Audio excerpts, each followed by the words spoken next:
Upon hearing a scream in the forest, he ran faster than the flash, upon realizing that the woman in danger had two eyes and that there were no tentacles coming out of her beautiful body. The man cried tears of happiness. The scared girl with her eyes closed heard a strange noise. Then when she opened her eyes, all the goblins had already been torn to pieces. In front of her was only the man offering his hand, and when both of them touched, he couldn't stop shaking like an old washing machine, until suddenly he opened a grin from ear to ear and said that they should get married. The man is the definition of the word needy. He can't see an e-girl without already wanting to buy Discord Nitro for her. The worst part is that things work out well for him. When he saw civilization for the first time, once again he was impressed that they didn't have tentacles. But soon the police showed up, asking for his player card. But what the protagonist gave him was the middle finger right in his face.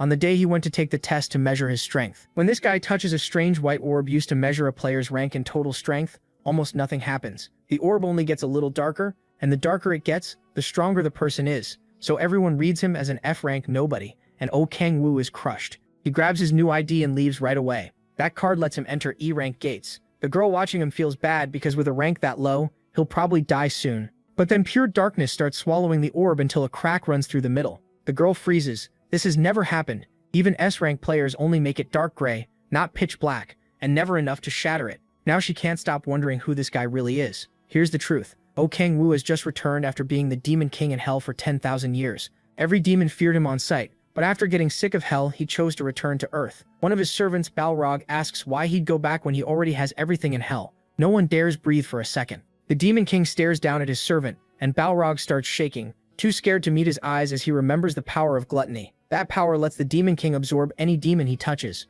body and power alike. It's also what brought down the 7 princes of hell. Around the throne room, the lesser demons shake too. Sure, their ruler is angry. The aura of gluttony hangs over Balrog, and he looks ready to die. Then the Demon King finally speaks, asking how this could be called having everything after 10,000 years in hell. The same ugly place and endless killing only made him hate it more. He removes his helmet and we finally see Otis staring back in anger as he says there has to be more than this. Balrog assumes his king is hungry and orders food at once. The servants rush in with a tray, and Balrog says the meal may be poor, but at least it shows their loyalty. Then he opens it and offers his king a gross octopus head. O refuses, and hurls it at Balrog. Something that nasty isn't food any normal person would eat. Furious energy starts pouring out of him as he says he wants kimchi jjigae. The demons are completely lost. They start shouting and act like it's some legendary meal. To them, kimchi must be some kind of red raw meat, but he shuts that down fast. Balrog is still ready to tear apart any monster to serve its guts, and he is exhausted by how dumb they all are. Demons don't even understand meals. They just eat whatever they kill. Balrog thinks wiping out the 7 princes sounds fun, while the protagonist just wants to read novels like a normal person. Balrog slams his fist down and begs MC to kill him for being too weak to satisfy his king. If these idiots would just listen for once, maybe he could stand them. Realizing his servants are hopeless, O says he'd at least like someone to love. Then a woman walks in and asks if she could be that person. Her name is Lilith, queen of the succubi. As she approaches the throne, the other demons are instantly charmed. Standing before him, she asks if her king really can't accept her heart. She tries to look sweet, but O is totally disgusted by her. She offers to spend the night with him, and he immediately warns her not to try it. Lilith wraps his arm with her tentacles, and he looks ready to throw up. The lesser demons watch her flirt with their king and envy him. Meanwhile, the protagonist does everything he can to pull her off. The succubus famous for draining men is nothing like the lovely image people imagine, and O covers his eyes, begging her to leave. To him, even Balrog is easier to look at than Lilith. Looks aren't everything, but Lilith is on another level. MC clenches his fist and decides he has to return to Earth. Lilith and Balrog are stunned by what he says. They call out hoping he isn't serious. But after 10,000 years in that pit, nothing will change O's mind. While they wait for his answer, he thinks to himself that the preparations are finally done. Leaving the throne, he says it's time to claim the reward for surviving 10,000 years in hell. Then he orders Balrog to prepare it. Balrog looks heartbroken, still hoping his king will stay. Instead, O threatens him to do it now. Balrog squeals and quickly apologizes. He tells the lesser demons to summon Aemon and bring the armor of the 7 princes of hell. Soon, Aemon, the eerie shaman, arrives and begins chanting. Cold air spreads through the room and bright light flares from the statues.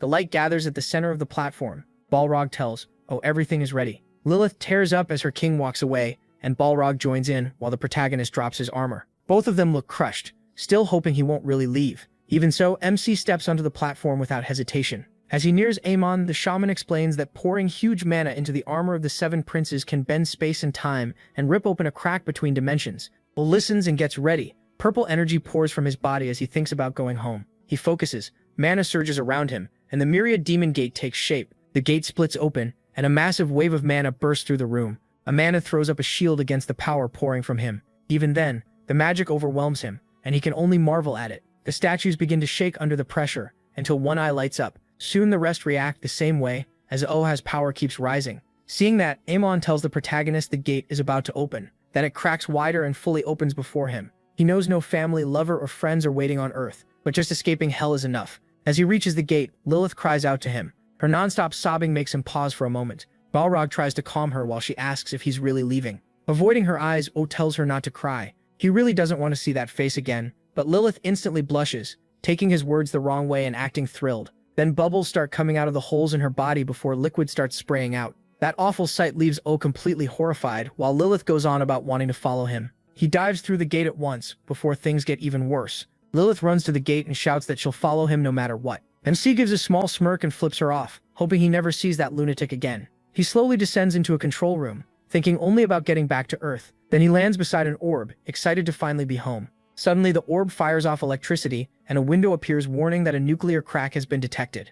Defensive barriers activate around the room, and another alert says the Gaia defense system is now running. O has no idea what's happening. More warnings start flashing everywhere. They all say the core's power is beyond capacity. He reads them, confused, until another message says the Gaia system is nearing overload. The defenses kick in harder, the electricity spikes, and he gets hit so badly it nearly fries his brain. Then another warning appears saying exclusion of the core crack is impossible. Angry at the attacks, O forces himself to endure until the system starts sealing him. Just when he tries to fight back, the protagonist blacks out. Sometime later, he wakes with sunlight on his face. Looking around, he finds himself in a forest, and wonders if he really made it to Earth. He's still in terrible pain as he tries to stand and check his body. A status window pops up, and he has no clue what he's looking at. It says most of his powers are sealed, and the rest of his stats have dropped way below normal. Just like that, he went from a king to a total nobody in the woods. Kangwoo checks again and confirms it. His powers really are sealed. While he's still reading it, a sharp scream echoes through the forest. Kangwoo spins around and spots a group of ugly goblins coming at him. They charge in, ready to carve him up, and he's confused. Earth definitely didn't have monsters like this before. He tries to cast a spell to wipe them out, but the power cuts off right away. Then he remembers magic is weak in the Myriad Demon Palace. By then, the goblins are already on him, and his options are limited. Still calm, he tightens his fist and switches to another power. In an instant, Kangwoo cuts through the goblins before any of them can strike. A demonic blade shoots out from his arm and drops them fast. The shadow of one last goblin falls over him, and he locks onto it. A system message says he killed an E-class normal monster. After finishing the last goblin, he gets more experience and reaches level 4. With goblin corpses all around him, he tries to figure out what kind of monsters they were. The strangest part is the experience and level system. It sounds ridiculous, but he can feel himself getting stronger. He stares at the pile of bodies on the ground, completely speechless. Then he decides to gather information about this place first. Thankfully, he still has the power of gluttony, so he uses it on the goblin corpses. He learns a little about their bodies, but nothing about the world around him. Still, using this skill raises his magic stat by 1. Kangwoo freezes in fear and confusion when the system mentions magic. He curses his luck because magic should only exist in hell. That makes him think he might not be on Earth after all. The idea sends him spiraling. Getting back home was the only reason he endured hell for so long. Then another scream rings out from deeper in the woods. This time, he relaxes a little. The voice doesn't sound like a monster. When it comes again, he's sure it's human. Kangwoo bolts toward it at top speed. As he runs, he begs to finally meet a real person, and desperately hopes they don't have tentacles. Lilith pops into his head and he starts praying even harder. He finally reaches the source of the screams and finds a horde of goblins surrounding a girl. One look tells him she has everything a man could want. The moment he realizes she has no tentacles, his eyes fill with tears. At last, he's looking at something that doesn't make him sick. But while he's enjoying that miracle, the goblins are about to kill the poor girl. She shuts her eyes and accepts what's coming to her, then suddenly hears the goblins screaming instead. When she opens her eyes, she finds Kangwoo tearing through them without mercy. She has no idea how he killed them so fast, but at least she's safe now. Kangwoo offers her a hand, and she thanks him with a pure innocent look. As their hands meet, he's thrilled to finally touch a real girl. Even though he's shaking, he tries hard to look calm. The girl thanks him again and introduces herself as Han Solo. But Kangwoo is still trembling like a mess, and Han Solo starts wondering what's wrong with him. Then he suddenly grabs her hand and blurts out a proposal. Now she's fully creeped out and has no clue why this stranger is acting so weird. Han Solo has no idea what he's even talking about, and he quickly realizes he got carried away. Kangwoo apologizes and tells her his name, but she still looks confused. He asks if she's hurt, and she says it's nothing serious. Still, her legs are shaking badly, and the wound on her body is pretty bad. Han Solo stumbles and falls against Kangwoo. A phone slips from her cloak, and the second he sees it, he knows for sure this is Earth. He helps Han Sola sit down and decides to patch her up with basic first aid. As he tears off a piece of cloth to wrap the wound, he realizes he can understand her perfectly. While tying it, he remembers banning demon language in hell so he wouldn't forget Korean. At least now talking to her is easy enough. Once he's done, Han Sola quietly thanks him for helping her. He gives her smartphone back, and when she reaches for it, he sees the year is 2023. That means he spent 5 years in hell. He's stunned that monsters showed up on Earth in just that time, even though he thought he had adjusted the time gap well. After that, he decides to rest with Han Sola, since she can barely move. While they sit, Kang Woo tries to learn more about this world. She explains that she came into the woods during a solo gate hunt. Even though she awakened as a god player, she admits it was dumb to challenge an E-rank gate alone. All this talk about players and hunting leaves Kang Woo confused. He asks her level, and she says she's level 6. When she asks how he ended up in the forest, he gives only a vague answer. Han Sola avoids his eyes when he smiles at her. Then he leans closer until their bodies touch, and she turns bright red. To escape the awkward moment, she quickly stands and says they should get moving. Kang Woo still worries about her injury and asks if she can manage. Her legs are still shaking, but she insists she'll be okay. He puts an arm around her and offers support while they walk. Han Sola gets nervous being that close to such a handsome guy, but Kang Woo insists on helping and says he'll escort her. She points the way and lets him take care of her.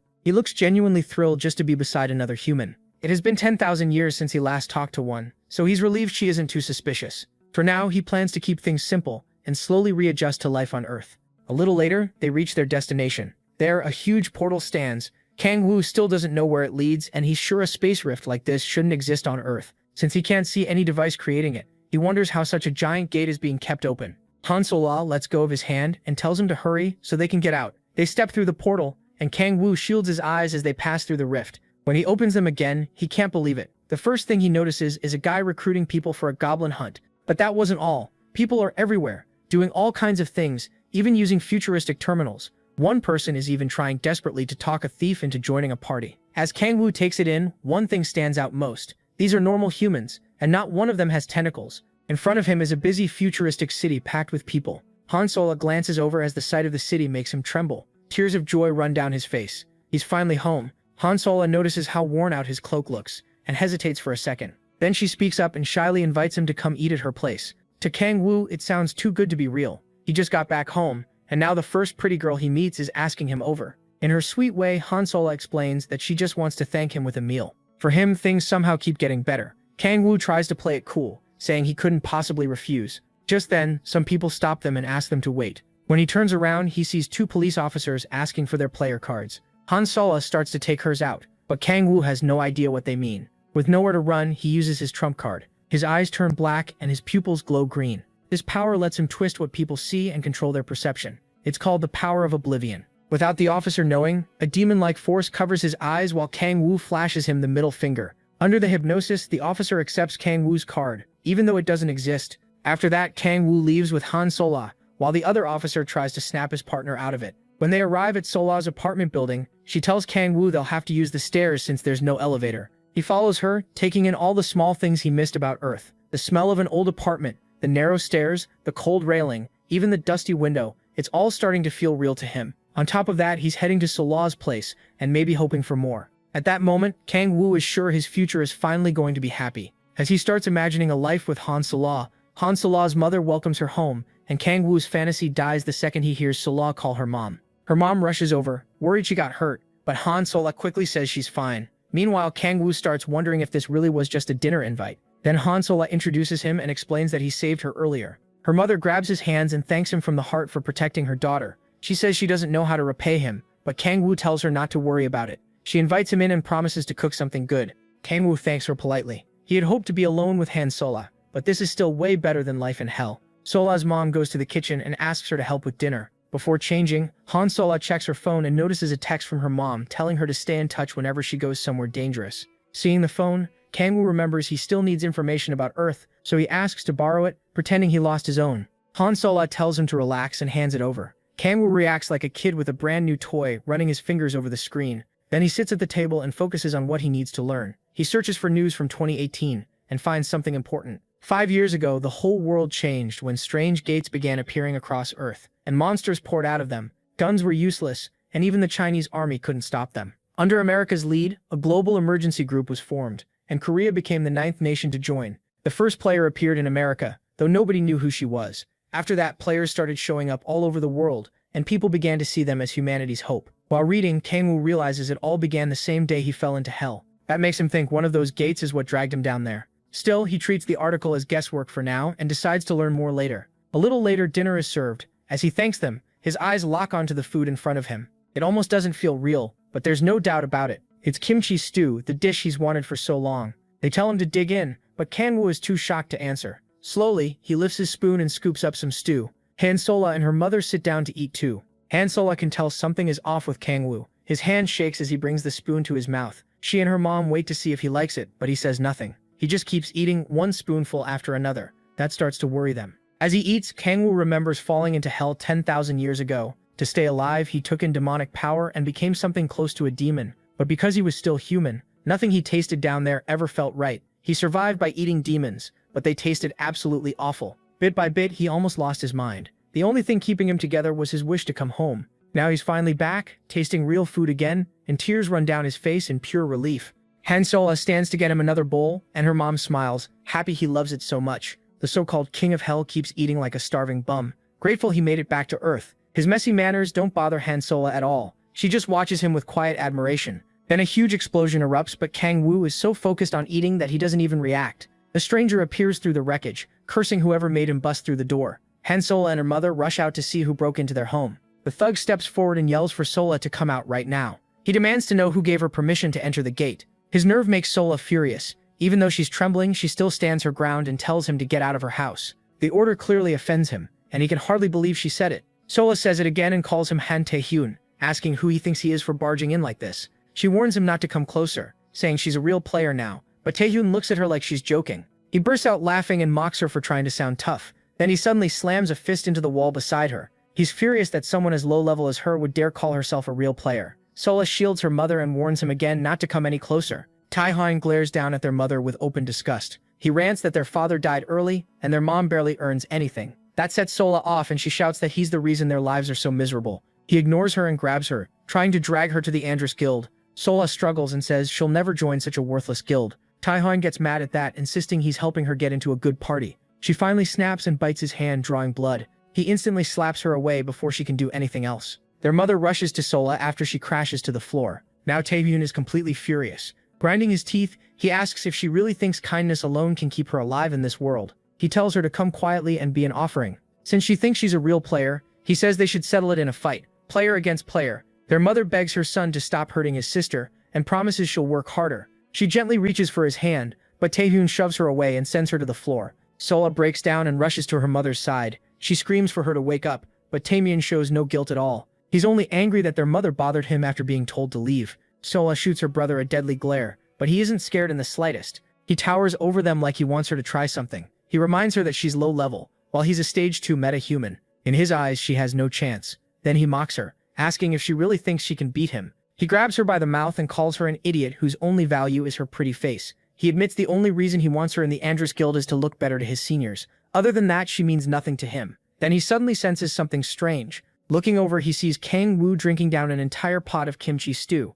Even with the house in chaos, this guy only cares about eating. Tae-myun stares at him, wondering who this freak even is. Kang-woo keeps ignoring him and eats on like nothing happened, which only makes Tae-myun angrier as he snaps, asking if Kang-woo thinks this is some restaurant. Furious, he walks over and demands to know if he can't read the room. Meanwhile, Sola worries Kang-woo is getting dragged into her family mess. Tae-myun calls out to the king of hell, but Kang-woo still doesn't answer. He just keeps eating in total peace. Tae-myun turns as if he's leaving, then suddenly smashes the table, sending the food flying. Kang-woo's quiet meal is destroyed, and for a second he can't even process it. Sola is totally stunned, while Tae-myun keeps wrecking the room. Kang-woo stares in disbelief as his food spills to the floor right in front of him. To him, this is a living nightmare. Sola calls out to him, and Kang-woo cries out in grief over the ruined kimchi stew. He drops to his knees in despair, and Tae-myun starts wondering if this guy is insane. Even Sola is thrown off by how hard he took it. Her brother asks where she found this beggar. In the middle of all this chaos, the idiot only cares about his stew. While Kang-woo keeps wailing, Tae-myun tells him to quit acting pathetic and stand up. But Kang-woo mourns that meal like he lost a child. Then Kang-woo lifts his head, and his eyes turn terrifying. Tae-myun freezes as a dark demonic aura pours off him. This is what happens when you ruin a man's favorite meal. Kang-woo is ready to tear him apart for wasting his food, and Tae-myun finally looks scared. That fear only makes Tae-myun angrier as he bites his lip and clenches his fist. Blue flames wrap around his hand. He's ready to put Kang-woo down. If Taemyeon knew who he was messing with, he wouldn't be acting this bold. He pushes away the thought that Kang Woo might really be a demon, and calls him crazy. Taemyeon suddenly blocks an attack he didn't see coming, then turns to where the spell came from. It was Sola. Holding her staff, she tells Kang Woo to run while she handles her brother. But then Kang Woo shocks her by forming demonic blades from his arms. He charges Taemyeon at once, ready to cut him down. Sola can only stare, completely stunned by what she's seeing. Kang Woo slips past Taemyeon's next attack like it's nothing. Taemyeon thinks he just wasn't quick enough, but then Kang Woo comes in from the left with what looks like a punch, fakes it, and drives a knee into his stomach.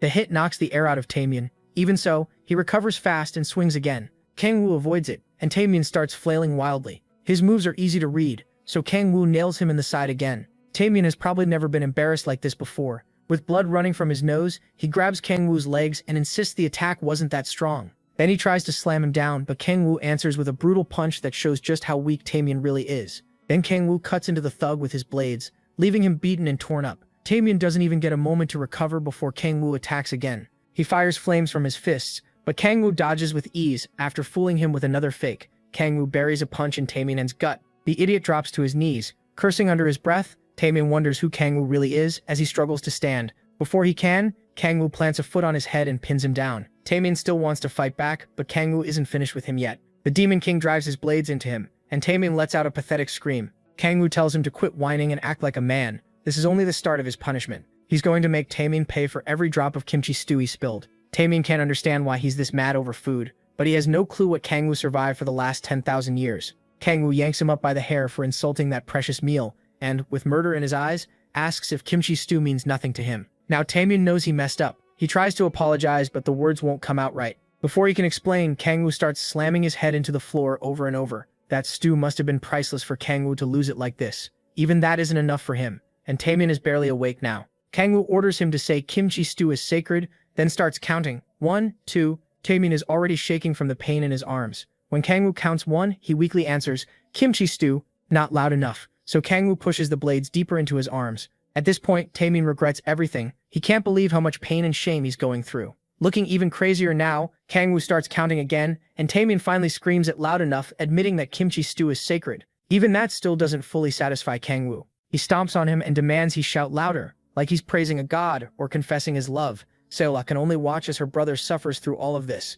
She's scared and confused because none of it makes any sense. Kang Woo keeps forcing Taemyeon to scream with everything he has, but pleasing him is impossible. The tone still isn't good enough, so he tells Taemyeon to keep yelling until his voice reaches the 7th octave. Terrified, Taemyeon has no choice but to obey, so he screams at the top of his lungs, praising the greatness of kimchi stew, until Kang Woo is finally satisfied. At last, the Demon King pulls back his blades and ends Taemyeon's pain. Looking down at him one more time, he warns him never to insult kimchi stew again. Taemyeon lies there in agony, wondering what is wrong with this insane man. Later, the house is cleaned up, with the broken furniture stacked off to the side. Sola tends to her injured mother as she rests on the couch. She's still deeply worried about her mom. Then she glances toward the kitchen. Taemyeon is stuck washing dishes and cleaning the mess he made, whining the whole time. He regrets ever meeting Kang Woo, and wishes he'd just leave. Getting humiliated was bad enough, but Kang Woo also took his clothes. Meanwhile, Kang Woo couldn't care less, and just scrolls through a phone. Taemyeon keeps crying to himself, wondering how his life got wrecked over kimchi stew.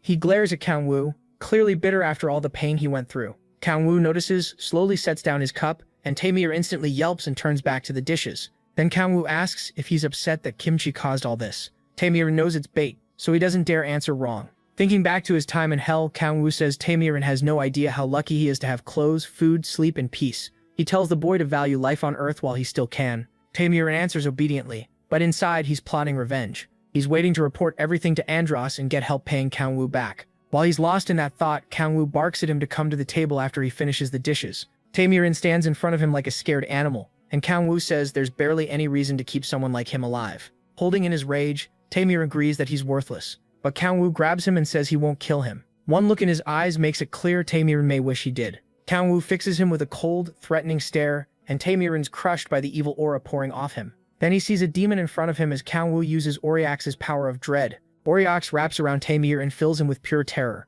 He cries and begs the demon to stay away, while that third eye glares down at him. Then he starts screaming as shadowy hands crawl over his body. In reality, Kang Woo is only standing over him while Taemyeon sobs, begs and wets himself. Kang Woo gives one final warning. Taemyeon better never speak about what happened in this house. Oryax doesn't just scar its targets with fear forever, it can also turn them into the Demon King's slave. After seeing how pathetic Tae-mirin looks, Kang-woo tells him to get out. Shaking all over, Tae-mirin leaves after the worst humiliation of his life. Kang-woo is just glad to be rid of him. Sedla watches her useless brother finally leave the house, still too stunned to say anything, after all that happened. Once again, Kang-woo has saved her like some unexpected hero. That hero goes right back to his phone and realizes he's broke. If he wants to live in this world, he needs money fast. Then something catches his eye. He finds an article about magic stones, and realizes they could make him money. So Kang-woo asks Solo to show him any magic stone she has. She digs through her bag and pulls out the E-rank stone they got from the goblin. The article said darker stones are worth more. Kang-woo studies it, but he can't feel any magic from it.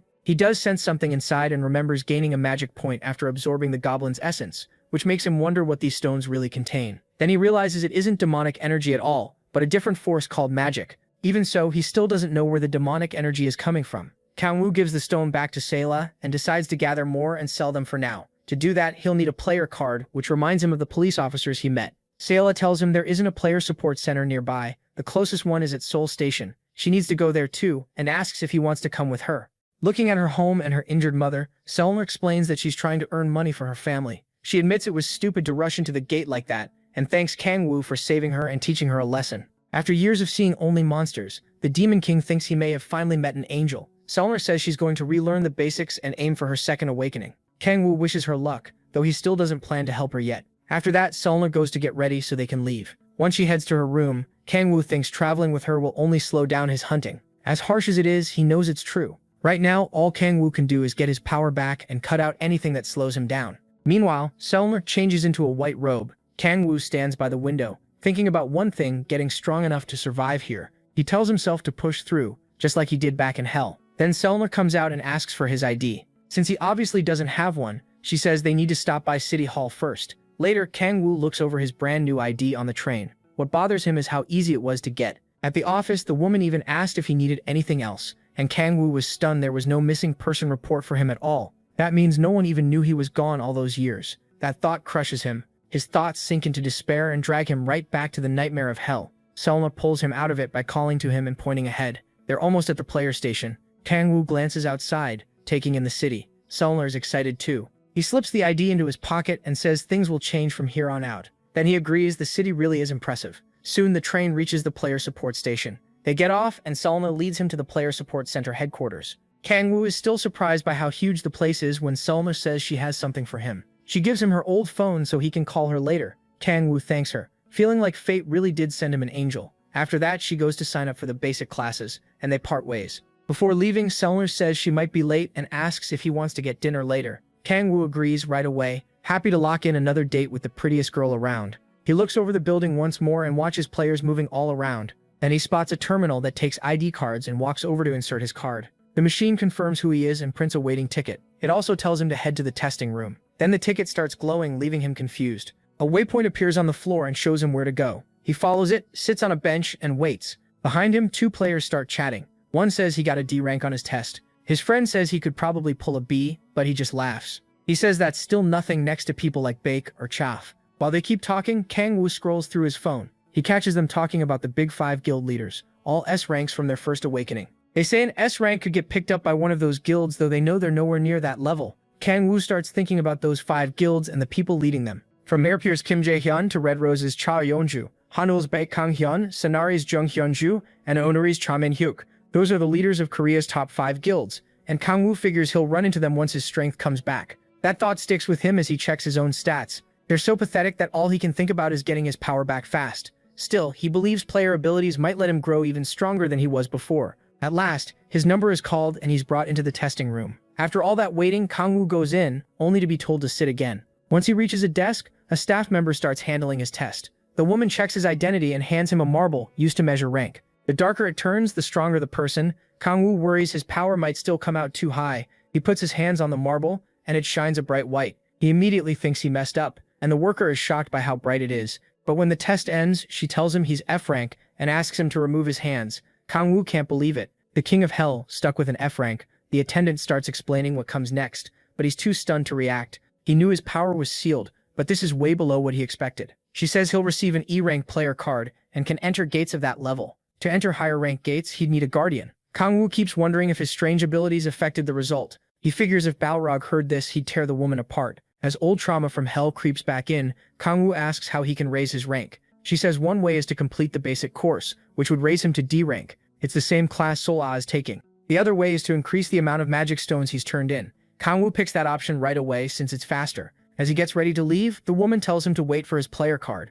She offers to sign him up for the course too, but he turns her down. She feels sorry for him, thinking the low rank hit him hard. Once the door opens and Kangwoo walks out, the attendant thinks he'll die fast if he enters a gate. In her eyes, an F rank like him should just give up on being a player. Then she notices the marble slowly changing back. It turns completely black and begins to crack, making her wonder if it broke. When she reaches for it, the marble shatters. She can't understand it. She was sure Kangwoo tested his F rank. Staring at the broken marble, she's left shaken and confused. Even Bae Kang-hyun only made it turn dark gray. She calls the front desk for a replacement and forces herself to dismiss the idea that anyone could make it go pure black. Outside, players gather near a gate, trying to form parties. Like any RPG team, they want tanks, healers, and mages, but nobody wants a thief. Kangwoo notices a young thief getting turned down again and again. He briefly wonders why thieves get rejected so hard, but he doesn't dwell on it. He hands his player card to an officer, who checks his rank and lets him enter the gate. On the other side, Kangwoo arrives in a forest. He pauses to recover since teleporting always makes him sick.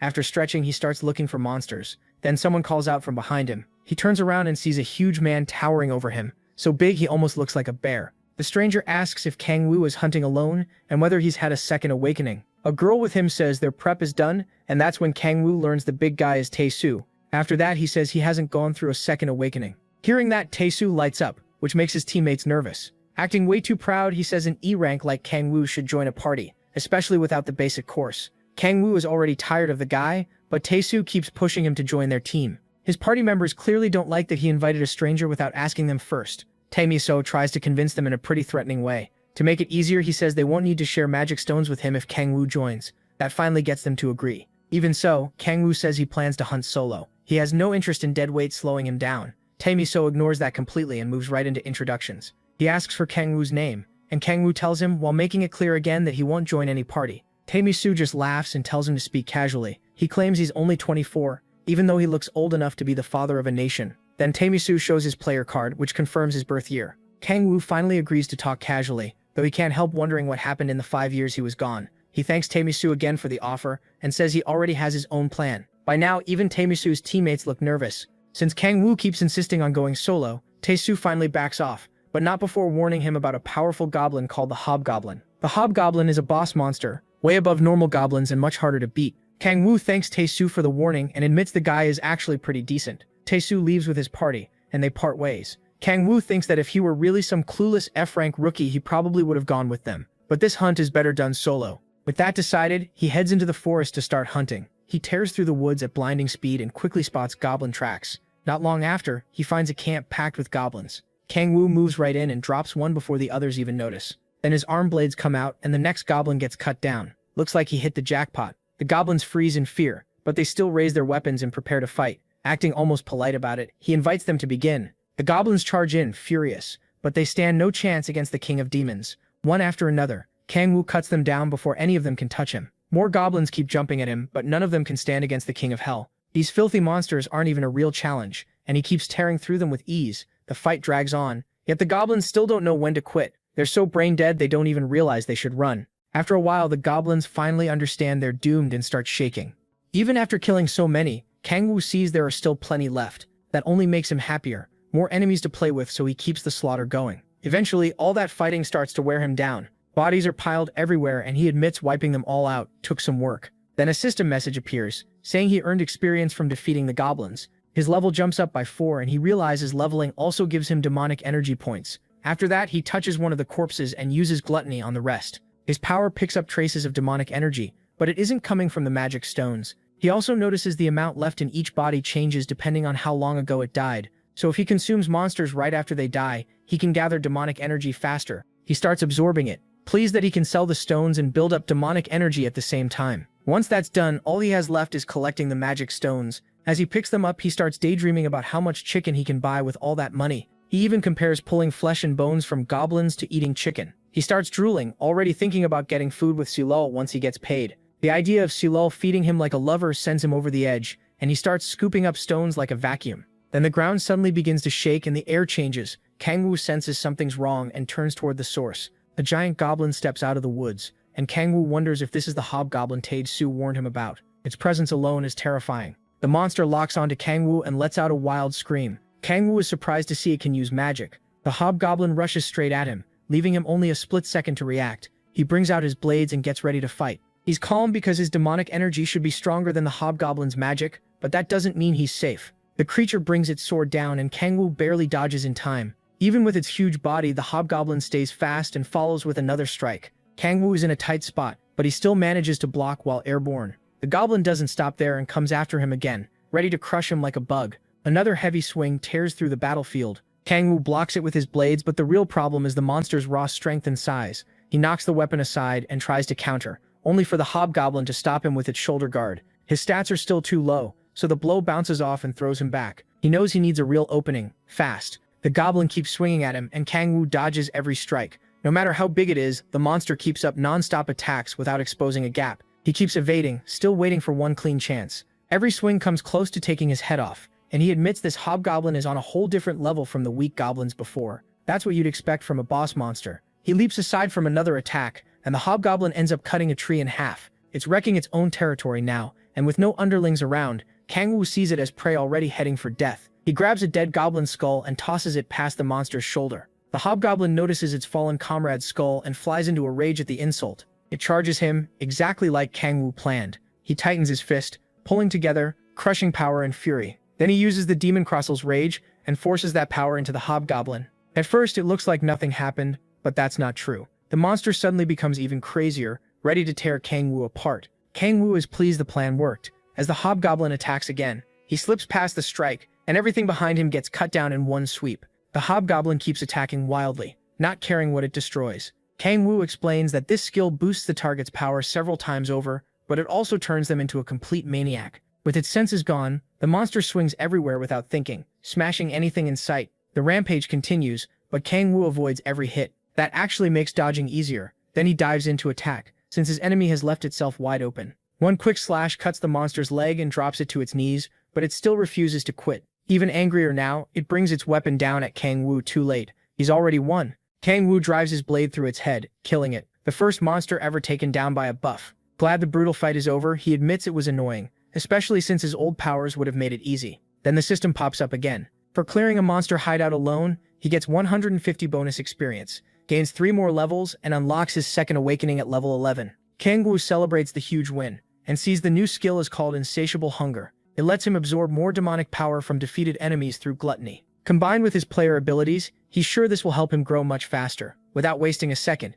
he looks at the dead hobgoblin and decides to test the new power on it. He activates gluttony, and a dark shroud covers the corpse. The smoke looks darker than before, and he wonders if that's from his new ability. Then it kicks in, and he starts drawing in even more demonic energy. His demonic energy stat goes up by 3. That confirms it. Stronger monsters will make him stronger faster. After absorbing the energy, he decides to check how much the boost changed his power. Kang Woo focuses inward and is shocked by what he finds. He's not just twice as strong, the increase is 3 times greater than he expected. That fast growth worries him too, since sudden jumps in power can be dangerous. While meditating, he enters the Myriad Demon Gate. In the shallow water there, Kang Woo notices the seal on the gate has weakened. He can't figure out why, because aside from the awakening, nothing else seems different. Then an idea hits him, and he realizes each new awakening might weaken the seal on the Myriad Demon Gate. A small smile spreads across his face, then turns wild. If he keeps leveling like this, he might really recover his original power. That pushes him to aim for higher-ranked gates and level up as fast as possible. He spots the hobgoblin's magic stone and picks it up. Still grinning like a madman, he sets his next target, the third awakening at level 20. Later, the story moves to a busy restaurant full of people eating, drinking, and having a good time. Kang Woo and Seola are sitting together at a table, and Kang Woo is eating like a total glutton. He tears through the chicken and washes it down with a cold drink. Like any normal guy, good food makes him insanely happy, and he can't hide it. Seola looks a little put off by the way he eats, but she goes with it. She asks if the food is really that good, and he calls it the best. That's when she springs the trap, asking if it's better than the kimchi stew she makes. Kang Woo is suddenly stuck in a no-win situation because insulting a woman's cooking is the last thing he wants to do. Luckily, he picks the right answer and says he likes her kimchi stew more. Seola laughs and says she was kidding, but we all know he barely survived that one. Kang Woo lets out an awkward laugh too, relieved he didn't say the wrong thing. Then she gives him some of her chicken, grateful for everything he's done. With his mouth still full, she asks about his family and friends. He takes a sip of beer before answering, then he slams the glass down and says he has neither. The impact knocks a fork off the table. He adds that he doesn't even have a home. If only Balrog heard that. Sela, clearly worried, asks where he sleeps, and Kang-woo admits he has nowhere to go. As he picks up the fork, Sela looks shaken. Then she offers him a place to stay. Caught off guard, Kang-woo asks if she really means it. As she grabs another fork, she tells him not to worry. He's helped her more than he knows, so he accepts and quietly wishes them both luck. At least he won't be sleeping on the street tonight. Still, Sela can tell he's carrying a lot inside and hasn't let it out yet. After that, Kang-woo remembers he has something for her. He slides over a stack of cash and says it's about 3 million won. Sela is stunned and asks why he's giving her so much. Kang-woo says it's payment for letting him stay, but she turns it down. To her, taking it after all he's done would feel wrong. But Kang-woo keeps insisting, especially since her family is struggling too. She tries to refuse again, so he tells her to think of it as grocery money. That way it helps both of them. After a moment, Sela accepts and thanks him. Kang-woo gets lost in her cute eyes and tells her it's nothing. She promises to use the best meat for his kimchi stew, and Kang-woo gets way too excited at the thought of eating his favorite food every day. He calls her an angel, and swears he'll earn more by selling magic stones. They seriously sound like a married couple already. Once he calms down, he asks if there are any D-rank gates nearby. Sela says there's one close, but she stayed away because it's full of lizard men. The second he hears that, he decides to go there tomorrow. He wants stronger monsters so he can unlock awakenings faster and make more money too.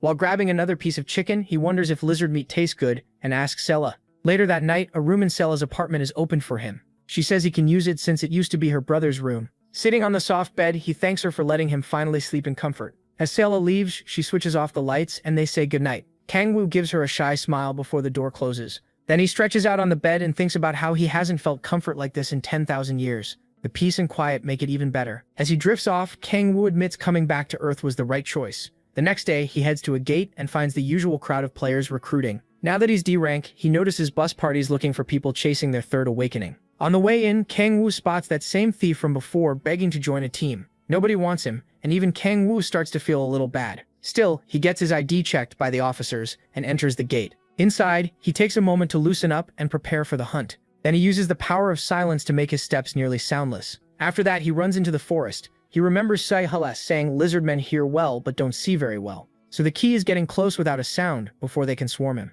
It works. Kang-woo quickly finds 3 lizard men and they never notice him. He's already decided to kill them. He also remembers Sola mentioning their weakness to fire. So Kang-woo instantly uses the devil Andrus's hellfire and launches it at the unsuspecting monsters. Before they can react, the flames hit. Their bodies instantly respond to the fire, and in seconds, Kang-woo is roasting all 3. The creatures can only scream as the flames overwhelm them, so they leap into the river to try putting them out. Too bad for them. Kang-woo explains that normal water can't stop this fire. Only demonic energy or magic can force it away, and the lizard men burn to death. He notes that the flames burn a target's life force, not just the body. That's why he uses gluttony on what's left to absorb the energy he needs. After taking in the demonic energy, Kang-woo remembers Taemu's guild is called Andrus, and figures the name came from somewhere. If things go badly, he's ready to destroy everything. Then he notices more lizard men watching from the trees behind him. They're clearly angry about their dead comrades, but to the Demon King, that just means more power. After killing them, he wonders if it's better to hunt lizard men in groups or pick them off one by one.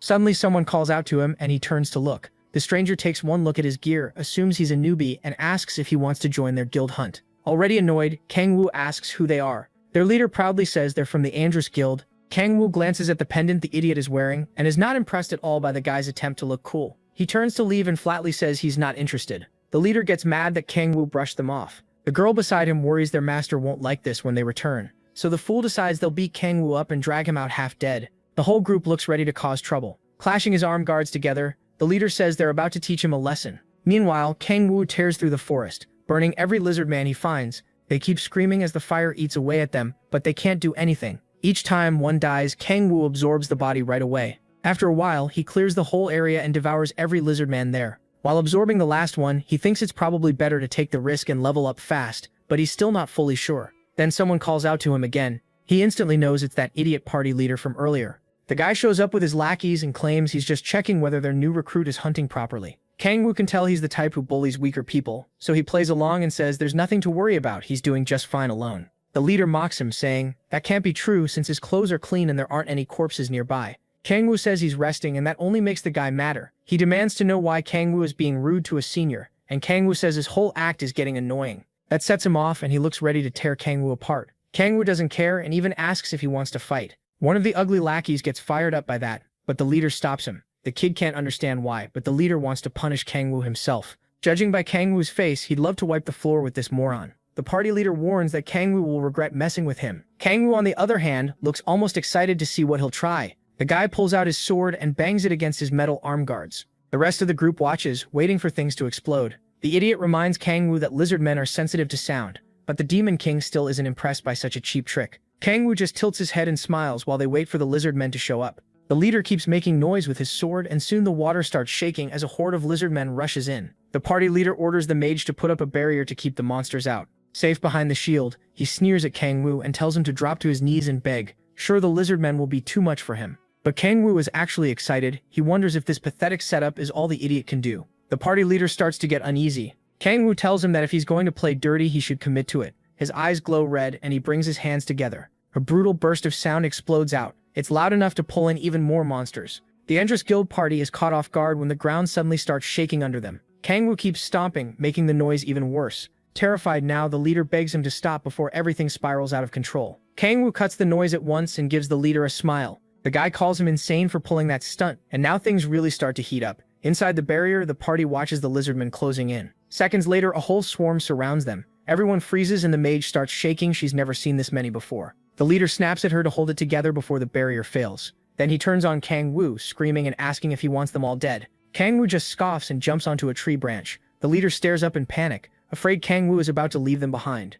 Kang Woo says he already knows lizardmen react to sound. After that, the monsters charge the party and start slamming into the barrier. The mage struggles to keep the shield up, but each hit makes it harder. Knowing they're running out of time, the leader throws all his rage at Kang Woo. He curses him out and asks if he's lost his mind.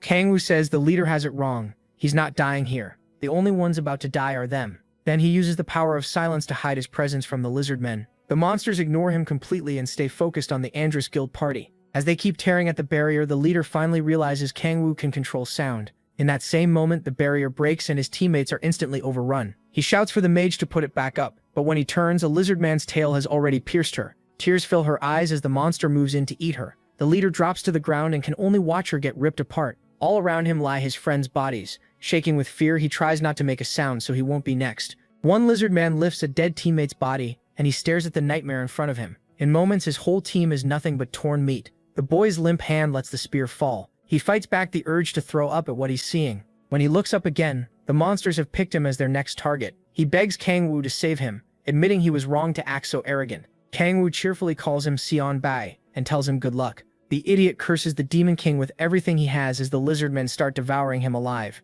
A few seconds later, they finish him off while Kang Woo watches them feed. To him, the best way to answer evil is with something even worse. Once the Endress Guild party is dead, Kang Woo burns the remaining monsters and clears the area. Even so, he looks disappointed by how easy it was. After reducing them to ash, he activates Gluttony to absorb the demonic energy he needs. Then the system appears and tells him Gluttony can't be used on those protected by the Gaia system. He remembers hearing about the Gaia system on his way to Earth. Looking at the human corpses, he realizes players are under that protection. That means he can't eat their bodies or take their abilities. Still, what matters most to him is how much demonic energy he can use. His demonic energy stat rises to 30. Seeing that, he's pleased by how much stronger he's gotten. It's not just the amount either. Kang Woo uses Hellfire and finds that the quality of his demonic energy has improved too. Now he just needs to level up. Excited for his third awakening, he picks up the last magic stone near Sion Bei's body. After all that hunting, the third awakening feels close. He goes deeper into the forest to keep hunting. 3 days later, at Ciola's apartment, he's busy eating another pot of his favorite food. Kang Woo praises Han Ciola's cooking, and she asks if he's heading out to hunt again. He says yes, and tells her he'll be back by dinner. Han Ciola worries he's overdoing it since he hasn't rested in days. As she sets the kettle on, Kang Woo assures her he's fine. She tells him her lessons will be over in a few days, and after that she'll start hunting goblins. She's not sure how it'll go, but she wants to reach her second awakening fast. Kang Woo tells her she'll get there soon. Then Han Ciola offers him one more cup of tea before he leaves, and of course he says yes. A moment later, she remembers something and asks if he's heard the recent gate rumors. She says people have been talking about cow players. It might just be gossip, but she warns him to be careful in the gates. These cow players fake their ranks and attack other players. Kang Woo guesses the rumors started because of what happened with the Endress Guild party. He's sure he checked the area and made sure there were no witnesses. Since the bodies look like lizardmen killed them, he figures he's safe even if the rumor points his way. Still, he knows he can't relax. He needs to be ready for anything and keep leveling up. After more hunting, he finally reaches level 20 and unlocks his third awakening. The system announces it, and he can tell his power has jumped to a whole new level. Kang Woo tests it with Hellfire and confirms it right away. Each time he levels up, the seal on his myriad demon gate weakens, letting more demonic energy leak out and boost his powers. He then spots a magic stone and checks it out. Thanks to his third awakening, he can now turn the magic inside magic stones into demonic energy. After absorbing one, he's shocked. It gives him about as much demonic energy as a whole monster. That means he can build power twice as fast, but he'll have to give up selling the stones. He pulls out his phone to check his money and sees he's made plenty these past few days, so he won't need the magic exchange anytime soon. He also realizes that gives him more chances to use this new skill. Kang-woo takes off his shirt and ties it around his waist as he gets ready to hunt again. He pauses in the sunlight for a moment before crouching down and shooting into the air with the power of the sky. That power gives him wings, letting him stay up and move through the air with ease. He remembers he still hasn't found the lizardman's boss, but he can't get a good look over the forest, and without enough demonic energy, he can't use governance yet. Then he hears someone calling out and recognizes Tae-soo's voice. When Kang-woo moves closer, he finds two rough-looking players giving Kang Tae-soo a hard time. He can tell this isn't normal, and wonders what happened. Then he notices Kang Tae-soo standing in front of the thief from earlier, the one who had been begging to join a party. Angry, Kang Tae-soo demands to know why they're attacking their own teammate. The two bullies get annoyed at how loud he is, worried he'll draw the lizard men. As they argue, Kang-woo realizes the thief was betrayed, and figures these two are the cow players Sola mentioned. At least now he knows the rumors aren't about him. On the other hand, the red-haired thug suddenly attacks Kang Tae-soo and tells him to shut up. Kang Tae-soo blocks it with his heavy shield,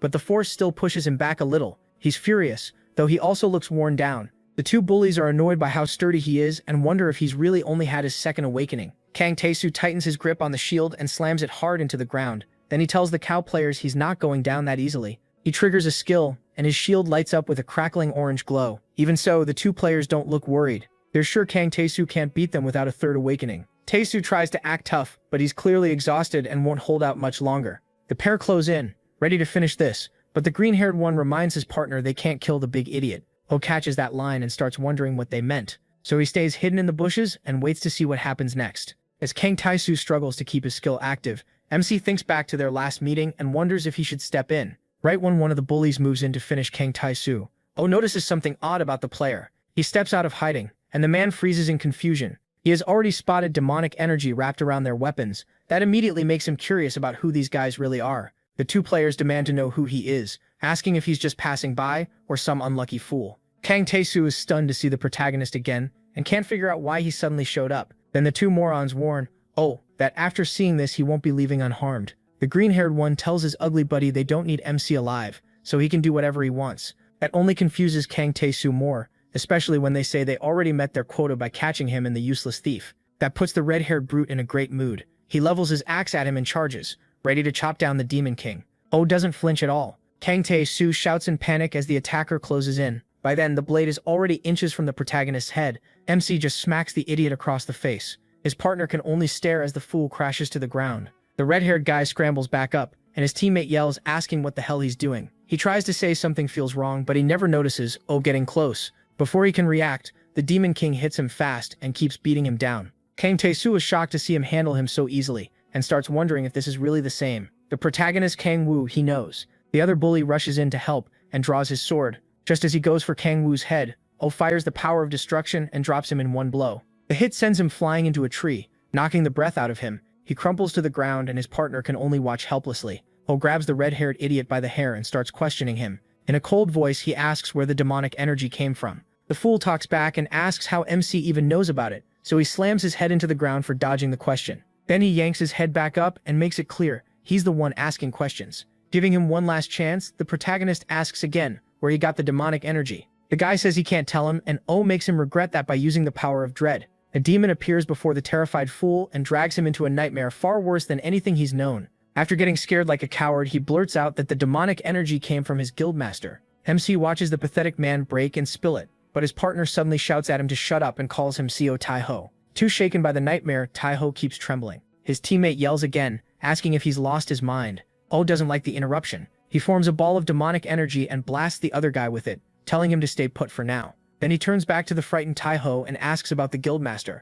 Terrified for his life, Tae-mi says it was the Andrus Guild. He explains that the guildmaster performed a ritual and gave him those powers. Owen asks what the ritual was for, but the man hesitates, so he decides to push him harder until he talks. Tae-mi shakes badly and tries to explain the ritual, but all at once he starts writhing and foaming at the mouth. He screams, coughs up blood, and dies on the spot. Now Kang-woo is furious. He says the guild must have planted something in Taimi to stop him from talking about the ritual. After that, Taimi walks up and asks if he really is Kang Woo. At the same time, the thief wakes up and looks around in confusion. Kang Woo confirms who he is, and Taimi Su is glad it's really him. Then they notice the thief is awake, and Taimi calls him Tam Hyung. He introduces the kid to Kang Woo and says the Demon King saved both of them. Then the brute asks what Kang Woo's doing here since he thought he was at the E-rank gate. Kang Woo awkwardly brushes it off, saying he just had something to do here. Taimi Su starts to realize Kang Woo was never a beginner, and that's probably why he turned down his offer before. He thanks Kang Woo for saving them from those crazy bullies, all while shaking his hand like mad. Taimi tries to thank him too, but he's so timid his voice barely comes out. Taimi Su gets even more excited after learning Kang Woo is high level and promises to repay him for the rescue. After the Demon King thanks him, he brings up the Andres Guild and says their name already has a bad reputation. Looking at the two bodies, Taimi Su says he never expected the guild to have cow players in its ranks. He takes out his phone and says he'll report everything to the Hwarang Corps. He explains that the Hwarang Corps is a government-run player unit, and once they hear Andres use cow players, they'll investigate right away. Kang Woo thinks it over, then tells him not to report it yet. Both Taimi Su and Taimi Han stare at him, confused about why. Kang Woo says he'll handle the Andres Guild himself. Taimi Su pauses, then agrees, trusting Kang Woo. Kang Woo tells them both to forget what happened here, but out of nowhere Taimi Su drops to his knees. Kang Woo just stares, wondering why this brute is acting dramatic again. Taimi Su offers himself to Kang Woo and says they should work together to make the Andres Guild pay. The Demon King is completely thrown off by this and can't make sense of what this blockhead is saying. Taimi Su is fired up because he thinks Kang Woo wants to punish the guild with his own hands. Even the dead bodies would be creeped out by this guy's energy. He says Kang Woo's sense of justice is just like the heroes in movies, then starts rambling about how much he loves films. Somehow that only makes him look creepier. Then Taimi Su slams both hands to the ground and says he's fallen for Kang Woo's sense of justice. To repay his debt, he begs once again to join him and promises to pay him back along the way. At this point, Kang Woo is completely freaked out, seeing Taimi Su as another Balrog. As if that wasn't enough, the thief cuts in and says he wants to repay him too. He calls himself a Dudak Bung, and promises to pay Kang Woo back somehow. Kang Woo is more stuck on that weird title and asks what it means. Tai Hyun explains it's a word for bandits, since they're bad at damage and bad at tanking. Kang Woo realizes it ties into why thieves are looked down on. With tears in his eyes, Tai Hyun says that's just the sad fate of players like him. Then Taimi Su opens his mouth again and suggests Tai Hyun should join Kang Woo's team if he really wants to repay him. Kang Woo knows that helps him in no way at all, but Tai Hyun starts getting emotional and tearing up, deeply touched by the idea. Still, he admits he was only a useless burden to Taimi Su, and did nothing but get beaten up. Tai Hyun says he wants to grow strong enough to help both Kang Woo and Tai Hyu. Tai Hyu praises his courage and determination, while Kang Woo becomes sure these two idiots have lost their minds. After that, Tai Hyun bows and gets ready to leave. Kang Woo admits it's not so bad having people owe him. The real problem is what to do with Tai Hyu. After the blockhead says goodbye to Tai Hyun, Kang Woo asks what level he is. Tai Hyu says he's level 12 and reached his second awakening not long ago. His first awakening skill was C rank, so he got here through hunting. Kang Woo is impressed and asks what rank the second awakening skill is. Tai Hyun Su says it's A rank, and Kang Woo admits the blockhead has more potential than he expected. Still, he wonders why he hasn't joined a guild. Tai Hyun Su says he was thinking about joining one before, but now he doesn't see the point. Kang Woo's face says he has no clue what this idiot means. Sadly for him, Tai Hyun Su says he's decided to stick with Kang Woo, still giving off that same hot-blooded Balrog vibe. Even so, he'd be a solid ally for Kang Woo. After all, players with a high second awakening usually get stronger third and fourth awakenings too. That makes Kang Woo think about Seola, who'll be getting her second awakening soon. In the end, Kang Woo accepts and lets Tai Su join his team. Tai Su then asks for his number so he can help whenever he's needed. As Kang Woo puts his contact info into the phone, he asks for one thing in return. The big idiot lights up, waiting for the request like a kid getting candy. Kang Woo tells him to party up and level with someone finishing basic training in a few days. That person is a healer, and Tai Su happily agrees. Once the number is saved, Tai Su promises to build a strong party and not disappoint him. After that, Kang Woo wonders if he should go straight to the Andres Guild. A moment later, he grabs the half-dead cow player and checks if he's still breathing. The poor guy tries to pull away, but Kang Woo has questions and warns him not to lie if he wants to stay alive. With a terrifying stare, he tells the man to nod if he understands. The guy quickly does. Then Kang Woo releases his neck. He learns the man's name is Kang Chel Ho. Nearby, Tai Su looks uneasy about the way Kang Woo is questioning him. Kang Woo glares at Chel Ho and brings up what he said earlier about capturing a player and taking them back. Hearing that, Chel Ho starts sweating and claims he never said anything like that. Kang Woo answers with a kick to the face,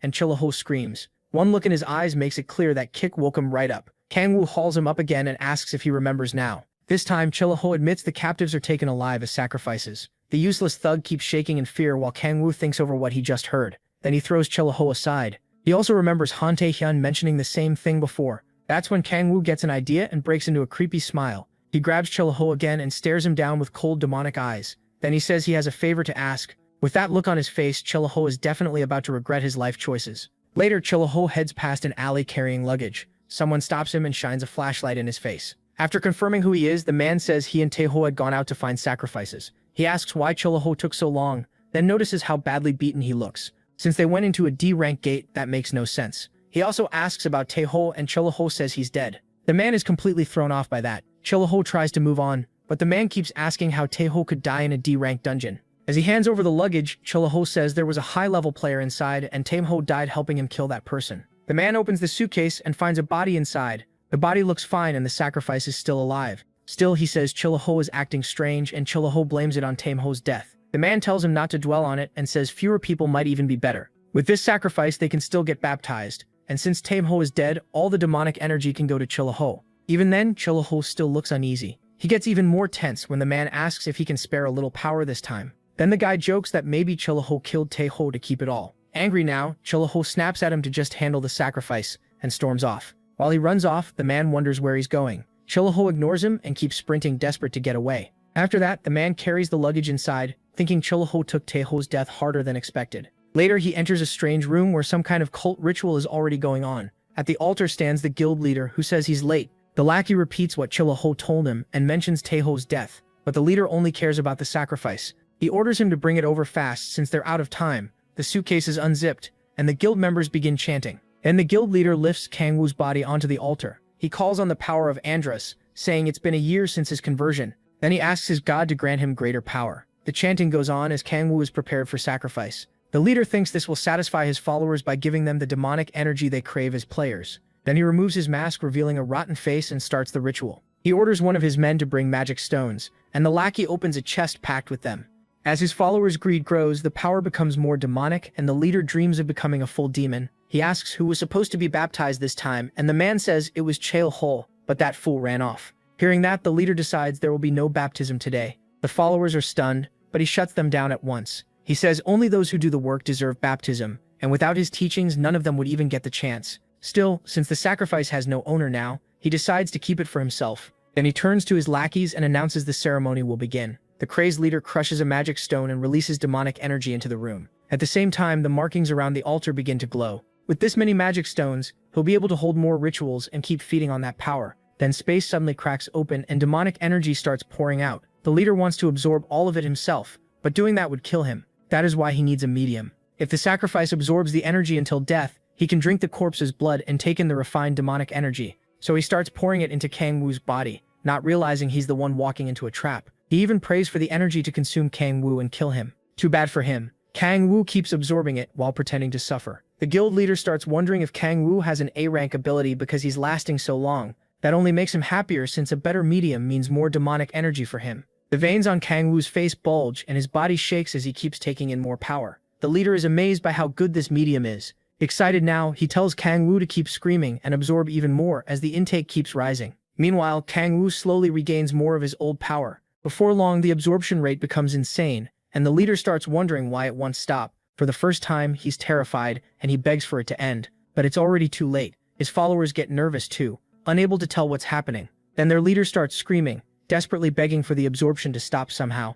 After a while, it finally does. The leftover energy spreads through the room. Shaken and stunned, the guild leader drops to his knees and claws at the floor. He can't understand how everything went wrong. Kang Woo rises and casually says the boost gave him 20 levels. The leader, completely confused, asks what he means and how that's even possible. Kang Woo then asks if he can run the ceremony one more time. Smirking, he mocks the man and tells him to go ahead just once more. That pushes the guild leader over the edge, and his followers start worrying. He curses Kang Woo and attacks right away, but Kang Woo easily dodges the fireball, and it blows apart the wall behind him. Kang Woo sarcastically praises the weak shot, and that makes the leader start firing spells wildly. He keeps launching fireballs non-stop, raging like Kang Woo personally ruined his life. After the flood of attacks, the barrage finally ends. He looks up to check if Kang Woo is dead. Too bad for him. Kang Woo is completely unharmed thanks to all the demonic energy he absorbed. The deranged leader is furious. He orders his followers to stop standing around and attack Kang Woo. They all rush in at once, while their leader hangs back like a coward. Kang Woo brings out his arm blades as one of them closes in on him, then charges before the fool can even strike. After cutting that one down, he quickly tears through the rest of the lackeys. One of the lackeys stares at his boss and calls him Cho Dae-ok-han. The crazy guild leader bursts into sinister laughter. Then he summons another fire spell, his so-called Hellfire. The second Kang Woo notices that cheap move, he just starts laughing. Dae-ok-han gets furious at being mocked, and he still can't figure out how Kang Woo can handle demonic energy. Even so, he believes Kang Woo still isn't stronger than him. Kang Woo immediately shows him what real Hellfire looks like. Dae-ok-han is stunned and can't understand how Kang Woo casts something that powerful. He starts shaking, unable to accept that anyone could hold more power than him. Then he looks at Kang Woo and sees a real demon staring back. He quickly understands he can't win, so he snuffs out his weak little flame. Then to everyone's surprise, he drops to his knees. Kang Woo asks what exactly he's doing. Out of nowhere, Dae-ok-han calls him the great incarnation of Andros. Kang Woo can't believe this clown is trying that now. It was clearly his last shot at not getting burned alive. Dae-ok-han keeps bowing and praising Kang Woo as their god king and messiah. His followers are stunned by what their leader is doing. He even screams at them to worship too. Convinced Kang Woo will lead them to eternal life,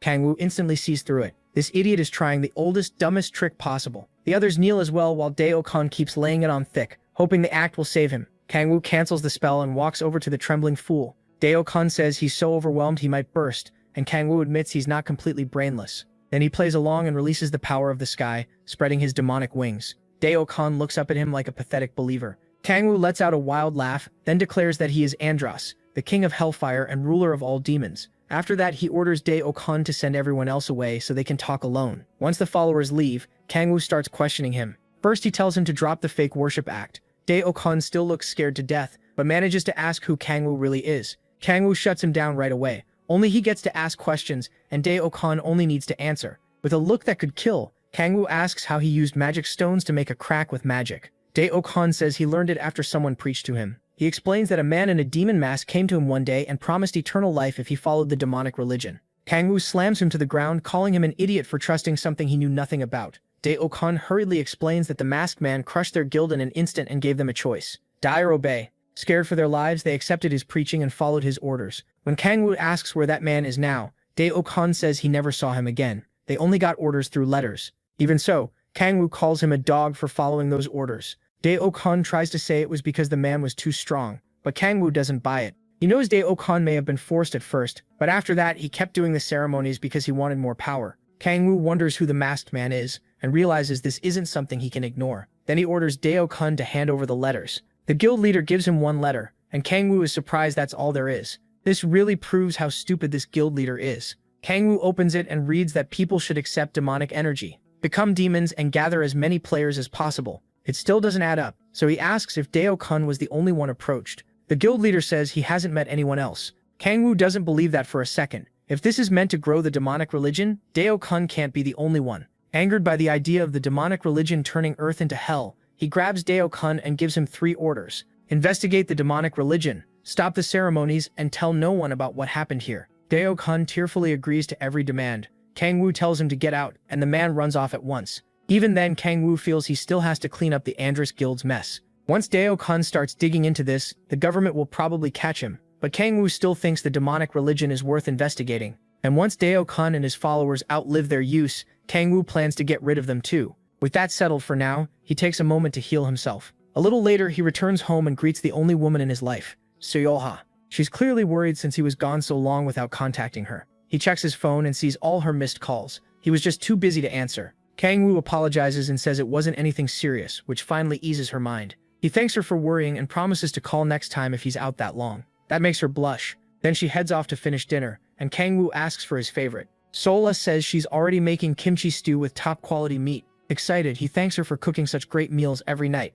She also shares some good news. She's had her second awakening, and Kang Woo can't believe it. Getting a little smug, she tells him to listen closely. Her special ability is B rank, called Blessing of Light. Kang Woo doesn't really know what that means, but he's happy, because with Taesu, the 3 of them could make a great party and outclass most others. He asks if any guilds have tried to recruit her and which one she wants to join. Sola nervously says she doesn't really want to join a guild. Instead, she wants to help Kang Woo however she can. He feels lucky to know someone like her, but says teaming up right now isn't a good idea. Then he twists the knife a little more by saying she wouldn't be much help to him yet. That leaves Sola upset, and Kang Woo feels bad, but he knows she'll be much more useful later. Because he's already so strong, partying up now would keep him from earning enough experience in battle. To train the right way, he wants a party built around good compatibility. So he tells Seola he knows a tanker she should team up with for now. Once she gets more experience, they can all party together and challenge a higher rank gate. Hearing that, Seola perks up and agrees to join Tae-soo. Kang-woo thinks they'll level fast with abilities that strong.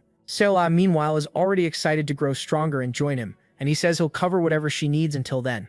Seeing her so happy puts a small smile on Kang-woo's face. While he thinks about when to train her and Tae-soo, Sola brings over his dinner. Kimchi stew never fails to make him happy, and he reaches for a spoon right away. But Sola stops him and says he should try it with something new. Then she drops ramen into the stew. To him, that makes it look almost divine. As he picks up his chopsticks, he swears to stop the demonic religion and protect both this world and his precious meal. The next day, Kang-woo goes to the player support center to get his C-rank player card. The worker tells him it'll be sent to his email tomorrow. He wants it today, but she explains they still need to add the Magic Stone ID, so he leaves disappointed he can't get it right away. Then it hits him. Since returning to Earth, he hasn't really had a proper break. Since he can't act on the demonic religion yet, he decides to finally rest. He starts wandering through the city, thinking about how to spend that break. Then he pulls out his phone and scrolls through webtoons. He remembers how much he used to read them before getting dragged into hell. Still, he decides not to fall right back into old habits, and instead enjoy whatever he can. A nearby PC store catches his eye, so he goes in. He's never seen one before and is amazed by it.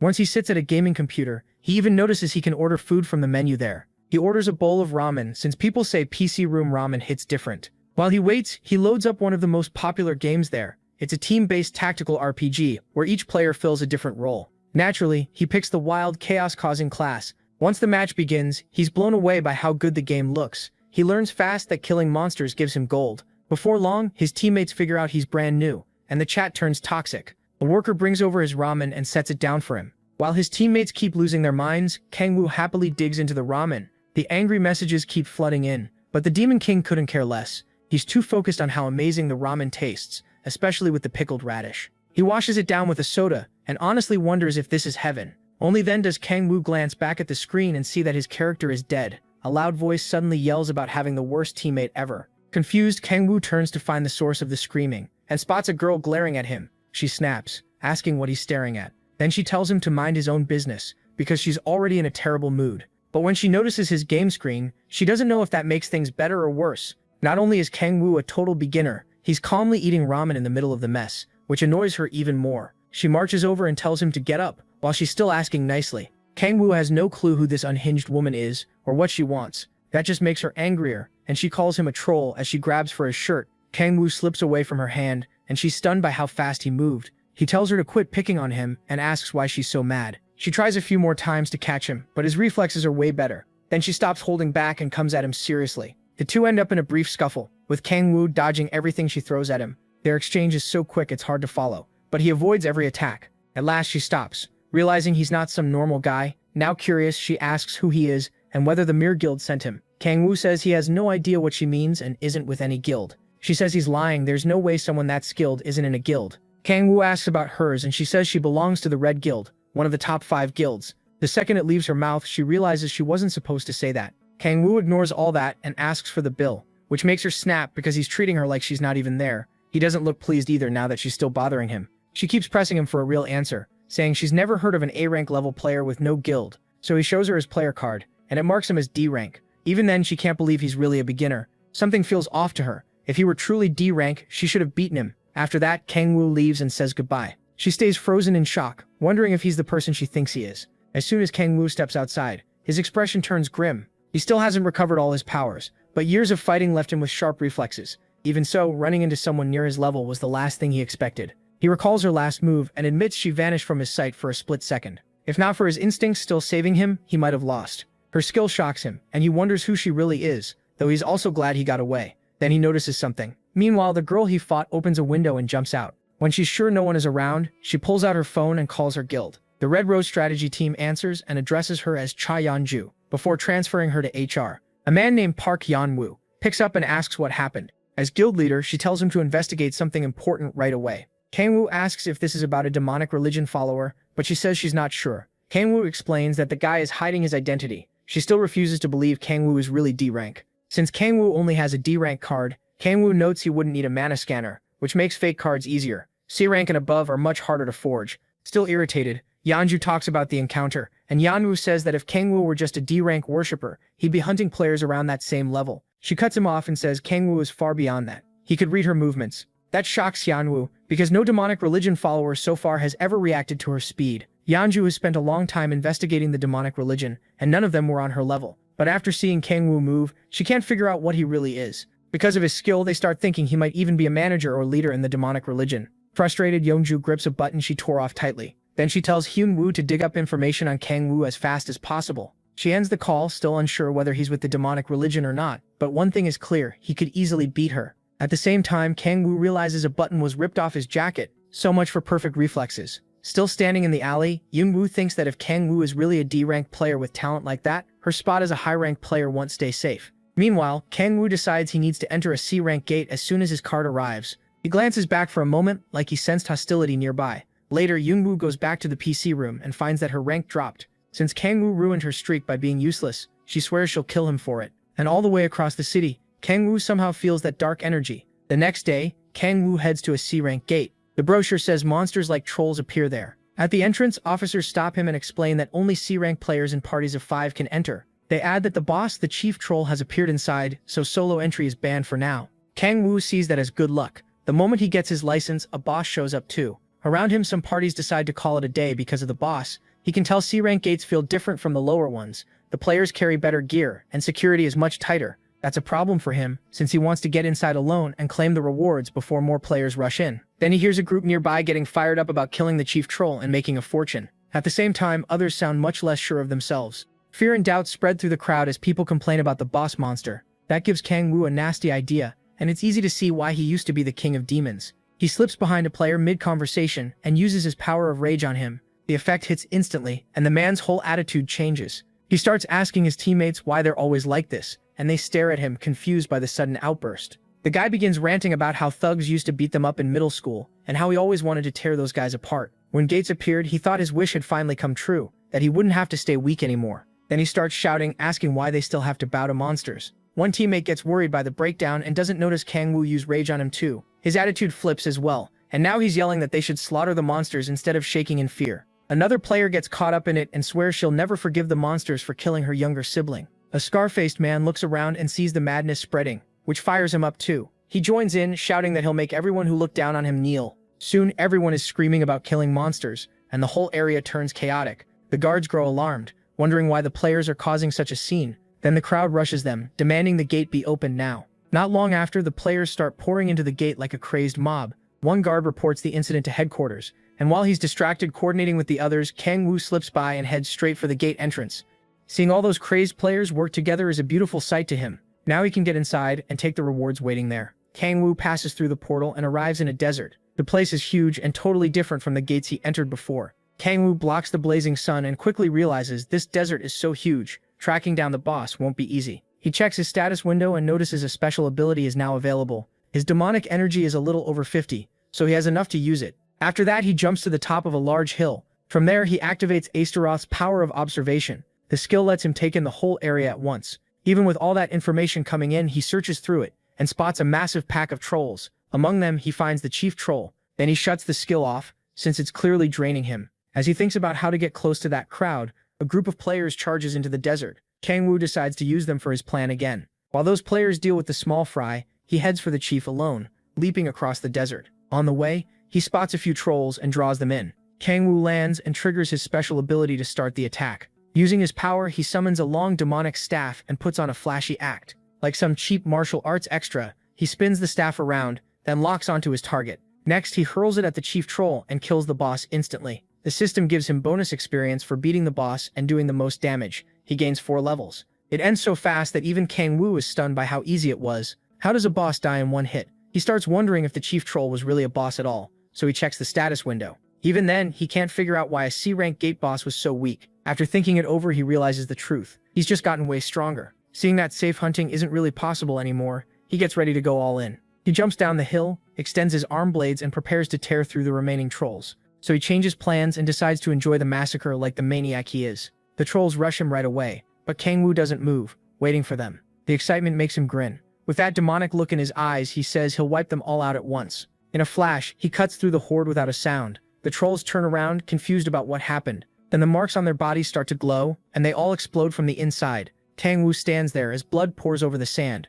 He loves the sight, explaining that he used blade power to trigger explosions inside the trolls. The system tells him he gained 2 more levels, and unlocked a skill called Terra Blade. It also says registered skills can now be used more precisely. More trolls show up while he's still reading the system message. He decides to test his new skill on them. His fingernails split open and he drops a purple substance onto the ground. Marks spread across the sand, and the trolls have no idea what's coming. They charge at Kang Woo, but the moment they step on the marks, blades shoot up and stab through their feet. They try to run for their lives, but there's no escaping this slaughter. Every step across the marked ground brings up more blades, piercing them again and again. Once it's over, Kang Woo sees that his blades work much better now that they've become a proper skill. With the monsters dead, it's time to collect his reward. Kang Woo starts absorbing the bodies and gains 2 points of demonic energy. He's disappointed it was only 2 points, and realizes leveling gets much harder at higher levels. Even so, the pace is still decent. He only needs 4 more levels to unlock his 4th awakening. After devouring the bodies, he decides to hunt a little more before leaving. Later, the other players finally arrive and get annoyed when they can't find the boss.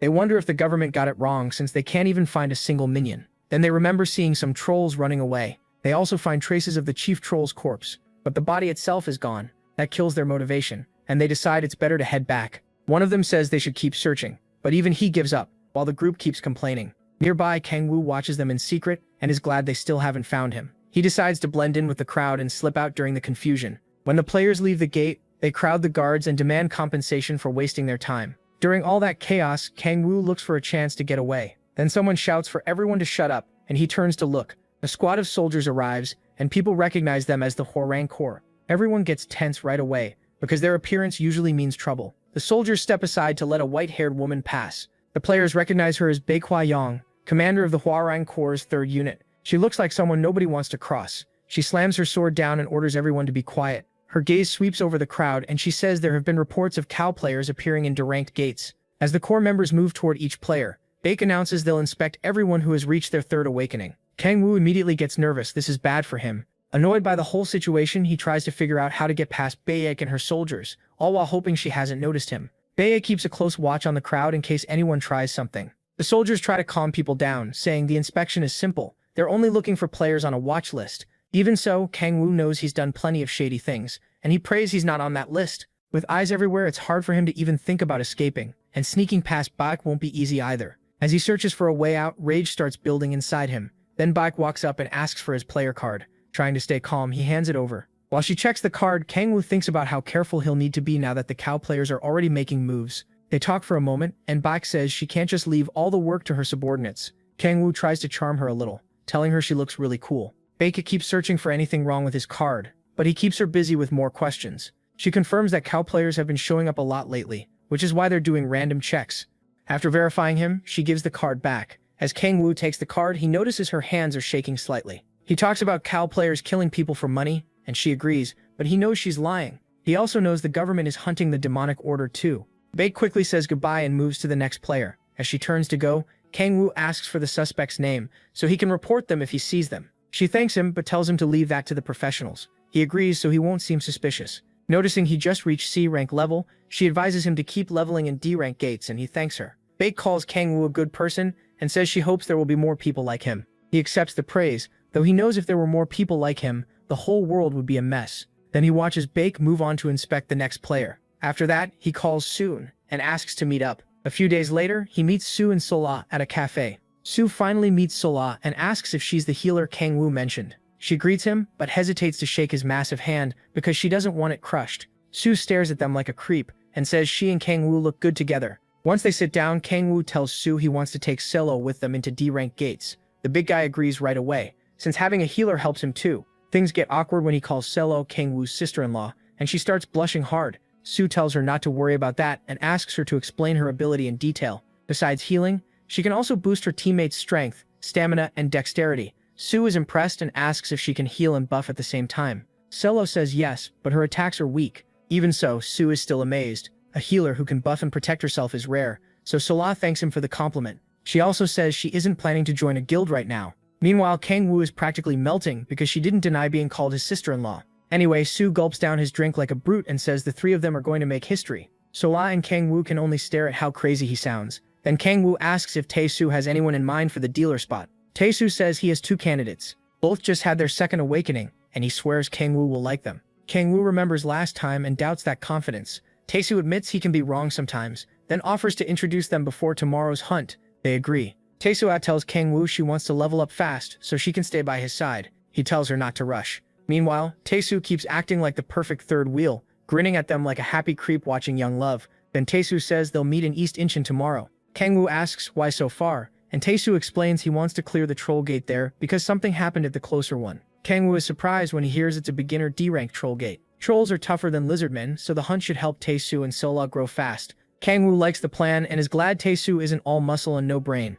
After that, Kangwoo gets ready to leave since he still has something else to do. When Taesu asks what it is, Kangwoo simply says he's going to level up. He's level 29 now, just one step from his fourth awakening. He enters a C-rank gate and uses observation to find some trolls. He spots 8 and cuts them down in an instant. They die before they even know what hit them. Kangwoo flicks the blood off his arm blades and thinks about how many more he needs to kill. When a strange smell hits him, it's human blood, not monster blood. He jumps toward the source right away. While moving through the air, he figures the smell is from at least 6 people. Maybe a C-rank party got wiped out in seconds, unless some cow players are nearby. Soon, Kangwoo reaches the bodies and lands at the slaughter site. Every player is dead and the killing was brutal. The demonic order usually wants victims alive, so this doesn't fit them at all. The blood is still fresh, which means the killer can't be far. Then Kangwoo spots something that even makes him tense up. A giant set of blood-covered fangs is still chewing on the corpses. The creature lets out a roar, and Kangwoo is stunned to see a hellhound here. Its cry shakes the area. Then it lunges straight at him, trying to swallow him whole. With no time to spare, Kangwoo brings out his arm blades and slashes at the beast. But the hellhound's hide is too tough, making the fight even more irritating. Before he can settle in, the beast catches him off guard again and builds up a blast before firing it at him. It explodes the moment it hits, tearing through everything in the way. The hellhound watches the dust, waiting to see if Kangwoo died, but killing the Demon King won't be that easy. Kangwoo jumps into the air and decides to switch weapons. He summons a dark spear and releases its power. As the hellhound looks up, Kangwoo whips up a vortex and drives the spear down. It pierces the beast cleanly, making it scream in pain. Kangwoo lands as the monster staggers from the hit. For a moment he's glad he managed to pin it down, but that thought backfires. The beast gets back up and charges again. Kangwoo dodges and finds an opening. He kicks the monster and uses the recoil to jump back. Seeing another chance, he uses earth power just before the beast can bite him. The ground breaks apart under them and the monster loses balance. Using that moment, he forms his dark spear again and drives it straight into the hellhound's body. The monster thrashes to get free, but Kangwoo puts all his strength into holding it down. They slam into the ground, then the beast bursts out of the crater and sends Kangwoo flying. He recovers fast, but this thing is way more stubborn than he likes. The hellhound is still standing despite its wounds and glares at him with rage. Kangwoo, on the other hand, is getting worn down, and he knows he's still far from his old power. He steadies himself again while the beast readies another charge. The hellhound digs in and wraps itself in a fierce red aura. Boosted by that power, it rushes him again. By now, Kangwoo is furious that a stupid mutt is giving him this much trouble. He draws on Baphomet's power of 1,000, sharply raising his physical strength.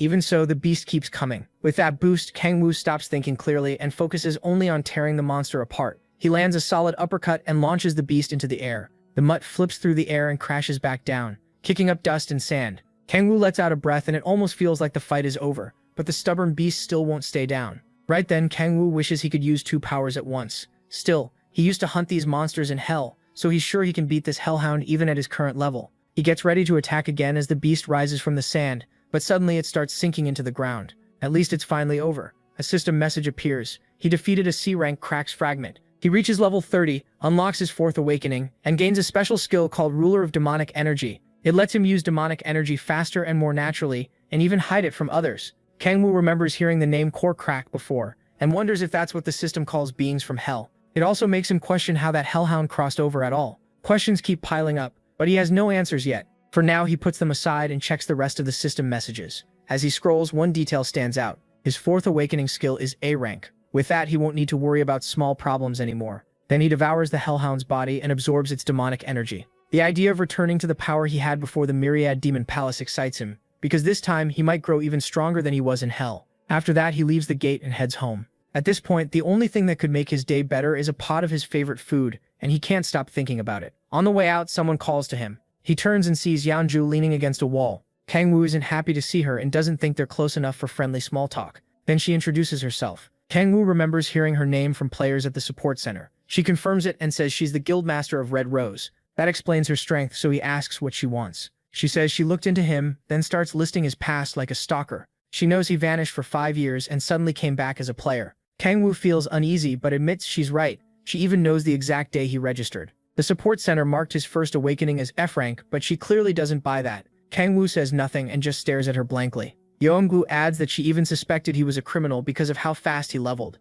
Then she says his fingerprints matched her records. Kang-woo asks how she got that information. She explains that his fingerprints were taken when he got his license, so she knows he isn't using a fake name. After checking her phone, she says Kang-woo is insanely talented and might even surpass her. Not just her, he may even be more talented than Baek Kang-yoon. Kang-woo thanks her for the flattering words, but asks again what she really wants. After a short pause, Yeonju says she wants to sponsor him as the Guildmaster of Red Rose. That is not what he expected. She asks what he thought she was going to say. Kang-woo says he figured she'd ask him to join the guild. Instead, she says someone this suspicious can't join right away. She adds that if he really wanted a guild, he wouldn't have hidden his strength. Kang-woo feels like that's not quite the point. Then Yeonju explains that she wants to back him with money and help him level faster. Kang-woo starts teasing her, asking if this is like the game they played before, and she nearly blows up. Luckily, she calms herself by remembering she's a guildmaster, not some crazy witch. Kang-woo is only messing with her, but she's still mad about how he ruined her leveling in that game. He even brings up her sad bronze rank. She snaps back that it's only because she keeps getting useless teammates. Then, getting serious, he asks why she's so set on sponsoring him. Her answer is simple, because he's going to get stronger. She's impressed by how quickly he's leveled while hunting alone. With her support, he'd get a pass to enter any gate from A rank down without restrictions. And on top of that, he could party with members of her guild. Any stones he sells through them will be tax-free, so he keeps all the money. Kang-woo is impressed, but the offer gets even better. He can borrow rare guild items for free, and if he needs to, they'll even give him a house and a car. Now it almost sounds unreal, and even Kang-woo starts wondering why she's offering so much. Yeonju calls it an investment for the future, but it's still way too generous. She adds that the guild will give him jobs in return, and he'll need to handle them to earn all that support. After thinking it over, Kang-woo asks what kind of requests they'll be. Sadly, she can't tell him that yet, so he decides not to push it. Kang-woo reaches out to accept, figuring he can always refuse any crazy job later. With that, he agrees to the deal, and they shake hands. To him, this is too good to pass up, especially with backing from a top guild. Yeonju is happy he accepted. After the handshake, Kang-woo asks again about the commission, but she says she'll explain when the time comes. Right now, she doesn't think he's strong enough to help. That catches her off guard when he says he's not as weak as he seems. With total confidence, he tells her he's stronger than he looks. She doesn't seem convinced. Yeonju laughs and says his level isn't why she's staying quiet. The real issue is that she still lacks proof, so she can't talk about it yet. Kang-woo still doesn't follow, but she hands him her phone and tells him to save his number. While doing that, he asks when he can get the gear, and she says anytime. So he decides to pick it up right away, and the two head to Yeonju's guild house. She tells him it's near Seoul Station. Later, in the middle of the city, people stop and stare at a flashy sports car parked nearby. One little kid even begs his dad to buy it for him. A lot of them are shocked to see a car like that in Korea. Yeonju walks over and gets in, then tells Kang-woo to do the same, and even he is impressed. Once inside, he asks how much it cost. She says she doesn't remember exactly, maybe around 10 million won. That number leaves Kang-woo stunned. He can't believe someone dressed so casually owns something that expensive. As they drive off, he notices how smooth the ride is, and Yeonju asks if he wants one too. She reminds him the guild can give him a car if he needs it. Kang-woo suddenly starts calling her older sister, and she looks completely disgusted. Then he asks for a car just like this one, and tells her to watch the road. While Yeonju looks ready to kill him, the two start bickering like family. Eventually, Kang-woo stops joking around so she can focus on driving. When they reach the guild house, he's blown away by how huge it is. The place is about as big as a support center, and he wonders if all guilds are like this. Inside, two guild members are waiting for them. One is Hyunju Woo. He holds out his hand to greet Kang-woo, and after that, Kang-woo meets the other man, Moon Young-ho, the commander-in-chief. Young-ho gives off a threatening vibe and clearly isn't happy to see him. Trying to ease the tension, Hyun-woo thanks Kang-woo for accepting the guildmaster's offer. Young-ho still looks ready to throw hands, acting like the guild's hot-headed muscle. Hyun-woo offers to take Kang-woo to the equipment storage, but Yeonju says she'll handle it since he's busy. Young-ho decides to come along instead. The guildmaster asks why. With a hard look, he says he wants to see what kind of person Kang-woo really is. She allows it, figuring they'll be seeing each other often anyway.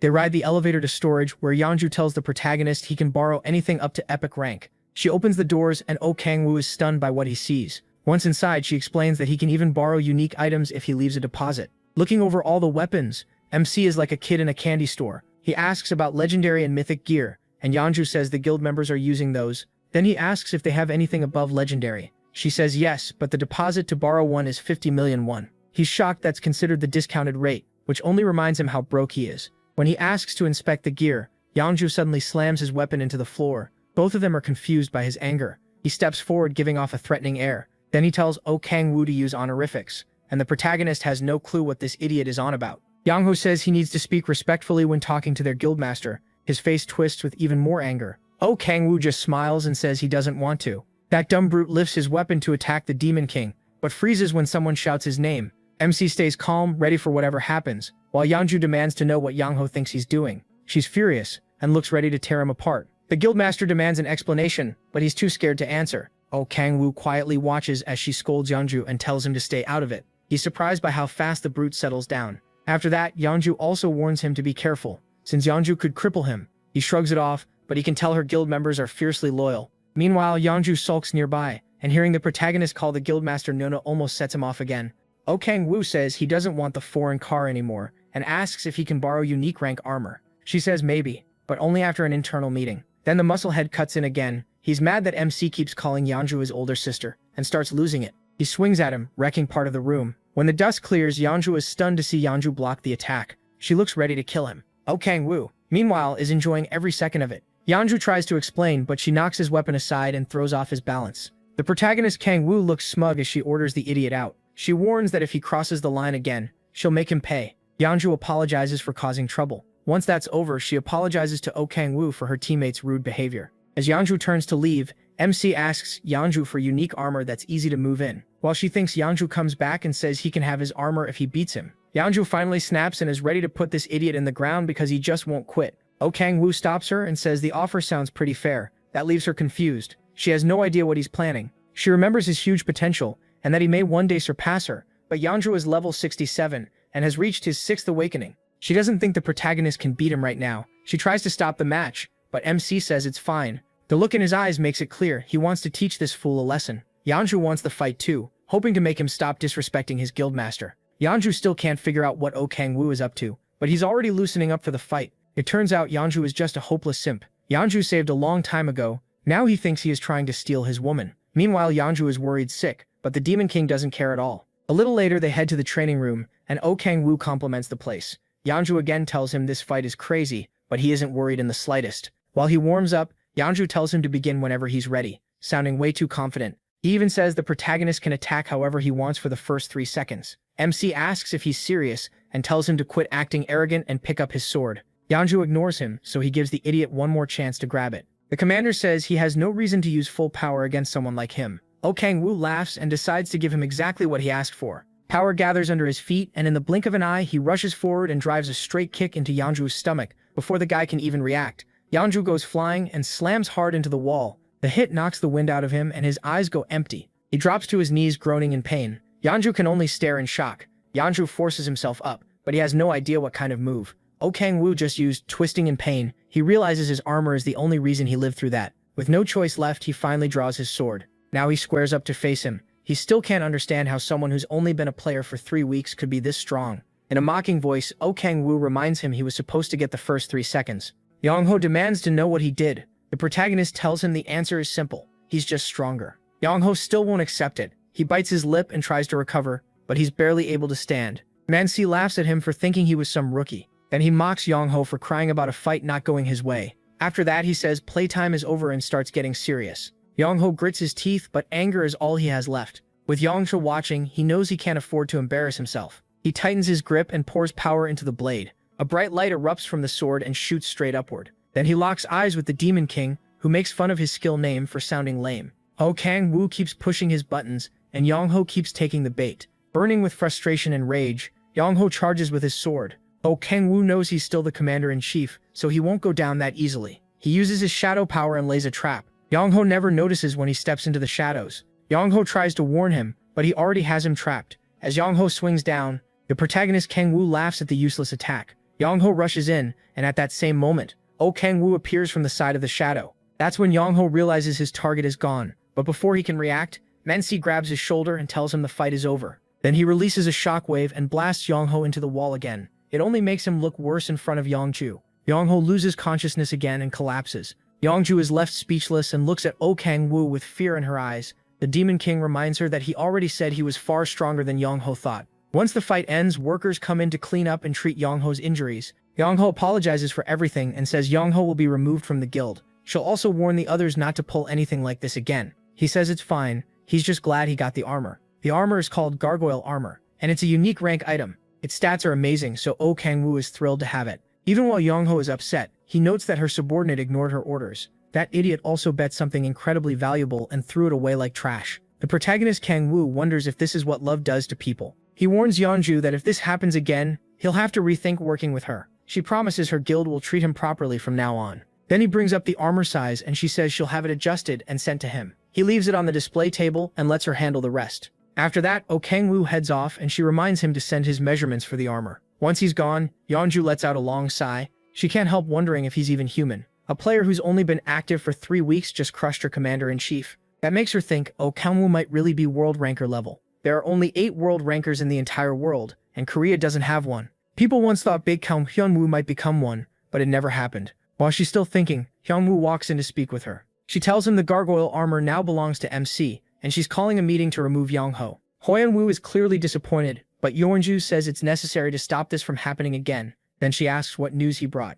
Hyun-woo reports that the government managed to place a spy inside the demonic order. That should help them learn more about the group. Yeonju tells him to dig deeper and bring back detailed information. Meanwhile, Oh Kang-woo stands in the city and checks his stats through the system window. He sees his demonic energy rising along with the others. If he can toughen his body with the rest of his stats, he won't need to depend so much on demonic energy. He also has no use for intelligence or wisdom, since they don't help his stupid brain. The real issue is that he can't get the stats he wants. After his second awakening, the stats tied to his special abilities should have increased, but his demonic energy hasn't gone up, while the others keep climbing. He has no idea why, and wonders if it's because his demonic energy is already so high. It's far above the rest, and lets him do things even high-level players can't. It also looks like the higher a stat gets, the less it rises. So he figures the level 30 range may not boost demonic energy at all. Since overthinking won't help, he lets it go and says he still has time before reaching his 5th awakening. Then he decides to meet Jeolla and Kang Tae-soo. At East Incheon Gate, Kang Tae-soo is already yelling his name like a maniac.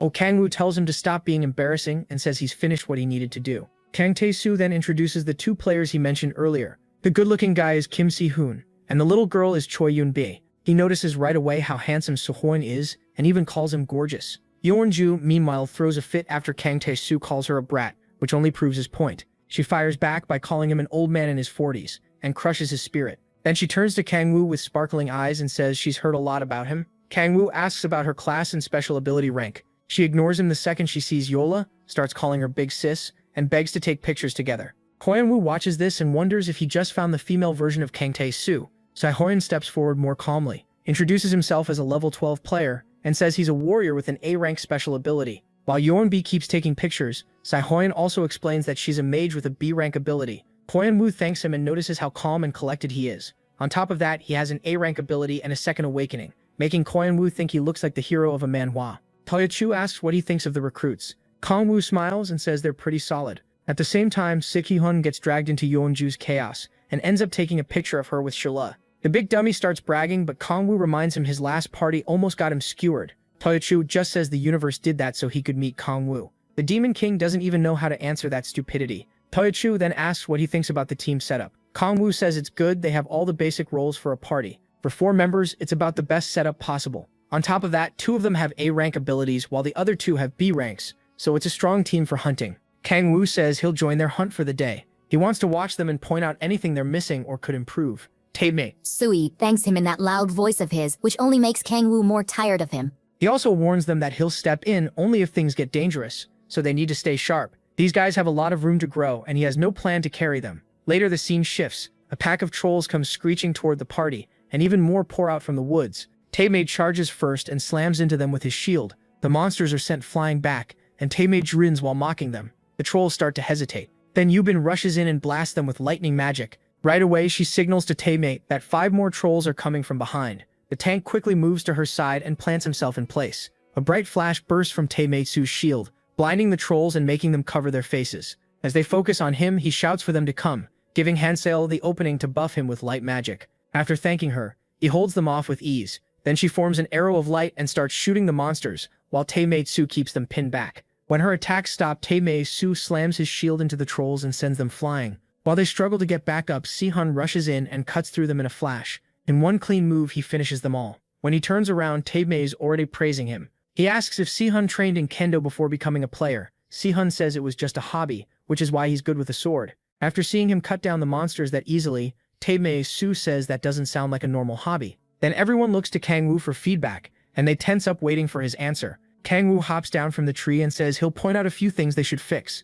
They wait nervously, while he thinks there are actually a lot of problems to fix. First, he praises Tae-su's sharp instincts, but says he burns too much energy by solving everything with brute force. Throwing trolls around from the start will be a problem if a boss appears. He tells Tae-su to focus on his real job, taking hits and holding the line. Then he turns to Seola. Just hearing her name makes her flinch. He says buffing the tank was a good call, but a healer shouldn't be attacking too. Using Arrow of Light was the wrong move. Seola quickly apologizes and feels terrible, but Kang-woo tells her they'll fix it little by little. Then he faces Yoon-bi and reminds her she panicked when 5 more trolls appeared while she was finishing the others. He says she should only use enough power to stun them and let Si-hun handle the main damage. Finally, he looks at Si-hun. Kang-woo studies him for a moment and says there's nothing to correct. Right now, Suis-hun is doing his role perfectly. Kang-woo admits the guy is amazing and starts wondering if he's some kind of genius. The others jump in too, praising how incredible Suis-hun is. After that, Kang-woo tells them to head deeper into the woods. As they move, he tells them to use his advice in the next fight.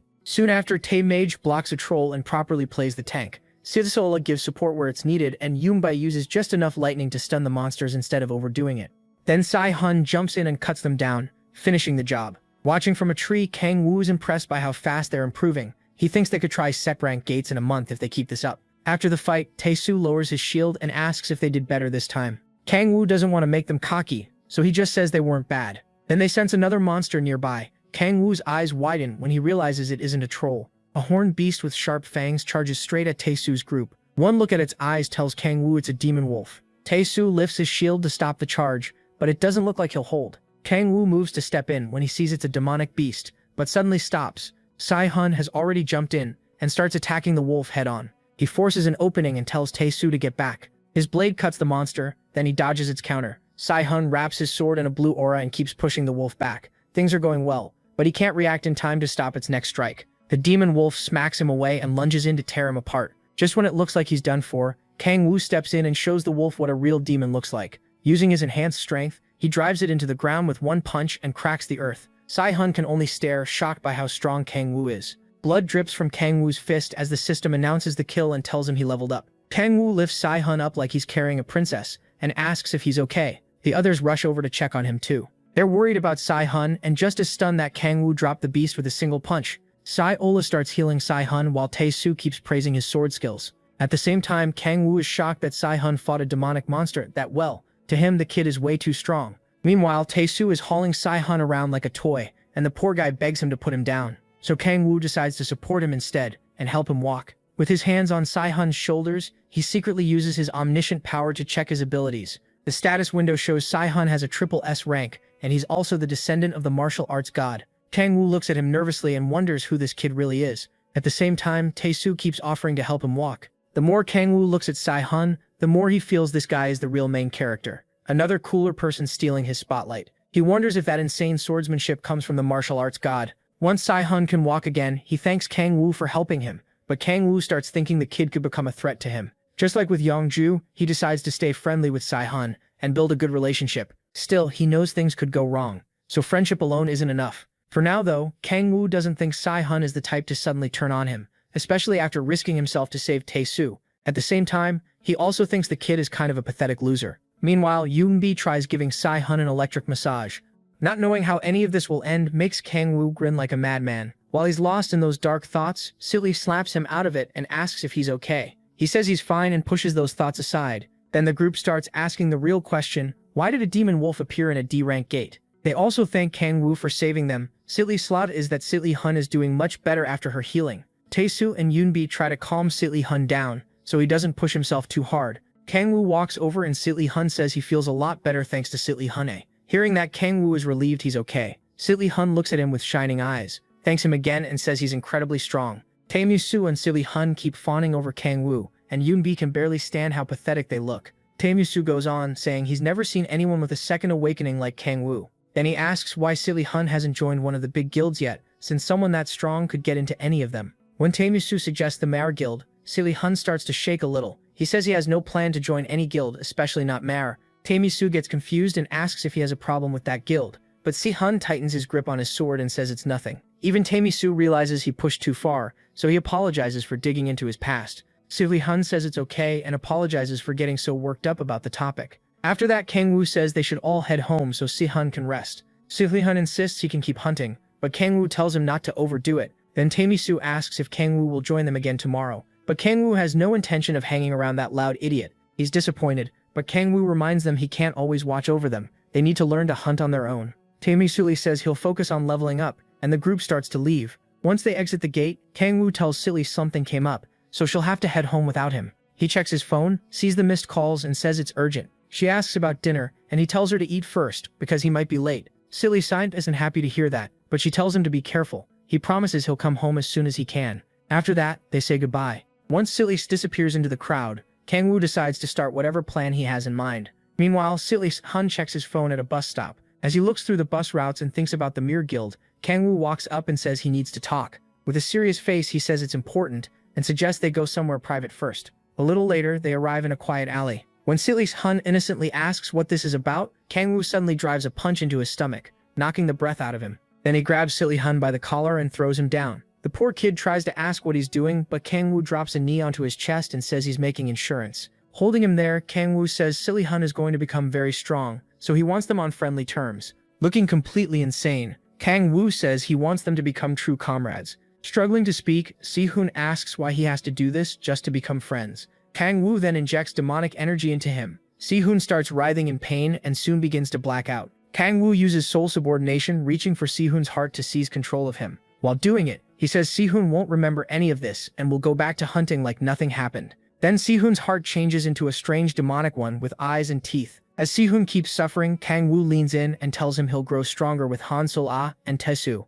and together they'll become the strongest party. A moment later, the Demon Lord lets go of his heart and says that if Si-hun becomes his subordinate, he'll get to use part of Kang-woo's power. Si-hun can barely stay awake after everything he just went through. Meanwhile, Kang-woo stares down at him with a twisted smile and says they'll be great comrades. Not long after, Si-hun finally comes to and hurriedly tries to stand. He has no memory of what happened or why he's in the alley. The last thing he remembers is waiting for the bus. He checks his phone, sees an hour has passed, and tries to piece together what happened next, but all it does is give him a crushing headache. Since he can't remember anything else, Si-hun figures he must have passed out after the fight with the demonic wolf. He clenches his jaw, frustrated by how weak he feels. As he forces himself up, Si-hun tells himself he has to become stronger. He's still got a long way to go. Then a memory flashes through his head. Kim Young-hoon, the vice guild master of the Mer Guild. The moment Young-hoon's face appears, Si-hun slams his fist into the wall and swears his blade will one day reach the vice master's throat. As Si-hun stumbles down the alley, Kang-woo watches from a rooftop. A system message appears,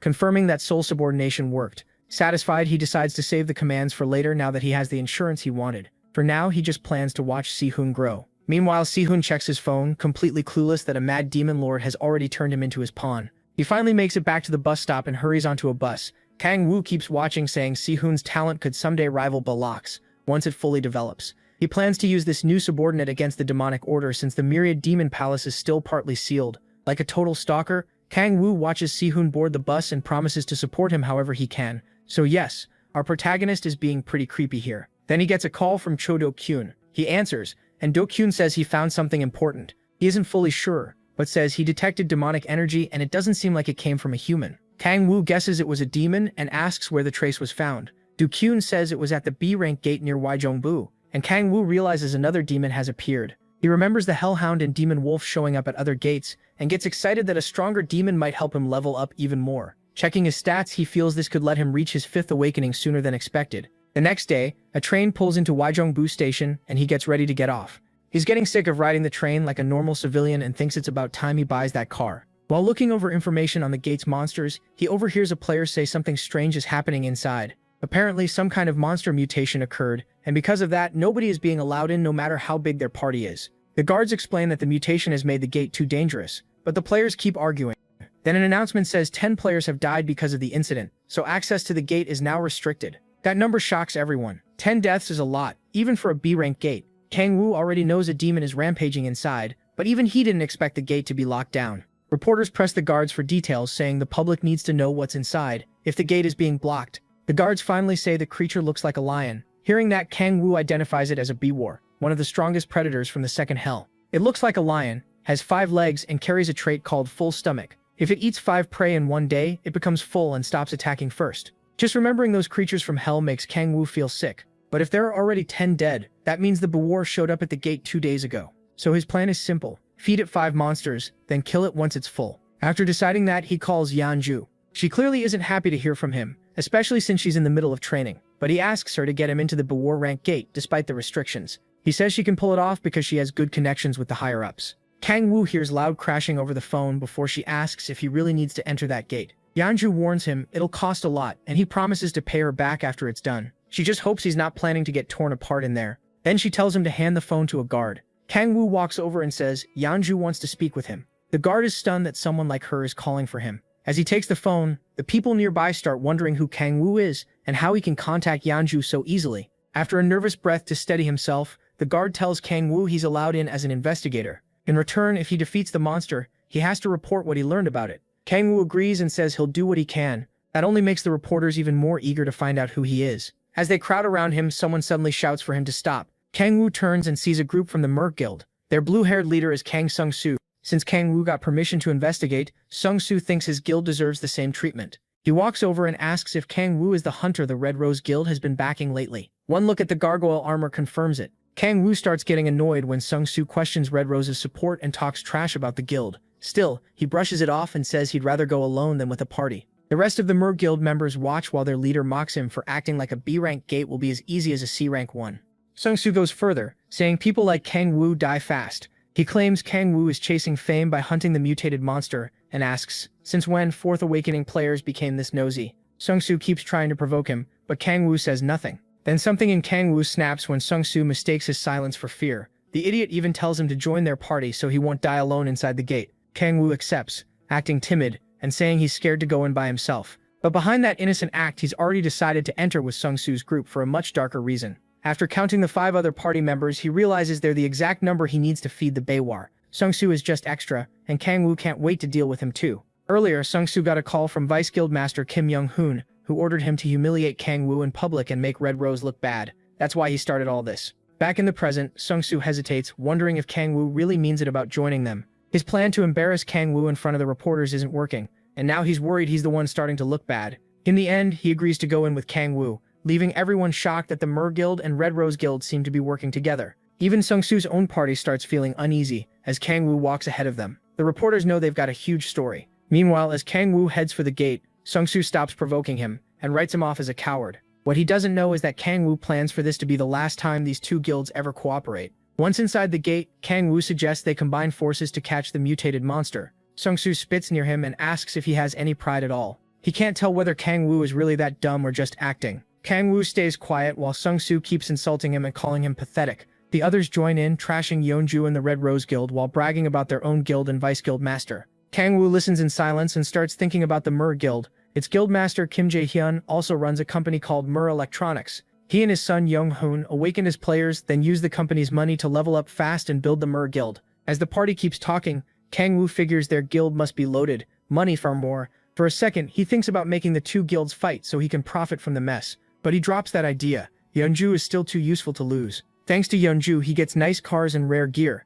So if one guild has to fall, it has to be the Mirror Guild. After they wander around for a bit, Sung-soo starts getting irritated because the monster is nowhere to be found. Kang Woo suggests searching more carefully, and they just call him an idiot. The group starts trashing the Red Rose Guild and Yeonju again, but Kang Woo keeps himself in check. As they keep moving, Kang Woo scans the area with his observation skill. He quickly finds the monster behind a wall and confirms it hasn't reached full stomach state yet. Seeing that, he starts setting his plan in motion. He uses temptation on the party, making them notice a weird smell in the air. Then he watches the burrs slowly head their way. As the ground shakes, Sung-soo tells everyone to get ready to fight. He warns Kang Woo to stay back, but Kang Woo mocks him for raising death flags. That instantly gets under Sung-soo's skin. Kang Woo adds that idiots like him die fast, and while Sung-soo argues, one of his teammates gets impaled from behind by the monster. He spins around in horror. The whole team freezes, staring at their friend pinned by the monster's claws. As the beast moves in to eat its first victim, Kang Woo quietly counts the first one and laughs at the other's useless struggle. Sung-soo orders his team to gather information,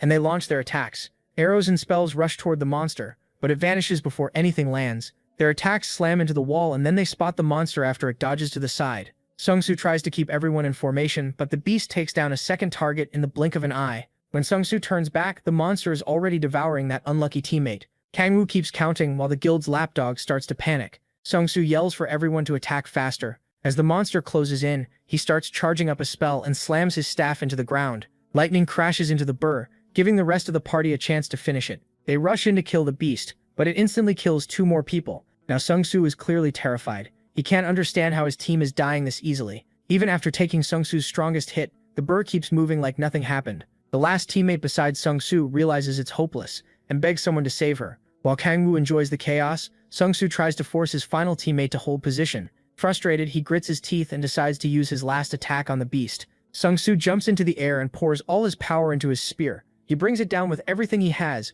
but the monster swats him to the side like he's nothing. Sung-soo crashes into a wall and blacks out. He opens his eyes again when the beast comes toward him and starts crying. Kang-woo counts the 5th target. By then, the monster has eaten its 5th victim, and Sung-soo is sprawled on the ground, groaning in pain. Sung-soo watches the burr swallow his last teammate. Breathing hard, he sees body parts fall from the monster's mouth. With that, the beast reaches full stomach state. He stares in shock when Kang-woo lands on top of it and asks how that's possible. Kang-woo explains that after the beast eats 5 prey in a day, it won't move unless attacked first. Then he draws on both spear power and hellfire at once, aiming to kill it in a single blow. As he combines the 2 powers, Sung-soo can only watch from where he's collapsed. Kang-woo stays focused, knowing it takes more control to use 2 powers at the same time. Once they're charged, they fuse into a flaming bident. The system then tells him he has gained the bident's skill, an S-rank ability. Kang-woo drives it into the beast, and the bident pierces its heart. The burr lets out a scream and thrashes wildly. Sung-soo gets tossed around in the chaos. After a while, the system confirms the kill, and Kang-woo gains 6 levels. He reaches level 40, unlocks his 5th awakening, and his demonic energy rises to 60.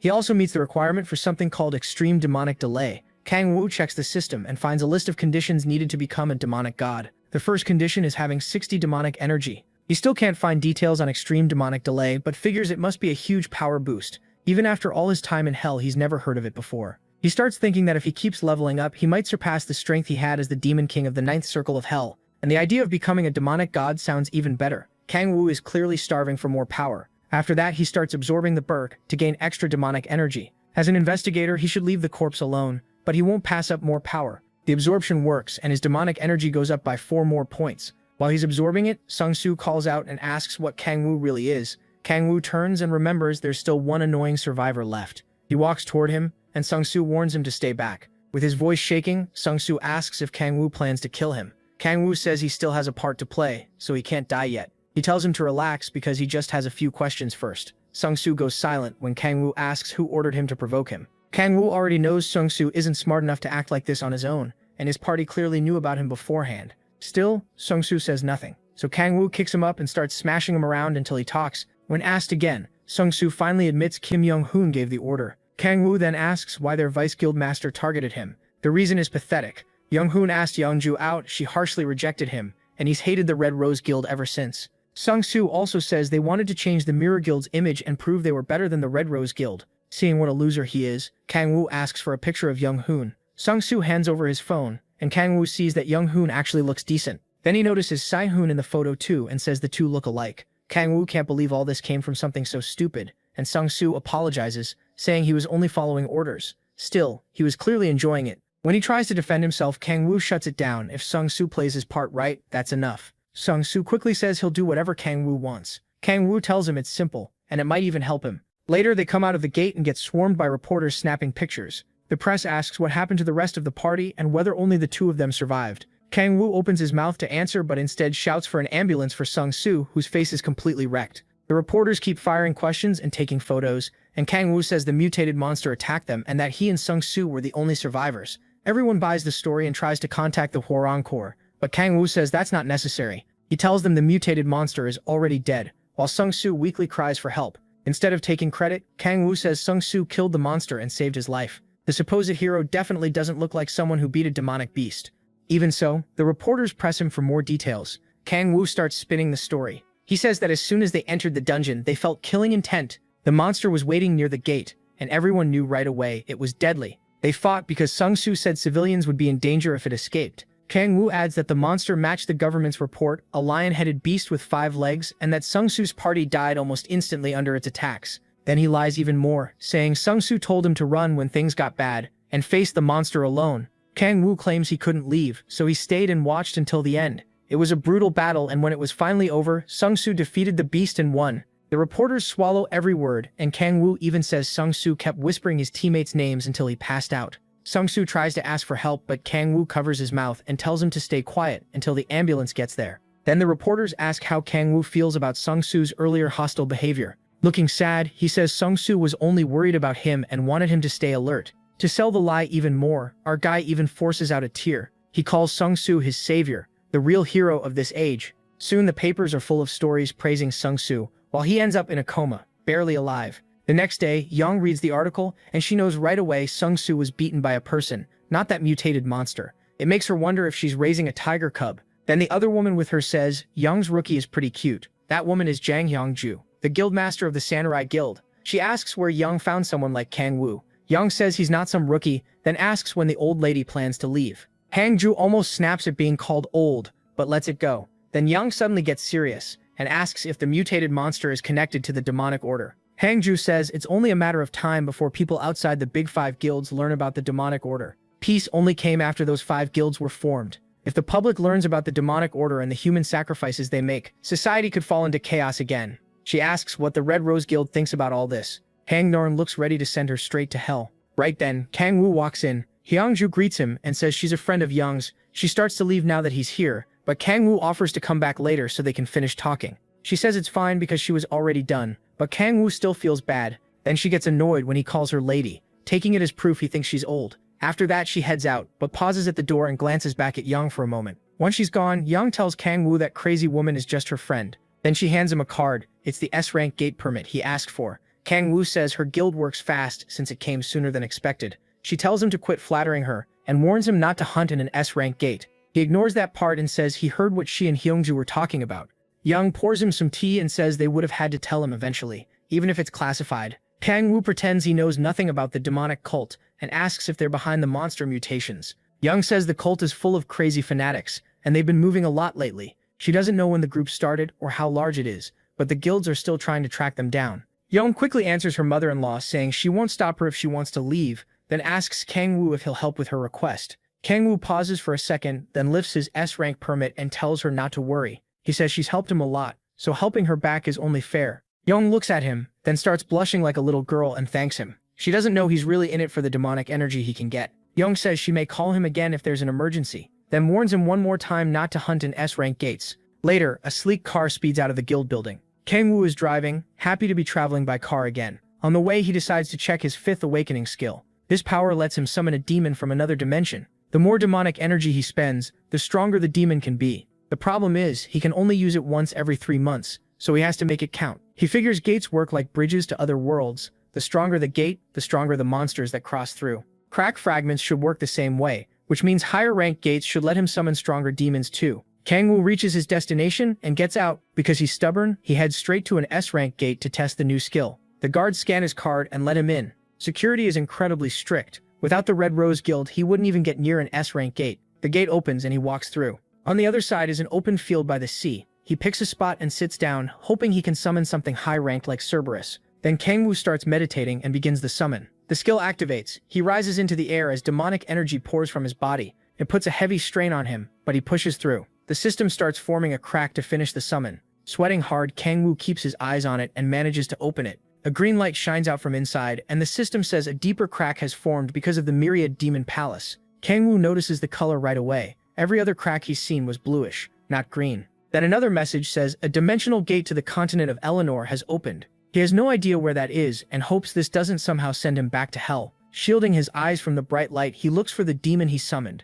The crack closes, but he doesn't realize he's standing in the demon's palm. Then he finally sees it, a dragon named Echidna, daughter of the demon dragon Kargath. Kang-woo is stunned. A dragon? A moment later, the beast crashes to the ground after coming through the crack. He hears people speaking in a strange language and looks up to see several unfamiliar faces jumping out after it. They keep talking, but he can't understand a word. A blonde man turns to say something to the others, but Kang-woo still has no clue what's happening. As they move toward the dragon to inspect it, Kang-woo activates a skill that lets him understand other languages. Now he hears the blonde man warning everyone to stay back, and an elf woman calls him Reynold. Reynold points out that the dragon is still breathing, but barely. It looks close to death. The elf says it won't be able to hurt anyone now, and Reynold relaxes. Then Kangwoo walks up and asks who they are. Reynold introduces himself as Reynold von Iris von Arnon, the third prince of the Iris von Arnon Empire. Kangwoo has never heard of that empire. Looking closer, he notices there's also an elf and a dwarf with them, which makes him uneasy. He starts wondering if they really did come from another world. Then Kangwoo looks at the dying dragon and decides to heal her. The others watch closely as he steps forward. Using resurrection, he places a hand on Echidna, and her wounds start healing fast. Reynold rushes in to stop him, but freezes when Kangwoo begins talking with the dragon. Echidna thanks him for saving her, while Reynold can only stare in confusion. She apologizes for appearing in such a miserable state, and Kangwoo tells her it's fine. Suddenly, Reynold presses a sword to Kangwoo's neck while the elf aims her bow at him. Furious, Reynold demands to know if he's the dragon's master. Kangwoo just asks why they're trying to kill Echidna. That makes Reynold explode, shouting that Echidna is an evil demon dragon. He says she brought a deadly plague, and countless people in his empire died because of it. Kangwoo answers that Echidna denies doing any of that, and if she really had that kind of power, she wouldn't be this badly hurt, and nobody there could have beaten her. Reynold stops for a second, probably wondering if Kangwoo has lost it. Then he starts raging again, insisting Echidna caused the disaster. According to him, she has to die if they want to save the empire's suffering people. Kangwoo gets tired of the prince's attitude and decides to teach him a lesson. He hits Reynold with explosion, sending him and his group flying. They recover fast and get ready to attack again. Kangwoo tells them that even if Echidna really caused all that, she's his familiar now, and that alone is enough reason for him to kill them. Echidna starts crying as her master stands up for her and makes it clear he won't abandon her. Reynold calls him a wicked demon and Kangwoo says he actually is one. Hearing that, Reynold starts shouting like a madman, saying he knew Kangwoo was a demon. Then he swears in his own name that he'll defeat Kangwoo for the sake of his empire's people. Meanwhile, the Demon King can't believe how absurd this prince and his little group are. Reynold charges in and swings at him, and the clash triggers an explosion. Kangwoo survives but admits that Reynold's attack isn't something he can block easily. As Reynold comes in again for another strike, Kangwoo slams the ground and blasts the whole group into the air. Then he follows up with another skill, dropping molten rocks on them while they're still airborne.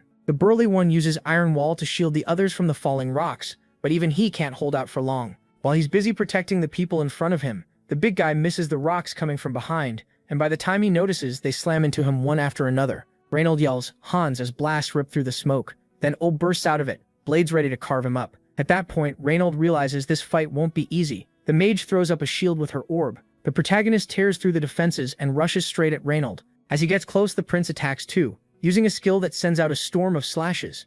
O blocks it with Iron Wall, then drives a kick into Reynold and sends him crashing into the dirt. He even mocks him for yelling his skill name first, saying that's the dumbest thing he's seen. But Reynold suddenly gets back up and charges the moment MC lands. O slips past the hit, yet the prince keeps pressing with attack after attack. Reynold keeps swinging wildly, trying to end it fast, but his reflexes are too sharp. The assault keeps going for a while, and the protagonist admits Reynold is strong. Without his fifth awakening, this could have gone badly. Proud of himself, Reynold starts bragging, though he's still way too easy to read. So O copies him and loudly calls out a skill name. Hearing that, Reynold raises his sword to block, but MC tricks him and kicks his knee instead. Pain shoots through the prince, and he flinches. He can't understand why. O didn't follow with the blade like this is some fair night fight. He laughs and calls him an idiot for falling for it. When his teammates move toward him, Reynold orders them to run. He says the protagonist is too strong for them, and the protagonist smirks knowing the battle is done now that Reynold's leg is hurt. The mage protests that they can't just leave him behind. Reynold shouts back that he's fine and leaves the Arnon Empire in their hands. O kicks him aside like trash and calls him pathetic. Cursing his broken leg,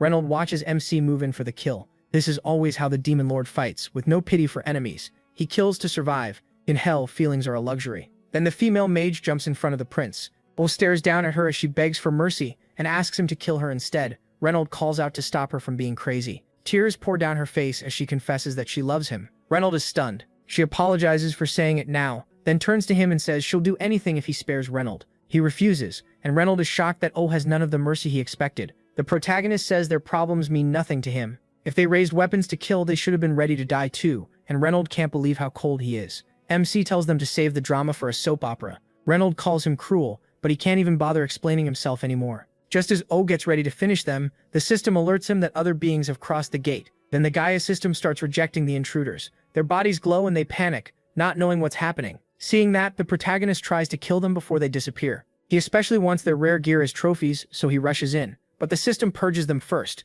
Just like that, his chance to grab their equipment is gone. O curses his bad luck, full of regret. Then panic hits, and he quickly checks on Echidna. Thankfully, she's still there and wasn't kicked out with the others.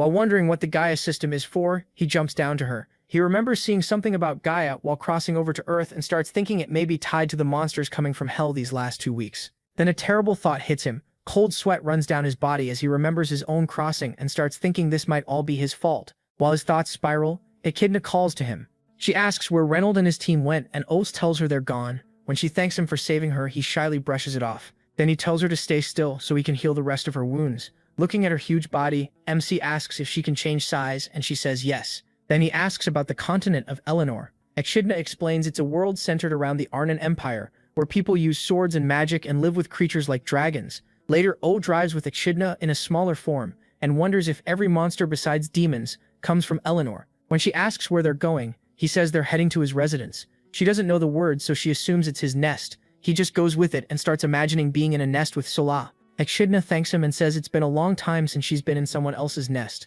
She's been alone for ages. She used to live with her father, but one day he vanished, leaving her by herself. After that, all she did was read books in her lair, and it was painfully lonely. Then one day, someone suddenly entered her home. It was Reynold. Echidna starts trembling and insists she never caused the drought or did anything wrong. No matter how much she said she was innocent, they never believed her. O notices how badly she's shaking as she looks at him with teary eyes. It reminds him of his own past. He grew up in an orphanage, where even meeting his parents felt impossible. He didn't care who they were, as long as they loved him. Laughing at himself for getting emotional, O tells Echidna that even if the whole world blames her, he'll still believe her. He pats her soft fur and wipes away her tears. The protagonist looks down at her warmly, and they keep driving. Echidna promises she'll never forget his name. When they get home, Soza instantly smothers Echidna and gushes over how cute she is. Echidna almost gets crushed, but O is too busy eating to care. He didn't expect Sigila to accept her so fast, but she says Echidna is too adorable not to love. Sigila keeps hugging the poor dragon while Echidna struggles to survive. Eventually, Echidna breaks free and runs back to her master, leaving Sigila a little sad. MC asks how Sigila's hunting is going, and she says her party is doing great and leveling fast. Soon they'll reach their third awakening. She thanks him for everything, saying none of this would have happened without him. She never would have found such a good party or this kind of life. Then Silita thanks him again, blushing hard. O says he should be thanking her instead, because now he finally knows what it feels like to be loved. After that, Silita asks if she can sleep with Echidna, and he can't help wishing that were him. The next morning, the protagonist is still in bed, struggling to wake up. He feels drained and off. When he finally reaches the kitchen, Silita points out that he slept in. O says he feels strangely tired, and she wonders if he's getting sick. He says he's fine and tells her not to worry. Then a strange little girl beside him greets him over breakfast. Something immediately feels wrong. A second later, he realizes the girl is Echidna and completely loses it. While Salah acts like this is normal, Echidna smiles at him and he asks if she could always change like this. She says she felt something strange while sleeping that night, and when she woke up her body had changed. As Echidna keeps eating, O figures her new form may be tied to why he's so exhausted. He just hopes she can still turn back into a dragon. So he asks her to change back. Echidna stands and starts transforming. Her fangs appear and green light pours off her body. Watching this, O realizes he may have made a huge mistake. Her wings burst out, flipping the table and shaking the house. Echidna lets out a roar and they beg her to stop before the whole place is wrecked. The transformation blasts out the windows and wrecks the house. A moment later, they manage to stop her, and she apologizes. MC learns that changing forms itself isn't hard for her. Salah comforts the little girl and tells her not to transform indoors again, while he says she needs to get used to living as a human. Echidna offers to bring a boulder to patch the hole in the house, but Salah tells her not to worry. The little girl feels awful about what she did, and really regrets it. Then Salah says they should buy some clothes for Echidna. She would offer her old ones, but they're too worn out now. There's a shop nearby, so Salah plans to take Echidna there. The little dragon has no idea what they mean. Both girls ask Opa to come too, but he says that won't be easy. Seol-ah asks if he's going hunting again, but he says that's not it. Clearly uneasy, he says he has somewhere to be, but doesn't explain where. Later he arrives at the Red Rose Guild. There, Yang asks if his story about the familiar and the people from Eleanor is true. O confirms everything. She says back to him, and she asks if that's why he wants an ID for his familiar. Still, she looks like she doesn't buy a word of it. The protagonist is surprised she caught on so fast, and that little reaction annoys her. Then he asks if she knows anything about the Gaia system, but she says she's never heard of it. At the same time, MC is busy admiring a cute picture of Echidna in a dragon outfit. Yang is stunned that he can summon a dragon as a familiar and starts wondering who he really is. He ignores that and keeps staring at the picture like a proud dad. Then he tells her it's a bit late for questions like that, making her wonder if helping him was a mistake. Yang tells him to send Echidna's photo so she can make the ID. Right after that, he asks for one more favor, which only makes her more fed up. Before he can continue, someone knocks and he recognizes the voice. He turns and sees Hua walk in. She tells Young she needs to discuss something. Hua apologizes for interrupting, but Young says she's already finished with O. He gets nervous when Hua asks if he's the player Young is sponsoring. The two introduce themselves, and Young explains that her guild has been working with the protagonist. Hua remembers his name and realizes he's the one she met at that C-rank gate before. Young is shocked they've already met and even jokes about whether O beat up a guard, but Hua says he seemed polite and righteous if only that were true. Hearing that almost makes Young sick because that is not how she sees MC, so she drops it and asks what he wanted earlier. Both women are caught off guard when he asks for an official pass to enter an S-rank gate. Even then, he stays completely calm. He says bringing his familiar would make hunting much easier, but his wild requests are driving Young crazy. With a sharp look, she asks if he even knows what shows up at the Suwon S-rank gate. Olaf starts listing the monsters there: wyverns, mountain giants, giant ogres, and a dangerous creature called El Cuero. Young warns him that if he goes, he should never go near the lake. Olaf says he'll be careful, but Hwal cuts in and asks what exactly they're talking about. She points out that just a few weeks ago he was hunting in Su-rank gates, so jumping to S-rank sounds insane. Young doesn't explain much and only says his abilities can be trusted. While the protagonist quietly enjoys the praise, Hwa starts wondering if he hid who he really was when they first met. Still, she admits Young has an impressive player on her side. Young isn't even sure that's a good thing, considering how much trouble he causes. With that done, MC gets ready to leave, and the guildmaster tells him he can start hunting at S-rank gates the next day. She reminds him that S-rank gates are still extremely dangerous. Hwa says he'll keep that in mind. As he walks out, Hwa watches him with suspicion. Once he's gone, Young turns to her guest and asks why she came. Hwa's expression turns serious when Young brings up the demonic order rumor. Hwaza says that's not why she's here. There's something she wants. Young asks what it is. Hwaza says one of her people managed to get inside the demonic order. That agent is supposed to hand over a video with proof at a contact point. Young asks why they can't just send it. Hwaza says the situation isn't that simple, and they haven't heard from the agent in days. The meeting is set for tomorrow at Suwon Hwaso Station. When Young hears that, she remembers it's near the S-rank gate. Oh, was planning to visit. The scene shifts to Echidna, happily bouncing around and asking him what he thinks of her outfit. He tells her she looks great, and she proudly says they bought it at the nearby department store. Echidna thanks Suwal too, and Suwal tells her she's pretty enough to look good in anything. Oh, and Echidna get ready to leave for hunting, and Suwal tells them to stay safe. As the protagonist talks with Echidna, Sayla starts thinking about going hunting with him herself. She wants to join him and hopes she levels up fast enough. MC snaps her out of it by asking if she's heading out to hunt too. Then he tells her he wants to go hunting with her sometime soon. That fills Sayla with joy, and she starts looking forward to it right away. O smiles while she blushes, already daydreaming about hunting beside him. After that, he and Echidna say goodbye to Sayla and head out. At the Swan S-rank gate, he warns Echidna not to go near the lake and not to transform, so they don't draw attention. With that settled, he uses his omniscient power to search for monsters. He finds a giant ogre and decides to start with something manageable. Then he uses the power of temptation, sending it into the wind to lure the monster in. After that, he signals Echidna to be ready. She waits for his move, while he releases Baphomet's power of 1000, boosting his size and raw strength. O leaps from the boulder and attacks the giant ogre. Their fists collide, sending out a massive shockwave that cracks the ground and shakes the air. The ogre's power alone shows why it's an S-rank monster. The protagonist's whole body trembles, and even with all that force, the giant ogre barely moves. He knocks the monster's punch aside, slamming it into the ground. Then he bursts through the dust, runs up the ogre's arm with his dark spear, and drives the weapon into its neck. The creature grits its teeth and powers through the pain. It quickly grabs O and starts crushing his body. Echidna jumps in with Dark Storm and blades of wind tear into the monster. That forces it to let MC go. The Demon Lord follows up with lightning and blasts the giant ogre. Its brain gets fried and electricity surges through its whole body. That finally brings the creature down. After the fight, O levels up once from the experience he gained. He understands why hunters over level 65 usually come here. Echidna runs over and asks if she was helpful, and he tells her she did well. She says she's gotten stronger ever since he summoned her. Then Echidna smells the fallen monster and starts wanting to eat it. Suddenly, a loud screech rings out, and they look up to find a swarm of wyverns overhead.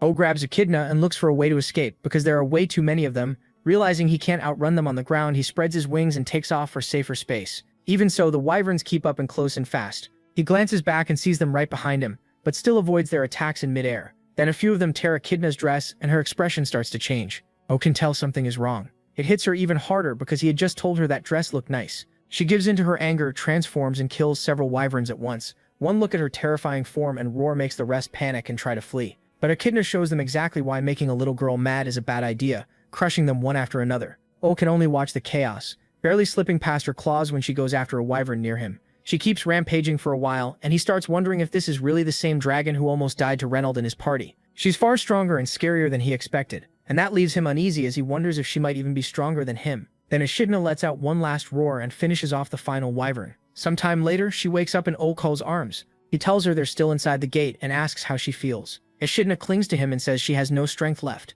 She burned through too much power in dragon form and passed out after changing back. Luckily, the protagonist caught her before she hit the ground. Even then, she's still upset about the ruined dress, but her master says they can just buy another one. And that's exactly how kids get spoiled. She starts to complain again, but O gives her a dark look and says he better not see her transform out of nowhere again in the teen. In a firm voice, he warns her not to lose control like that again. He hates people who let anger drive them crazy. Echidna quickly says sorry and promises it won't happen again. Then she pleads with him not to leave her. Kangwoo tells her he has no plan to abandon her, he just doesn't want her acting that recklessly again. As she cries against his shoulder, he decides they'll head back and get her new clothes. He knows being too soft would only let her repeat that mistake, so he feels this warning was needed. Even so, the whole fight paid off well, and the system shows his level jumped up a lot. Even after seeing her dragon form before, Kangwoo is still shocked that Echidna wiped out the whole wyvern swarm alone. That also drained a huge amount of his demonic energy. Soon, Echidna falls asleep on his shoulder. In his thoughts, Kangwoo realizes she grew stronger by taking in the demonic energy he gave her. The more power she burns through, the stronger she becomes, and the more demonic energy he has, the more he can feed her. Still, he can tell that power puts a heavy strain on her body. Then Kangwoo hears a loud roar. He recognizes it as a giant ogre and figures there may be two of them. So he sets Echidna down by a tree where she'll be safer. Fighting two of those monsters without her won't be easy, but the thought of the battle still excites him and he gets ready. But when he turns back, two players have already taken the monsters down. One looks like a wild delinquent. The other gives off the vibe of someone trying hard to be an assassin. Kangwoo just stares, confused by how fast it all happened. The two approach, and he immediately gets guarded. They say he could have been in real danger. Then pause, wondering if those monsters were actually his targets. As Kangwoo watches them warily, he realizes who they are. The calm guy in the hoodie is Choff, guildmaster of the Honorary Guild. The rough-looking one is Bakkeo, guildmaster of Hanul and Korea's top-ranked player. Bak flashes a friendly smile, while Kangwoo thinks about how absurd it is to run into two guildmasters at the same time. He stays quiet and keeps close to Echidna while they comment that he looks like a newbie who wandered into an S-rank gate for the first time.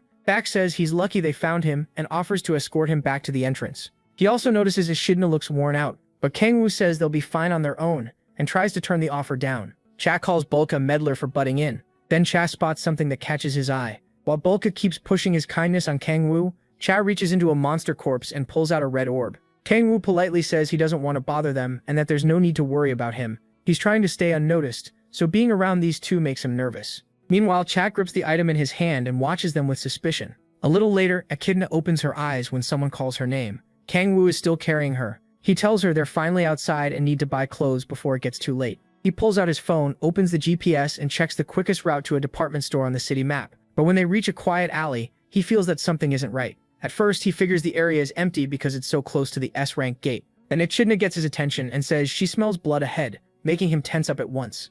And not just any blood, it smells human. The story cuts to an informant who managed to sneak into the demonic order as one of its believers. From what he's seen, their cruelty is worse than anyone imagined. He manages to record proof but can't send it out because radio interference is blocking every signal. When he keeps trying to contact headquarters, the order tightens security, almost like they've figured him out. Eventually they catch him. Now badly beaten, the informant runs for his life. He wonders if this is where it all ends. Even so, with the evidence in hand, he swears he won't die before delivering it. Breathing hard, he presses down on his wound and thinks about getting the memory card to bake, but his legs finally give out, and he crashes to the ground, scraping his knee. His whole body shakes, and no matter how hard he tries, he can't move. His bloody hands tremble as he drags himself forward. He knows he's only one step away from finishing his mission, so he forces himself toward the gate where the Hwoarang corner. Right then, O and Echidna come around the corner and spot him. Struggling to breathe, the man looks up at them and grabs MC's hand tightly. He looks down as the man presses a memory card into his palm and weakly whispers, "Please." Confused, O stares at the card and wonders what it's supposed to mean.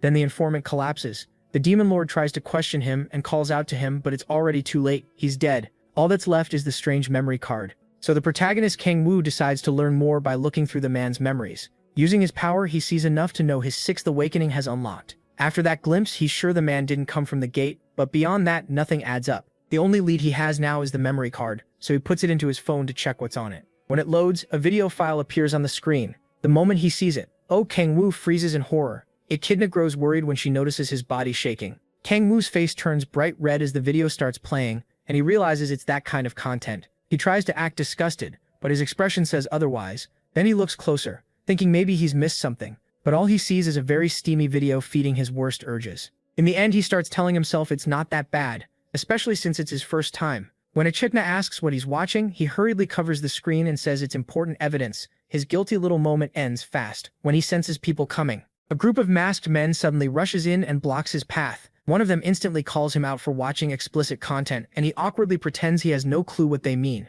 Echidna, meanwhile, is completely lost. The masked men draw their weapons and say he can't be allowed to live after seeing that video.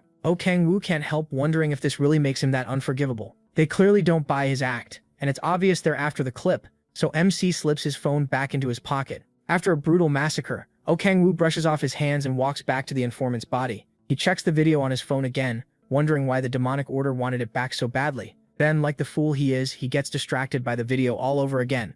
Suddenly, he hears Young and Bake as they drop into the area. The second his eyes meet Young's, cold sweat runs down his back and panic hits him. He stuffs the phone into his pocket, praying she didn't see what he was watching. Looking down at him, Hwa seems surprised to find Kang-woo there, and that only makes him even more nervous. Kang-woo asks Young why she's here, and she answers that it's official business. Hwa quickly comes down and asks if he found a memory card with a video on it. He pulls it from his phone and shows them. Young immediately asks for it, saying it contains something very important. Kang-woo starts sweating and hesitates for a second, before handing it over. She presses him to give it to her quickly because she needs it right away. Of course, Kang-woo takes that in the worst possible way, and his mind goes somewhere dirty. Young gets tired of repeating herself, and he finally gives it to her. She wonders why he's acting so weird, while Kang-woo starts thinking there must be more going on. Young isn't the kind of person who'd ask for that sort of video. Then she tells him to watch it with her, because it's something he needs to know. That only sends Kang-woo's thoughts even deeper into the gutter, while he imagines nonsense. Meanwhile, Young tells Hwa to check the agent's condition. Hwa confirms the man is already dead and gently closes his eyes in respect. After that, Hwa asks Kang-woo to explain what happened here. He says he doesn't know the full picture, but tells them what he ran into. He explains that the demonic order attacked him after he got the card. Hwa figures his involvement was probably just bad luck. Then she says he should watch the video with them, but stops when she notices Young acting oddly. A second later, Young shows them the explicit clip and demands to know what the hell this is. Both of them turn red, and Kang-woo insists he's innocent while trying to keep Echidna from seeing anything she shouldn't. Hwa, though, stays calm and says the video is fake. She explains that the real footage is hidden and can only be revealed with a decryptor at headquarters. Their HQ even recommends using adult videos as decoys. Hearing that, realizes the real file is tied to the demonic order. Then Young starts chewing him out for watching the clip and not warning her about it. Echidna rushes in to defend her master and tells Young to stop being so harsh. Noticing the little girl, Young asks who she is, and he explains that Echidna is his familiar. Echidna clearly doesn't like Young and keeps making nasty faces at her. Young finds that hard to believe. She says,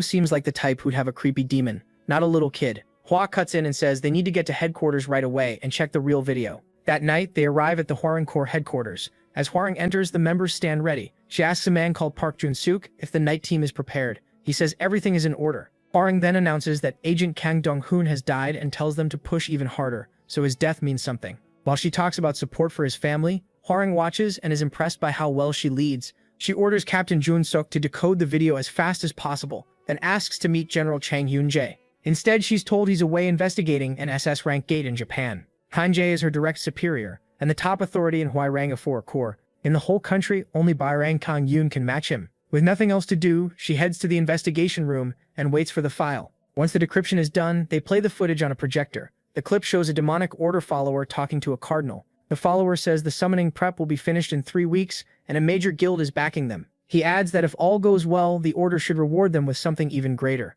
The cardinal cuts him off, says they're only at the beginning, and calls him out for getting lazy. As he stepped on, the follower hurriedly apologizes. The cardinal warns that they still have a long way to go, and tells him to stay quiet until the summoning is ready. Then he notices the camera. The video ends there, and Hwarang Young sit in the investigation room after watching it all. The protagonist figures the cardinal is the one bringing people into the demonic order, and he's sure there must be more than one. Even so, he pulls 3 key points from the video. First, if the man in the star-covered mask is only a cardinal, then someone even stronger must be above him. Second, the order is trying to summon something into the world. And third, a major guild is funding them. He says they should start looking into the big guilds, and Hwarang asks why. Explains that now the spy has been exposed. The order will do everything it can to hide the summoning plan. That means finding proof from the main group will be much harder. So the best lead is the guild helping them, though he already rules out the Red Rose Guild. Hwarang impressed by his reasoning and praises him, which sends his ego soaring. Yang says he's always been quick on the uptake, then asks how they plan to investigate major guilds when even the government struggles with that. Pushing too hard could cause trouble. Says there's a way they can use bait. He reminds Yang that the demonic order targets talented high-ranked players, which makes her remember the rookies her guild lost. He apologizes for bringing up something painful, but she tells him to keep going. MC says those rookies are the key to the whole plan. Huairang then notes that there have been more cow players in low-rank gates, along with more missing person cases. He says they should spread a rumor about a gifted player in low-rank gates who might already be S rank or higher. If that isn't enough, they can add that the Red Rose Guild is after that player too. The demonic order should move fast if they think they might lose him. Huairang likes the idea, but she wonders if the order would really act so recklessly. Ho says they absolutely will. Young asks how he can be so sure. He answers that the demonic order can't resist power. Shaking with excitement, he thinks there's no way they'll ignore a lure like this after already taking demonic energy into their bodies. In a calmer voice, he adds that they also won't be able to hide their tracks. Huairang points out that even with patrols, the number of cow players hasn't dropped. Young agrees the plan could work and asks who they'll use as bait. Most low-rank hunters with high-level talent already belong to major guilds. She also makes it clear that her own guild members are not an option. Unless it's a direct fight, she refuses to risk them. Ulf says he gets it. Then he says he already knows the perfect person to use. That unlucky choice is Sin, walking the streets with a heavy look on his face. When he gets home, he kneels beside an elderly woman who appears to be sick. His face is full of anger and despair, like he's raging against his own life. The next morning, he returns to her side and holds her hand with a grim expression. From outside the house, O watches him in secret from a nearby rooftop. Seeing how devoted Sin is to caring for his mother, the protagonist actually gets emotional and jokes to himself that this guy feels more like the real lead. He pulls out his phone and checks the hottest online topics. The bait is working. Sin's blurred photo is already at the center of the rumors. He even hears people nearby talking about Sin as the hottest rookie around, and his thoughts turn to the one person he knows who can spread gossip fast, sitting at a computer. That person turns out to be Park Hyunwoo. As for Young and Hwa, O figures they're too stiff and straightforward to handle this kind of job. He looks back towards Sin's house and sees him walking out. Once Sin heads off for the day, MC follows. At a C-rank gate, Sin meets Kang Tai-soo and the rest of his team. Ignoring the crowd, he notices Seul looks troubled and asks what's wrong. She says O hasn't come home for over a week, and she's really worried. At the same time, a suspicious hunter in heavy armor keeps watching them until a strange man runs up, desperate to join a party. Seul says she has managed to contact him, but he always gives some excuse for not coming back. To her, it feels like he just walked out on his family. The others try to comfort her, saying nothing bad happened to the protagonist in the gate, and that he probably has his reasons. But it doesn't help much. She still can't calm down. Choi Yun-bi watches as Sola starts worrying that MC got tired of her cooking. Then Sola spirals even more, wondering if he likes some other girl now. Choi Yun-bi snaps her out of it and says maybe it's the opposite. When Sola asks what she means, the brat says the demon lord is in his prime, so maybe staying away is the only way he can control himself around her. C quickly cuts her off before she says anything dumber, and tells Sola not to listen. He reminds her that O is a high-ranked player, so there's probably a real reason he can't show up. Then he says they just need to train harder and grow stronger so they can stand beside him. That makes Salab blush hard, but her worry still doesn't fully go away. In the end, she forces herself to move on and gets ready to hunt. The party enters the gate. Right after that, the mysterious hunter reports that they've gone inside. The one receiving that report is O, and he's glad the plan is moving smoothly. Still, going a whole week without seeing Sin Hala has been rough on him too. Watching her look that sad is starting to wear him down, and she's not the only one. Echidna, who he treats like his own kid, has been lonely because he's been gone so long. The protagonist hasn't been sleeping or eating right these past few days, so he wants this over fast. A moment later, Kang Tae-soo moves to block an attack from a crazed troll. The monster smashes down on his shield, but he manages to hold the line. Even so, Kang Tae-soo grits his teeth and admits the thing is strong. Then he knocks the troll off balance by driving up with his shield and slamming forward. That creates an opening for Soo to charge in. Sehula boosts him, and he uses his hidden dragon sword technique to slice through the beast before it can react. The troll coughs up blood, but it's still not down. The troll whips around and reaches for Sehun, but a bolt of lightning hits from behind and cooks its brain. The monster drops dead. Tae-soo is shocked they beat it, but Dunbi quickly tells him not to jinx it. Sehun checks and confirms it's really dead. They already got the experience points. Even so, Unbi warns them not to relax. Everyone agrees Cedric monsters are no joke. Still, Sehun reminds them they've improved a lot if they can kill monsters like this in under a month. Tae-soo says that's all thanks to Sehun and his amazing sword skills. Sehun thanks him and gives Unbi credit for her magic too. After that, they start gathering magic stones. While they talk about selling the troll's blood, Kang-woo watches in silence from a cliff above. He feels proud seeing how much better the party has gotten. Everyone knows their role now and makes very few mistakes, so he no longer needs to step in. Once the stones are collected, Tae-soo brings up how popular Sehun has become lately. Hearing that, Kang-woo says the real bait is finally about to work. Still, he nervously thinks about the cardinal from the demonic order, and wonders why they haven't moved for a whole week. Maybe the order is being extra careful. Watching them, he remembers hell and how rare it is to find someone like Sehun. Kang Woo lowers his binoculars and decides to search for the order himself, since they still haven't shown up. He activates his omniscient power and scans the area. Soon he spots two bright signals rushing toward a group of trolls,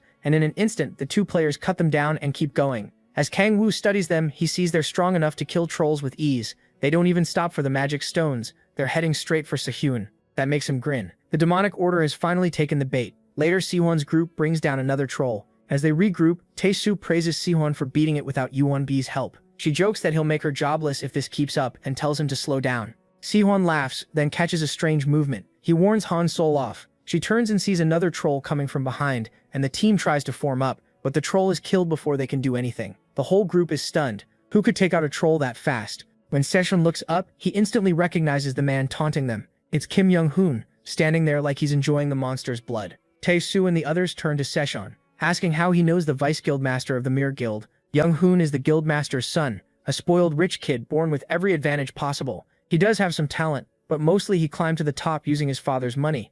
Sehun demands to know why he's here, and Young-hoon answers like it's obvious to hunt. The mood turns tense as the two start arguing. Then Young-hoon calls them brothers, and Sehun snaps. Young-hoon mocks him, saying he's the one with filthy, worthless blood. That sends Sehun reaching for his sword. Young-hoon only smirks and dares him to try. For a moment, Sehun manages to hold himself back. Then Young-hoon brings up the rumors about his dear brother. Sehun freezes when he hears him mention his special power, something that should be S rank. Shaking with anger, he demands an explanation. Young-hoon stares at him in disgust and says he needs an offering like him. He adds that the rest of the party would make good offerings too. Hearing that, Tae-soo assumes he's a hostile player and quickly tells Han Sola to get behind him. But Young-hoon says he has other nasty plans for her. That finally breaks Sehun's restraint, and he charges only for Young-hoon to counter him with almost no effort. The others call out to him, but Sehun manages to land on his feet. He can't understand how his brother stopped that attack so easily, and it frustrates him even more. A huge man in a tuxedo looks ready to step in, but Young-hoon tells him to stay back. Then he switches his weapon to absolute defense mode and lunges at Sehun.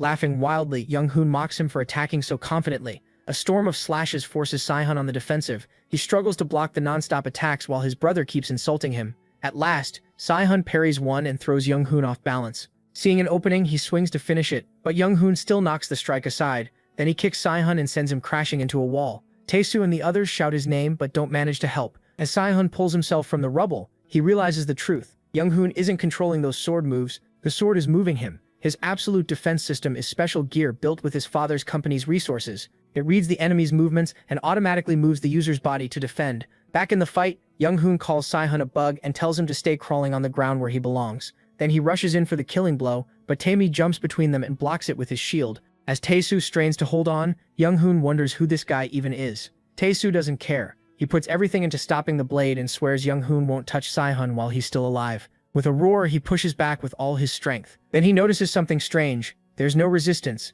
He peeks over the shield and sees Young-hoon untouched inside a barrier. Young-hoon calls him an idiot for challenging him with gear that useless. Then he activates the demonic energy in his defensive suit and blasts Tae-soo away. After Tae-mi-soo hits the ground, Young-hoon says his interference never mattered. Without much interest, he notices Sehun charging another attack, with Han Sola boosting him. Sehun unleashes his hidden dragon technique again, and rockets forward, his blade wrapped in dragon-shaped aura as he strikes. Young-hoon blocks at once, and the swords collide. As Sehun bears down, Young-hoon starts struggling to hold him off. Then Sehun shifts his blade, slips past the defense, and blasts his brother into a wall. After pouring everything into that strike, he pauses to catch his breath. But the break ends when he hears Young-hoon speaking. Thanks to the defense suit, Young-hoon steps out of the rubble completely unharmed. He kicks Tae-soo aside and says Sehun never did know when to stay down. Sehun steadies himself as they prepare to clash again. Young-hoon remembers that his brother was always better, whether in school, training, or even as a player. Next to Sehun, he was always the loser. Now he raises his blade and says none of that matters anymore.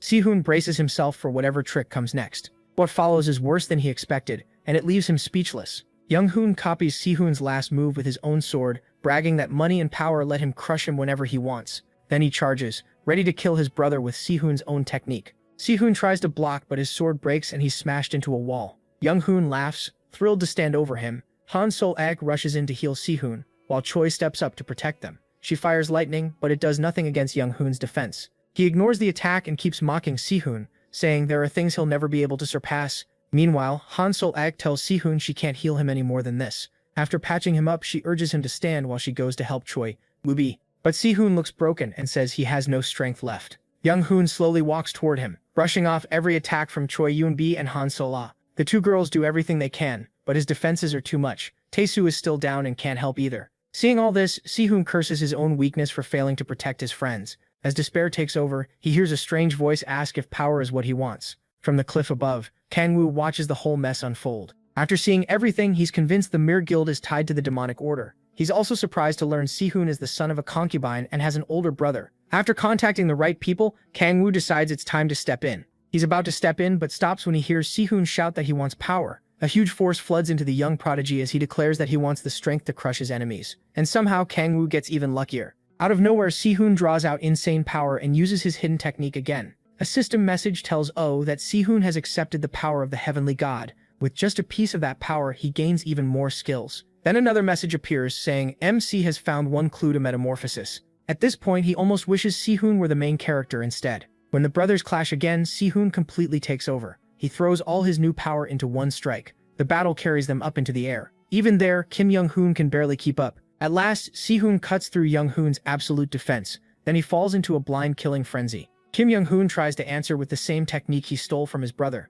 but Si-hoon slips past it. Fired up like a beast, Si-hoon activates a new skill and crushes his brother again. Kim Young-hoon can hardly follow him and can't understand how Si-hoon got this fast and strong so quickly. Even with the gap in power, that fool still thinks he's stronger. Then Si-hoon breaks his defense again and cuts him. Realizing he can't win, Kim Young-hoon tries to back away. But by the time he brings up absolute defense, it's already too late. Si-hoon's sword is about to go through him. Then one of Young-hoon's allies jumps in and blocks the hit. The huge man swings his axe and blasts Si-hoon backward. Young-hoon snaps at him, calling him Chow Young-ju, Young-hoon whining that he should have shown up sooner. Si-hoon has taken heavy damage from using that much power and looks close to his limit. With cold sweat on his face, he looks up as Myung-hoo walks over and tells him to admit he'll never beat his brother. Myung-hoon says if he obeys, they'll only take one arm. Si-hoon tells the brute to quit talking nonsense, but the giant slams the end of his axe down. That only makes Si-hoon's internal injuries worse. Young-hoon then stomps on Si-hoon's hand, trying to force him to admit his worthless brother is stronger. Si-hoon fights through the pain,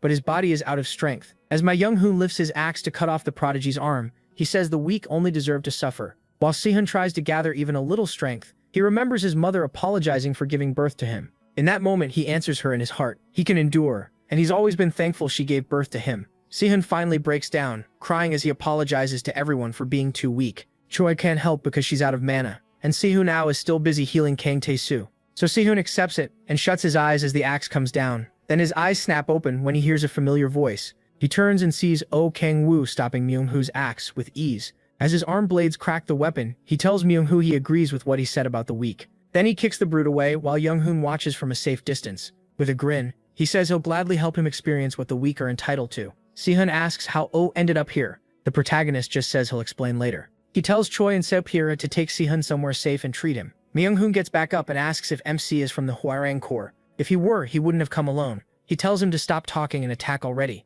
He wants to finish this fast. That smug attitude makes Young-hoon furious, and he charges straight in. But he's stunned when Oh crushes his axe with ease and throws his own words back at him. The weak only deserve to suffer. Young-hoon tries to pull his weapon free, but his strength means nothing before a real demon lord. A deep fear grips him as he stares at the protagonist and wonders what kind of monster he's facing. Kim Young-hoon yells for him to use demonic energy. Young-hoon hesitates, which only makes Kim Young-hoon scream harder, ordering him to use it before he dies. While that idiot keeps shouting, Young-hoon lets go of his weapon and decides to sacrifice himself. He slowly starts releasing the demonic energy inside him. As the transformation begins, MC watches with interest. Young-hoon's skin turns red, horns grow out, his teeth sharpen, and wings burst from his back, but MC stays completely calm. Meanwhile, Daddy's boy cackles and says Young-hoon can win now. With fear and madness in his eyes, Kim Young-hoon orders him to kill him. Young-hoon rushes in to crush the protagonist, but Oh doesn't lose his cool for a second. He uses Iron Wall along with Power of 1,000 and smashes Young-hoon with one punch,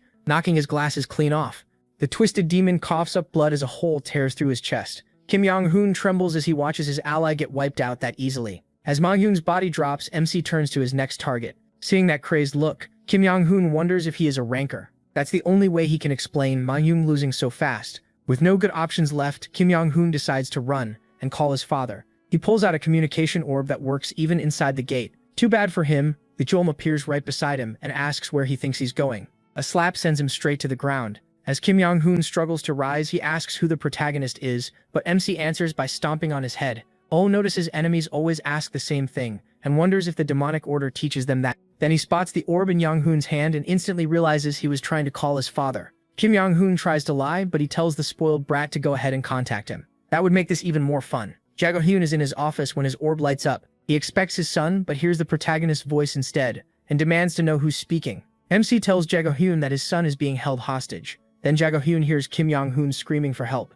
He stays quiet while Oh keeps beating him and mocking how he was raised. Finally, Jae-yoon answers, and he can tell the man does care at least a little. Kim Young-hoon is beaten bloody and bound in chains before Jae-yoon asks what he wants. The protagonist tells him to come to the Mokdong-sir rank gate right away if he wants his son alive. When the guildmaster assumes he has to come alone, MC just laughs. He already knows what Jae-yoon can do, so he tells him to come ready for a fight while making sure he hears his son's screams. When the old man starts arguing, Oh cuts him off and tells him not to whine, just get here. Furious, Jae-yoon warns that he won't get away with this because his group works with the government. The protagonist says he has nothing to do with the government. When Jae-yoon asks if he's alone, the protagonist jokes that he's still single. That finally pushes Jae-yoon over the edge, and he demands to know where MC got the nerve to do this. He couldn't care less. Instead, he keeps provoking him, saying Jae-yoon has no idea who he's messing with, while saying the boy needs some sense beaten into him. Oh keeps torturing Kim Young-hoon and smashes his head into the orb. That leaves him barely hanging on. In agony, the boy starts wishing it would all just end. His father tells the protagonist that's enough,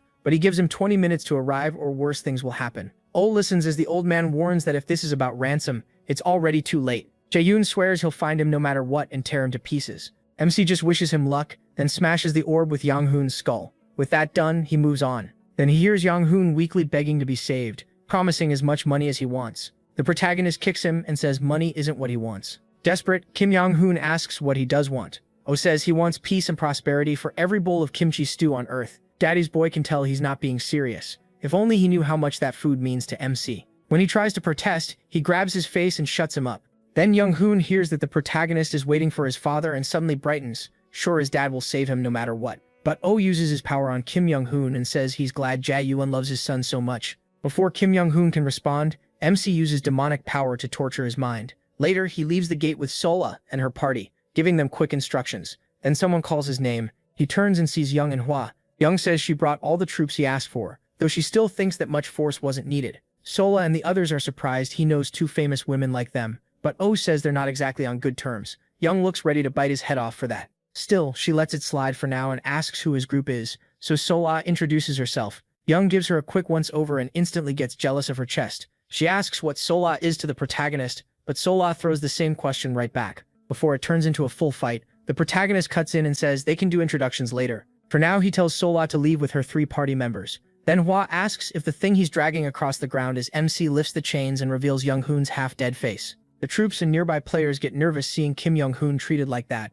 They all know how Jae will react, but he already planned for that. Young decides she'll face Jae head-on, since the Mir Guild is tied to the demonic order. Hwa warns that this could turn ugly. With their current numbers, they aren't really ready to confront Jae directly. She thinks they're rushing in too fast, but Oh tells her not to worry. According to him, beating someone who's lost their mind is easy. As he kicks Young-hoon's head, he says a father's love for his son has no limit. Young doubts Jae wouldn't fall apart that easily, not knowing the protagonist already pushed the old man past reason. Oh knows exactly what he's set up, and he can't wait to see it play out. A line of black vans suddenly arrives. Jae steps out slowly and says he knew Young and Hwa were behind this. Both women move in front of MC and prepare to face him. Jae laughs at how few they are and asks if they really thought taking his son hostage would settle anything. A terrifying aura pours off him as he demands to know who talked to him through the orb. His gaze lands on Oh, who walks up with a signal and says Jae looks better in person. Seeing him drag his son around so casually only makes Jae angrier. He thanks the protagonist for not running, and the protagonist answers by tossing his useless son back to him. The guards rush to catch Kim Young-hoon and check his condition.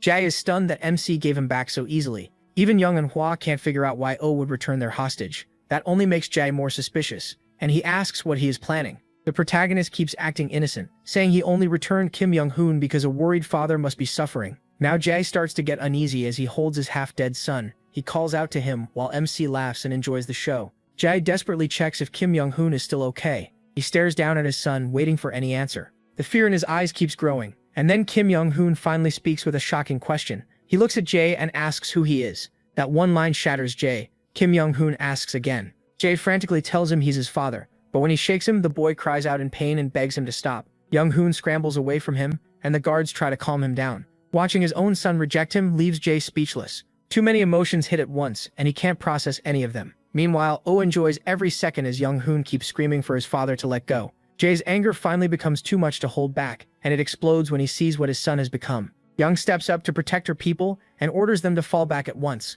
Consumed by rage, Jae demands to know what Oh did to his son. In an instant he charges straight at him, but Young moves to intercept. She powers up too, and the two guildmasters clash. Jae brings out his ninth awakening ability, while Young uses her bloodthirsty chain to lock him down. Both of them shout in fury as their powers collide. Jae tells Young to get out of the way, and an explosion erupts when his fists come down. Luckily she dodges and swings her chains into a trap. They wrap around Jae and pin him in place. He fights to break free, but the chains only tighten more. Then to Young's surprise, the old man still tears himself loose. He smashes the ground under them, launching Young into the air. As she struggles to avoid him, he snarls at her again to move. Just before another hit lands, Hwa jumps in to help Young. She unleashes her whirlwind power to pin Jae down, and the blast of wind drives him back. It tears up his clothes and leaves cuts across his body, but Jae is nowhere near finished. The two women on the other hand are starting to wear down while Oh watches from the rear like he's enjoying a show. Jae only gets madder, fed up with these interruptions. He lifts his fist high and slams the ground once more, throwing Hwa and Young off balance. Rocks burst into the air as they get shoved back, and the old man roars. With Hwa knocked aside, he rushes straight for Young, but she still refuses to step aside. Jae screams at her to move again, and she answers by charging him with her chains. This time she shapes them into spears, and they stab through Jae's body, adding even more wounds. Even so, the old man ignores her tricks and blasts her away in a flash. Young is stunned that he pushed through those spears without caring. Still, with the chains still stuck in him, she wraps them around his body and yanks to hold him still. Since Jae is still a rancor like her, Young plans to keep piling on damage until he finally drops. But she underestimates how badly Jae wants Oh dead. As he strains against the chains, she searches for a way to set up a finishing blow. Just as Hwa struggles back to her feet, Jae breaks free from Young's chains, leaving the Red Rose Guildmaster speechless. Once free, he rips the spears from his body and throws them aside. Now he's face to face with Oh, though badly injured. One look at his excited grin pushes Jae even closer to madness. He charges at the demon in blind rage and swings a huge punch at him, but he never notices the blade driven through his body. The hit catches him off guard, and blood pours from his mouth. He slowly turns and sees Hwan as the one who stabbed him. She stays standing, breathing hard and clearly exhausted. Jal's guards can hardly believe it, even as they keep trying to restrain Young Hoon. Hwana pulls her sword back out of Jai, but he braces himself and refuses to fall. Shaking from pain, he still drags himself toward Oa. The women watch as he keeps stumbling forward. At last, Jai gets close enough to reach the protagonist's face and lifts his fist for one more punch. But Oa only smiles darkly as that fist barely brushes him. Then Jai's body gives out, and he drops to his knees. MC grabs him by the hair and mocks him for saying he would kill him. Then he asks Jae if he even knows who he's dealing with. Later, at the Hwaning Corps headquarters, Young demands an explanation from him and asks what he did to Young Hoon. She's shocked when she learns he can alter a person's memories. Oh smugly brags that he's talented at everything and basically the best there is. Young stares at him and tells him to quit the nonsense. She wants to know what he really is, but the protagonist says she doesn't need to know everything. What matters is that she's helping him, and he's helping her. Young clenches her fist in anger when Oh asks if wiping out the demonic order isn't enough for her. Furious, she watches him hold out his hand and suggests they keep working together. With a long sigh, Young feels like helping MC in the first place was a mistake, but she still takes his hand and agrees, knowing it's too late for regrets. Even with her doubts, she decides to keep cooperating with him. Later, Jai is held in a dark room restrained and covered with seals. Hwan walks in to question him, starting with when he began working with the demonic order. Young and he are there too, and he asks him what a summon is. Even as the questions keep coming, Jae only smiles and stays silent. That makes Hwa slam the table and demand an answer. Jae-Hein's smile fades when Hwa Young tells him he's not the mere guild master or a company CEO anymore. He's just a criminal who helped a mad cult. He snaps back, asking if she really thinks he'll answer anything. To him, the Hwa Young Corps are just the government's dogs. Hwa Young isn't amused at all. Then he threatens them, saying their lives are in his hand. Before he can keep going, Yeonju strikes him with her spear and shuts him up. Since he's already restrained, Yeonju takes over the questioning. Jae-Hyun groans in pain. Yeonju stomps on him and demands answers. Hwa Yeon quickly stops her, warning that Jae-Hyun can't die before they get the truth. Even then, Jae-Hyun only laughs. He says they'll lose in the end because they have no clue what the demonic order is planning. That only makes Yeonju angrier. Kang-woo cuts in and tells them to step back. He says he'll handle the interrogation himself and talk to Jae-Hyun. The moment Jae-Hyun sees Kang-woo, he looks ready to tear the Demon King apart. He says Kang-woo stepping in won't change anything, but Kang-woo is sure he can make him talk. Jae-Hyun clearly doesn't buy it, but his attitude shifts fast when Kang-woo says he can restore Young-hoon and make him normal again. Using the old man's love for his son, Kang-woo tells him to answer every question. Jae-Hyun looks up at him and sees someone truly wicked. Instead of answering, he breaks into wild laughter like he's finally lost his mind. Yanju and Hua Yan can only stare at him in pity, too shaken to speak. Still laughing, Jae-hein swears Kang Woo will fall into the depths of hell. He has no idea he's saying that to the king of hell himself, and Kang Woo doesn't take it seriously. In the end, Jae-hein starts talking. He says he met a man 8 months ago, and they realize it was the cult cardinal in the crimson mask. Even so, he never learned who the masked man really was. Kang Woo tells him to keep going. Jae-hein explains that the masked man offered to turn him into a devil if he supplied resources for the ceremony. Yanju thinks he was insane to accept that deal, but Jae-hein says she knows nothing about devils. He claims devils can live forever as long as their neck stays intact and their heart doesn't burst. Hua Yan asks why he believed that, and he says the order has been around for over 1,000 years. That shocks both women, and even Kang Woo is stunned. Jae-hein adds that the order may be even older than that, and it has been growing in secret all around the world. He says they only became active recently. Kang Woo realizes the demonic order runs far deeper than he thought, which will make them much harder to stop. Jae-hein admits he kidnapped players to gain eternal life. Yanju looks at him in disgust and calls him a lunatic for doing something so evil. Jae-hein just laughs and says she still doesn't understand. He explains that a devil's body keeps the person's mind, but that still doesn't excuse what he did. He says a devil's body lets you stay young and live forever. Yanju still refuses to believe something that absurd could be real. Jae-hein insists it is, saying he'd never risk everything on a lie. That only pushes Yanju closer to losing her temper. But hearing how sure Jae-hein sounds, Kang Woo starts to understand how the demonic order keeps pulling people in. The idea of endless desire takes him back to his time in hell, when he survived by feeding on demon corpses. He keeps staring at Jae-hein, who says some guild members accepted demonic energy during the cult's rituals. Hua Yan asks if demonic energy is like mana, and Jae-hein says it's similar, but not the same. When they learn he has no demonic energy himself, Yanju asks why he never took it. He says the masked man told him more prep was needed to make him a full devil. If someone takes demonic energy too soon, they can become a mindless monster. Asked why he let his guild members take it, he coldly says they were useful as disposable pawns. Hua Yan then asks what the demonic order is trying to summon. They're shocked to hear it's a demon, and even Kang Woo starts trembling. Jae-hein doesn't know where or how they'll do it, but the order told him the dimensional wall blocking the summon has started to weaken. That makes Kang Woo even more uneasy. Yanju asks what the dimensional wall is and when it began weakening. The old man says it started about a month ago, and cold sweat runs down Kang Woo's back. In that moment, he realizes this chaos is his fault. The demonic order became more active because he broke the Gaia system when he came back to Earth. Kang Woo tries to stay calm, though Yanju notices something is off. He hopes the system will fix itself, but that hope dies when Jae-yeon says the dimensional wall is still weakening. At this rate, everyone in hell, even the people from Eleanor, could cross into Earth. Kang Woo's mind is spinning, but he keeps a calm face and decides to focus on the demonic order first. Then he asks where the demonic order's headquarters is. Jae-yeon says the place he knows may not matter anymore. The order could already be done preparing the summon. Yeonju asks why they tried to capture City since they assumed he was meant to be an offering. But Jae-hyun says he knows nothing about that. That doesn't add up to Yeonju. If his guild is supplying offerings, how can he not know whether the cult has enough? He answers that his guild works on performance. Hearing that, Kang Woo realizes the situation is even worse. Jae-hyun says the Mere Guild isn't the only group working with the demonic order. Their fight is far from over. Elsewhere, at what seems to be the demonic order's base, the Crimson Masked Man tells his followers Jae-hyun has been captured. He's disappointed. Jae-hyun fell so easily, but one follower says their plan won't be delayed because other guilds already provided offerings. Even so, the masked leader can't figure out why Jae-hyun got involved himself. As he looks into the orb, he spots Kang Woo and recognizes him right away. He asks his followers for updates on support from the order. They say it has arrived, and they've also received a crystal filled with sealed demonic energy. With it, the cardinal can boost his power and complete the plan. They add that no new orders have come from above. The cardinal takes that to mean the order wants them to handle it on their own. So he says the plan will go ahead as scheduled, starting with El Cairo. Later, outside Hwarang Corps headquarters, Yeonju is upset that they're back at square one, and Hwaryeon tries to lift her mood. Then Hwaryeon tells Kang Woo the government plans to give him extra rewards. It's their way of thanking him for exposing the Mere Guild's ties and helping capture Jae-hyun so easily. Kang Woo hopes it's something useful, not junk like plaques or trophies. Hwayeon says she'll contact him later about it. The way she builds it up makes Kang Woo think it might be something he'll actually want. After a long while, Kang Woo finally gets home to Solo and Echidna. The second they see him, they shout his name.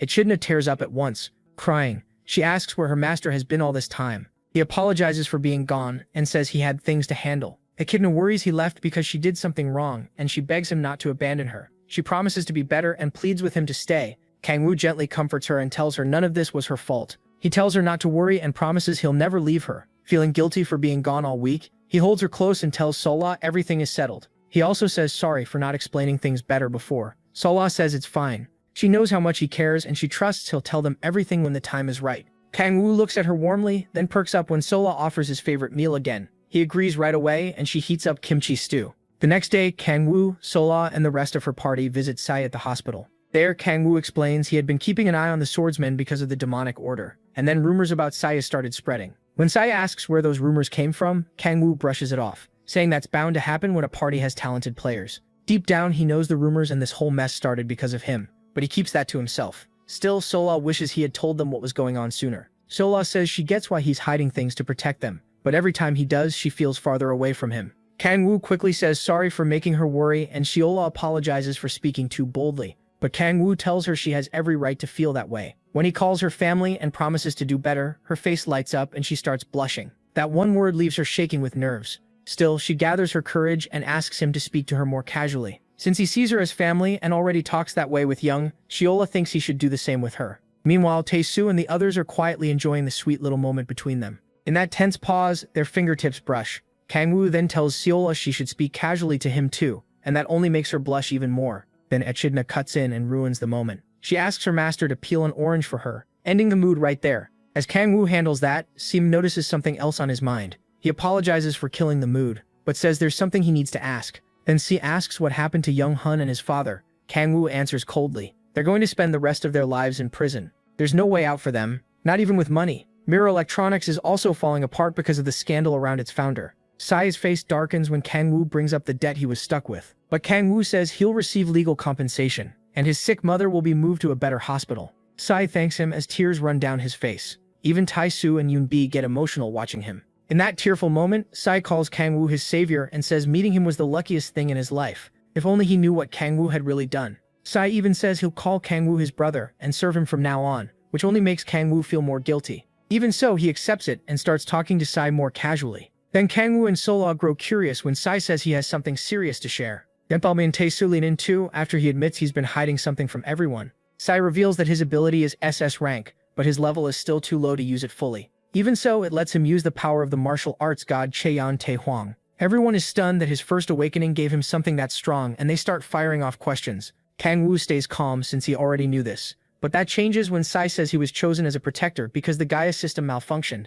That shocks Kang-woo. Si knows about the Gaia system, even though Young doesn't. So Kang-woo asks when Si first awakened as a player. When Si gives the date, Sola realizes it was the same day she first met Kang-woo. That means Si awakened because of the damage Kang-woo caused to the Gaia system. Kang-woo starts thinking Si may be the key to fixing it. At the same time, Yoon-bi makes things awkward by calling him the hero of the world. But now Kang-woo suspects Si might actually be the real main figure here, someone with a bigger role than his. That makes him even happier he managed to bring Si onto his side. When Kang-woo gets ready to leave, he tells Si to rest until he's fully healed. Si suddenly grabs his shirt and stops him. The way he's looking at Kang-woo feels almost love-struck, and for a second, this stops feeling like a normal action story. Then Kang-woo has a thought. Maybe this is just how subordinates act toward their master. At the same time, Echidna asks if she can come with him. Still, Kang-woo can't help worrying he picked up the wrong kind of admirer, so he immediately jumps out the window to get away as fast as he can. Later, two huge ogres charge at Echidna. The little dragon unleashes her dark storm power and cuts into them, knocking them back. While they're still reeling from the hit, Kang-woo jumps in with a giant axe to finish them. He grips the weapon tight and fills it with frost, unlocking a new skill called Leviathan. Then he slashes through the monsters. The ogres roar for a moment before freezing solid and shattering. After that, Kang-woo levels up. Wiping sweat from his face, he admits the fight wasn't easy. Still, he reaches his 6th awakening and gains a new special ability. Excited, he rushes to check what it is. But the system says the details won't appear until he reaches extreme demonic delay. His mood drops right away because he has no clue what that condition even means. Echidna asks if he's okay, and he tells her not to worry. Then he pulls out a communication orb and hears Sola calling. She says they're almost done moving, so he needs to come home soon. Her mother is staying behind to finish cleaning, so Sola will take a taxi first. After that, Kang-woo heads straight to the apartment. Soon they arrive at their new place, and it's much bigger and nicer than before. Seeing it, Sola asks if they can really live there. Kang-woo reminds her they're family and he doesn't want to live alone, so now he'll be staying with her and her mother. Then he ruins the mood by mentioning that Red Rose helped him buy it. Sola realizes Young was involved, and even though she hides it, that stings. From her view, Young can give Kang-woo expensive things she could never match. The gap between them feels even bigger, but Kang-woo is too clueless to notice why she's upset. Echidna runs over and asks what they're doing tomorrow, but Kang-woo says nothing is planned yet. She shyly asks for a favor, and he agrees to go play with her the next day. The second Sola hears that, she realizes she's not only competing with Young, but with a kid too. so she quickly decides to come along and keep close to her man. The next day, they go to a huge mall where Echidna tries on one cute outfit after another. Gaesola snaps pictures of her the whole time. Kang-woo is just happy being with his family. Seeing the woman he loves getting along with his little girl makes him smile. Echidna keeps trying on clothes while Gaesola buys her all kinds of sweet snacks. The two grow close like mother and daughter, and Kang-woo is glad Echidna has someone else she can lean on. Of course, he soon learns how tiring shopping with women can be. The two girls keep piling more bags onto him. His mood finally improves when they reach the food court, and he can eat whatever he wants. Just thinking about all the food makes him drool. Gaesola tells him it's not that special, and asks if he's never been to a food court before. For Kang-woo, all those different dishes feel like heaven or maybe hell. In his case, after suffering through awful meals for so long, he wants to order everything he sees, but Gaesola tells him to calm down. A while later, their table is packed with food and they start eating. Kang-woo begins with the kimchi stew and admits it isn't as good as Gaesola's. Next, he grabs a slice of pizza and dips it into the stew, making Gaesola think he's lost his mind. But he actually likes it, so he starts mixing all kinds of food together. Gaesola covers Echidna's eyes to protect her from the mess Kang-woo is making. While Kang-woo happily keeps eating, Gaesola tells Echidna never to copy those horrible food combos. After the meal, Kang-woo notices someone approaching. Cold sweat runs down his face the second he recognizes him. It's Kang-yoon. The Hanul Guild Master says it's been a while since they last met. Kang-woo asks what he's doing there, but Kang-yoon tells him to drop the formal tone. He says he has good news so they can talk casually. Then he brings up Kang-woo working with Red Rose, and Kang-woo says he's only cooperating with them. Hearing that, Kang-yoon grabs his shoulder and tries to recruit him, offering 5 billion won, a car, a house, and more. Gaesola is shocked. Someone can offer that much so easily.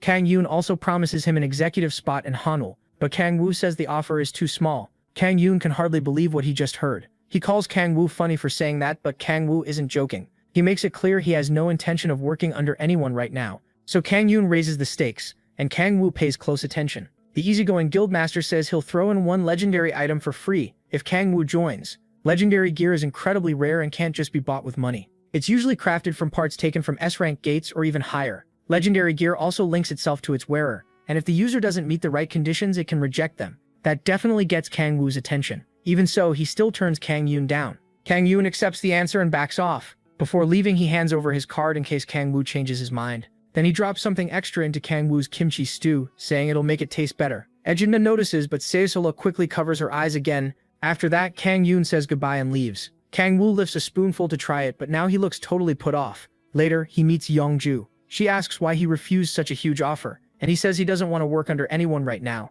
Youngju just calls him weird. Still, Kang-woo believes that even without joining Hanul Guild, he can get legendary gear from the rewards he earns by protecting other players. When they reach the elevator, Youngju says she's met Kang-won before since they're both guildmasters. She says he's not what people expect, so Kang-woo asks if there are rumors about him. Youngju brings up the one time Kang-won got furious during the world ranker evaluations. He lost to a Japanese ranker and got eliminated. That ranker was Fujimoto Ryoma, who used the mythical weapon Susanoo's Eye, and the media came down hard on Kang-won because of it. Youngju says that's all she knows about Kang-won, while Kang-woo wonders if refusing him will come back to bite him. She tells him not to worry. Kang-won would probably just laugh it off. Soon after, they meet Baek Hwa-young. The Hwar's Corps commander calls Kang-woo inside and says they've been waiting for him. Inside the lab, she explains they found a special item while investigating the Mir Guild. Youngju says that must have been a rough job, and Baek Hwa-young admits even her superiors were against it. Kang-woo checks out the item and finds a legendary coat. Its stats are great, and luckily it hasn't bonded to anyone yet. Youngju points out that the coat's effects don't look that amazing, and Baek Hwa-young agrees. Even so, with its base stats and special effects, it's still incredible, but she doesn't know any player with inherent stats. Then she looks at Kang-woo and catches the creepy, excited look on his face. Youngju is shocked to learn he's an inherent stat user. With that trait, this coat is basically perfect for him, among all legendary gear. Kang-woo stares at the coat like he's in love and says he wants it. He thanks Baek Hwa-young and promises to do everything he can to stop the demonic order. Then he takes the coat and Youngju tells him to equip it like he did the gargoyle armor. Kang-woo puts on the trench coat and instantly looks rich. The system announces that the coat has accepted him as its owner, and power rushes through his body. It reads his inherent stats and raises his demonic energy by 5. With that, the coat fully bonds to him. Youngju asks how the new gear feels, and Kang-woo immediately asks for 10 more. Baek Hwa-young tells him 5 is the limit, no matter the class. Any gear after the 5th won't work. So Kang-woo says 5 is still more than enough for him. He starts admiring himself and goes on about how amazing legendary gear is. Then Youngju tells him to test how much stronger he got. He looks at her and she asks for a fight. They move to the combat room, where Baek Hwa-young says they don't need to hold back too much. As Kang-woo gets ready, Youngju wonders how much stronger he really is. She remembers how easily he crushed Youngko, and knows his raw stats played a huge part. This is her chance to learn what makes Kang Woo so unusual. At the same time, Kang Woo also wants to test his new strength, and he sees her as the best person for it. Bae Kwai-young steps in as referee while they prepare. The moment she starts the match, Kang Woo moves in an instant. He lunges straight at Yongju, but she slips past his punch. She spins into a counter-attack and Kang Woo dodges that too. She keeps pressing him, but he blocks the follow-up blows. Once he realizes she's opening with hand-to-hand combat, he starts getting annoyed. He knocks her hand aside and fires back, but she avoids it. Kang Woo suddenly snatches her hat and says she's looking down on him. Using it to cover her view, he throws a punch, but she tears right through it with her special chains. Glad she's finally getting serious, Kang Woo asks if she's trying to kill him. She keeps attacking and says he's clearly not a normal player. Kang Woo dodges the chains, which smash into the walls behind him. Before he can reset, she rushes in and drops another attack on him. He barely escapes by using his wings, then activates his coat skill, Kraken's Wrath, boosting his stats and adding 5 more demonic energy. Even with his power spiking, Yongju doesn't flinch. She keeps up the assault while Kang Woo flies around to avoid it. Bae Kwai-young starts worrying about how far Yongju might take this. Still, Kang Woo keeps slipping past the chains. When they finally get close enough, he smacks them aside and flies straight at Yongju. Trapped in a bad spot, she sends the chains at him again, but he blocks them and keeps charging. Once the spear-like chains are close enough, Kang Woo uses explosion to blow them apart and blast Yongju backward. She fights against the shockwave, and when she looks up, Kang Woo is already in range. He instantly uses the power of sound, sending harsh shockwaves through the room. The girls cover their ears to block the screaming noise. Using that opening, Kang Woo closes the distance and slams the ground with the power of 1000 and the power of destruction. Knowing she can't block it all, Yongju is forced into a corner. With no better option, she wraps herself in a chain barrier. But against Kang Woo's power, it isn't enough. He breaks through her defense and smashes the wall right in front of her face. Bae Kwai-young sees it and can't believe how strong he is. Yongju drops to the floor, laughing at herself while her body shakes with fear. Kang Woo has blasted a massive hole through the wall, and she calls him a monster. Just then, Kraken's Wrath runs out, and the system says it won't be ready again for 2 hours. Kang Woo looks down at her, impressed by how much power the legendary coat gave him. As Yongju laughs, she slowly draws her chains back into her gauntlet. Kang Woo offers a hand to help her up, while she struggles to catch her breath. He says the boost came from his new gear, but she reminds him that she has legendary items too. With a dark grin, Kang Woo listens as she asks if he's even human. He tells her at least he's not her enemy, but she still doesn't trust him. Then both of them look toward Bae Kwai-young, who explodes at them for wrecking a room that cost billions to build. Kang Woo and Yongju both apologize for going too far, but Bae Kwai-young is still furious that she's stuck dealing with 2 lunatics who don't know when to stop. While they argue over the damage, she orders the training room closed until repairs are done. Yongju mutters that maybe they should have just fought inside a gate, annoying as that would have been. Meanwhile, Kang Woo wonders if he should pay for it with giant ogre magic stones, but decides that would be a waste. When he asks, Yongju confirms that high-rank boss monsters can drop materials for legendary gear, so Kang Woo suggests they go hunt El Cuero. Bae Kwai-young asks if he means the monster in the S-rank gate, and he says yes. They explain that no one has beaten it because of where it lives. It stays underwater, making close-range attacks useless, and when it's attacked it hides underwater again, so long-range attacks don't work well either. Yongju adds that even if they kill it, there's no promise it'll drop legendary gear. Kang Woo says it still might if they're lucky. He thinks this could help break his level cap now that he's unlocked his 6th awakening. Players usually hit 2 walls as they level up. The end of your efforts at level 59, and the end of your talent at level 89. The only way past them is to defeat a powerful monster. Since she's already at the end of her talent, Yongju thinks this could be her chance too. Then it hits her that she just lost to someone way below her level, which makes her feel pathetic. After thinking it over, she decides to help Kang Woo. She warns him the fight will be too much for just the 2 of them. But Kang Woo says he already has a plan, and gives Bae Kwai-young a devilish look. He says they'll need someone strong in close combat. Hearing that, Bae Kwai-young says she'll join the plan too. She wants to make up for the damage to the training room since she allowed them to use it. Yongju respects how serious Bae Kwai-young is, especially compared to Kang Woo, who keeps getting on her nerves. Bae Kwai-young is also interested in how Kang Woo plans to hunt El Cuero. The protagonist Kang Woo says it won't just be the 3 of them. Echidna is coming too. He also wants one more fighter who's strong in close combat, so he starts thinking about who fits. Bae Kwai-young gets his attention and says she knows someone perfect for that role. Later they arrive at the S-rank gate. There, Kang Woo and Kredner are busy taking down a giant ogre. When he finishes it off, his level rises to 59. Then the system locks his level and says any extra X will be saved until the restriction is removed. That proves the level cap applies to him too. Yongju thinks he's burning through too much strength, but he tells her it barely cost him anything. Then he spots Bae Kwai-young with the new recruit. She introduces him as Koo Hyun-mo, commander of Hwarang's 2nd Corps. Without the title, he just seems like a clueless idiot. Kang Woo greets him, and notices right away that he fights with twin blades. Young-mo calls him a rookie and asks why he's out hunting ogres. He also can't figure out why there's a kid with him, so MC explains that Echidna is his familiar. That only leaves Youngmo even more confused. Bai Kuai-yong cuts in and says he can learn the details later. Youngmo is stunned when she says Oh Kang-woo is as strong as Youngju. He can't believe someone who's only been a player for 2 months could match a national ranker. Meanwhile, he tells Bai Kuai-yong that Youngmo seems solid, and she's happy to hear that. While they're talking, Youngmo quickly pulls the protagonist aside for something private. Then he asks the Demon King what exactly is going on between him and Bai Kuai-yong. The guy is clearly checking if he has a rival in love. MC tells him there's nothing between him and the 3rd Corps commander. Bai Kuai-yong shuts the talk down, saying they don't have time, and both MC and Yeonju instantly realize Youngmo is crazy about her. After that, Oh Kang-woo says they'll start right where they are instead of moving somewhere else. Yeonju wonders why he chose the Stone Giant area. He explains that the Giants are part of the plan against El Cuero and are the key to bringing it down. After a quick rundown, they get to work. Once they gather several chains, Yeonmo says everything is ready. With that, Oh Kang-woo steps into the water and starts building up power. He uses the power of sound to send a huge shock deep into the sea. The water goes still for a second. Then a massive rumble begins. Realizing the creature is coming, he gets ready. As El Cuero rushes in, he signals the others to move. The sea starts to rise, and El Cuero bursts out with a roar. It spreads its wings and lifts into the air over the ocean. Then poison needles shoot from its fins at Oh Kang-woo and the others. Seeing that, he tells Echidna it's her turn. The little girl throws up a demonic barrier, but the attack is hard to handle. The protagonist Kang-woo tells her to hang on just a little longer.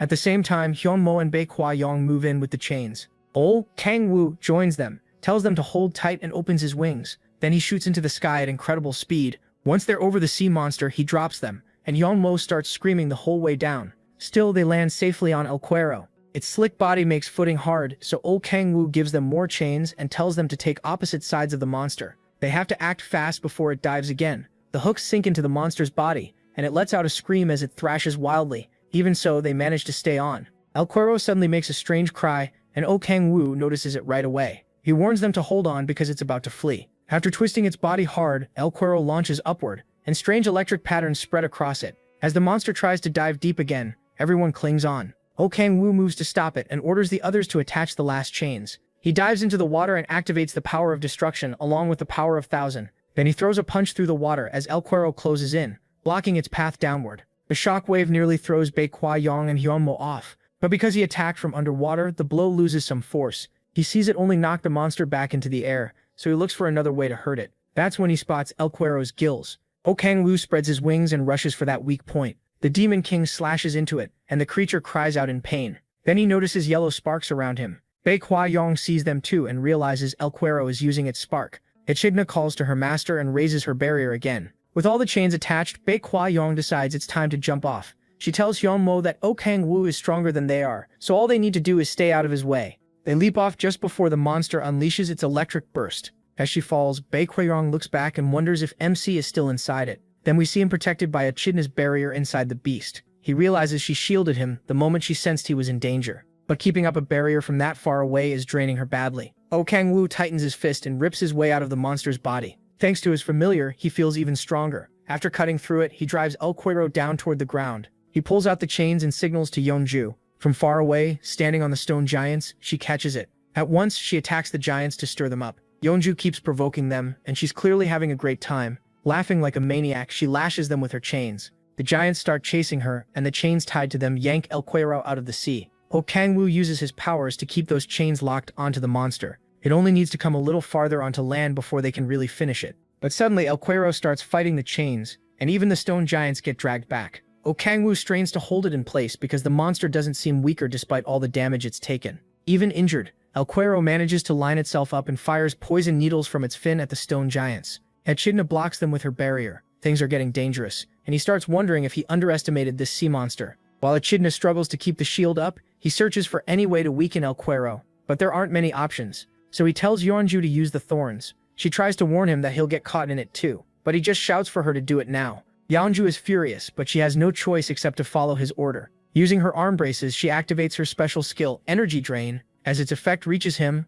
Oh Kang-woo uses the Gargoyle Armor's Petrification skill. Even with that rare item, enduring Yeonju's ability is rough. Still, if it weakens the monster, he's willing to take it. El Cuero keeps raging and struggling, but little by little it loses strength until it can barely move. After that, Yeonju gets the stone giants moving again by provoking them once more. Stone giants have a trait called Tough Skin, which makes sharp attacks do almost nothing. The giants start marching again, dragging El Cuero farther out of the sea. The monster keeps screaming, but now it can barely fight back. In the end, its whole body is dragged onto land.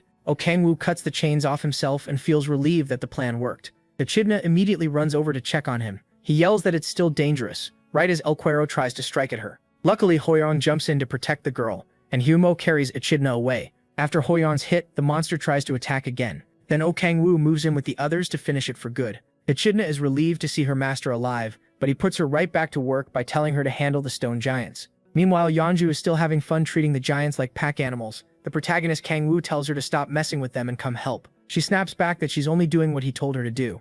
Then Hoisin and Hoinjit and Hyumo charge in to punish El Cuero. Now that they aren't fighting underwater, they can finally go all out. Both of them strike at once, dealing huge damage and spraying blood everywhere. But the beating is far from over. The two corps commanders keep cutting into the monster in perfect sync. Then Yumoju finally joins them and drives her bloodthirsty spears into the beast. El Cuero roars in pain, and the blast knocks everyone back. The non-stop screaming is getting on Kang-woo's nerves and everyone else's too. Even out of the water, he admits El Cuero is still a boss monster. He turns his focus inward to his myriad demon palace and spots 3 sealed doors. Still, he decides there's no need to open them. Instead, he drinks from the waters around him, and a huge surge of power fills his body. The Demon King summons his Boyden, but that alone isn't enough, so he feeds it more power with Kraken's wrath.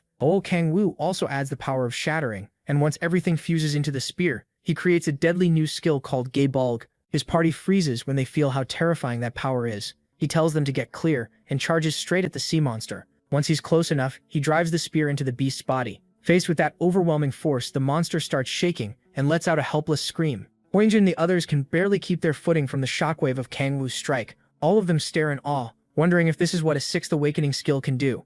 Kang-woo stands before the monster as it burns and waits to see what happens next. The spear's power leaves scars on his hands, and the system says he cleared the second condition for extreme demonic delay by combining 3 powers.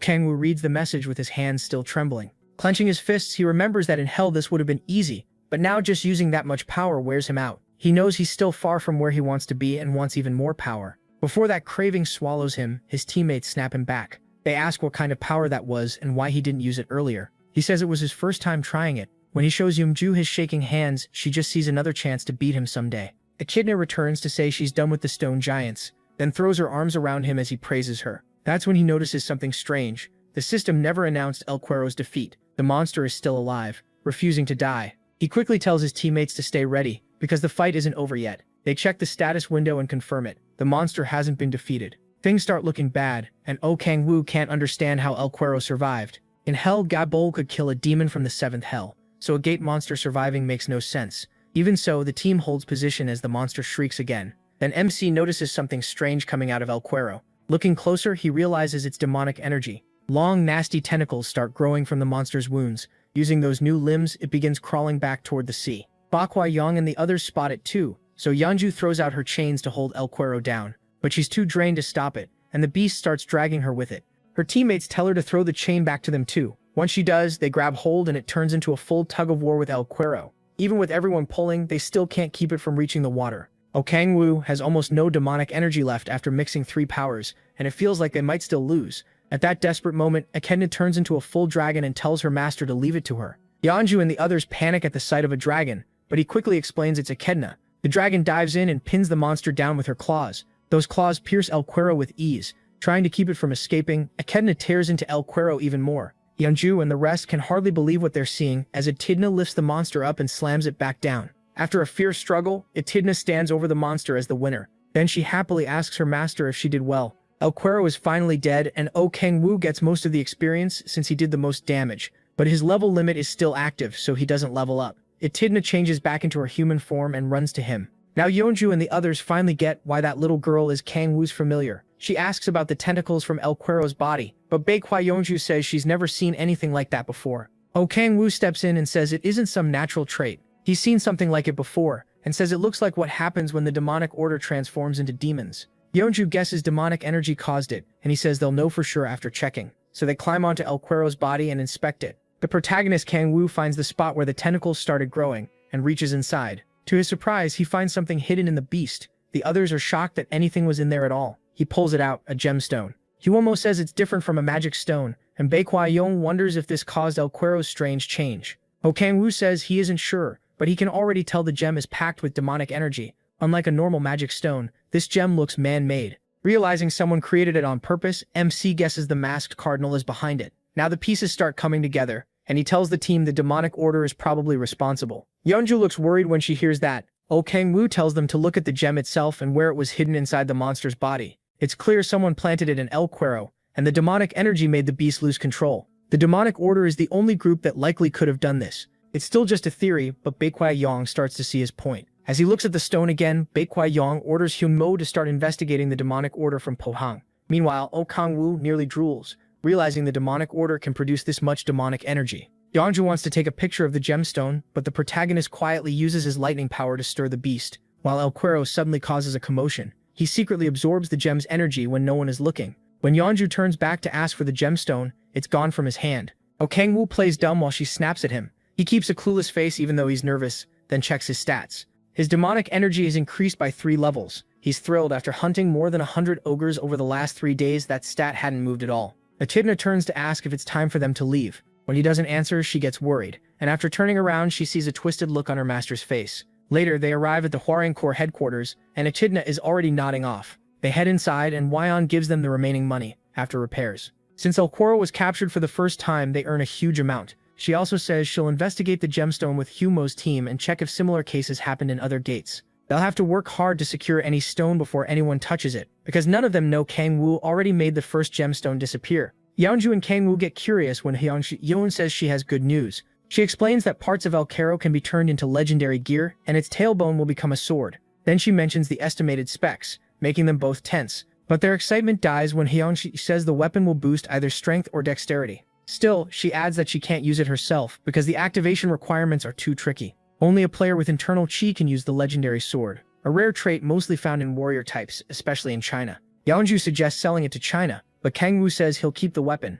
If it needs someone with internal chi, he already knows the right person. The story then shifts to C and his party, who are exploring deep inside a B-rank gate. Even in the maze-like dungeon, they manage to find a new path. Kang asks Sivrik if he senses anything, and the swordsman says he just has a bad feeling. A second later, Sivrik picks up on something and tells everyone to get ready to fight. Then a wounded minotaur suddenly comes running out from the dark passage ahead. Another minotaur, even more dangerous, catches it at once. Sivrik and his party stare in shock as that monster gets ripped to pieces right in front of them. Kang rushes up with his shield to take the next hit, but Silas yanks him away just before the beast smashes him into the ground. He warns the big guy not to rush in so carelessly. Looking closer, they realize this creature doesn't look like a normal minotaur. Silas tells Kang to make an opening. Once Silas gets buffed, Choi tries to distract the monster so their tank has time to prepare. She blasts it with lightning magic, but the beast recovers right away without a scratch. Sai moves in to draw its attention, and the minotaur locks onto him with a deadly stare. Saiola buffs Kang, and he gets into place. Kang charges in, taunting the monster and making it rush straight at him. Saiola keeps the buffs coming, and he thanks her for the great support. The minotaur lifts both arms to crush the tank, but Saio rushes in from its blind side before it notices. Focused on his opening, he uses his skill and cleanly cuts off the monster's head. Once it drops, the whole party starts praising Saio for pulling it off so fast. Then they check the body, and Sihun says this savage minotaur isn't listed in any player guide. A closer look makes him freeze. Something red is glowing from the severed neck, and he starts wondering if it's what he thinks it is.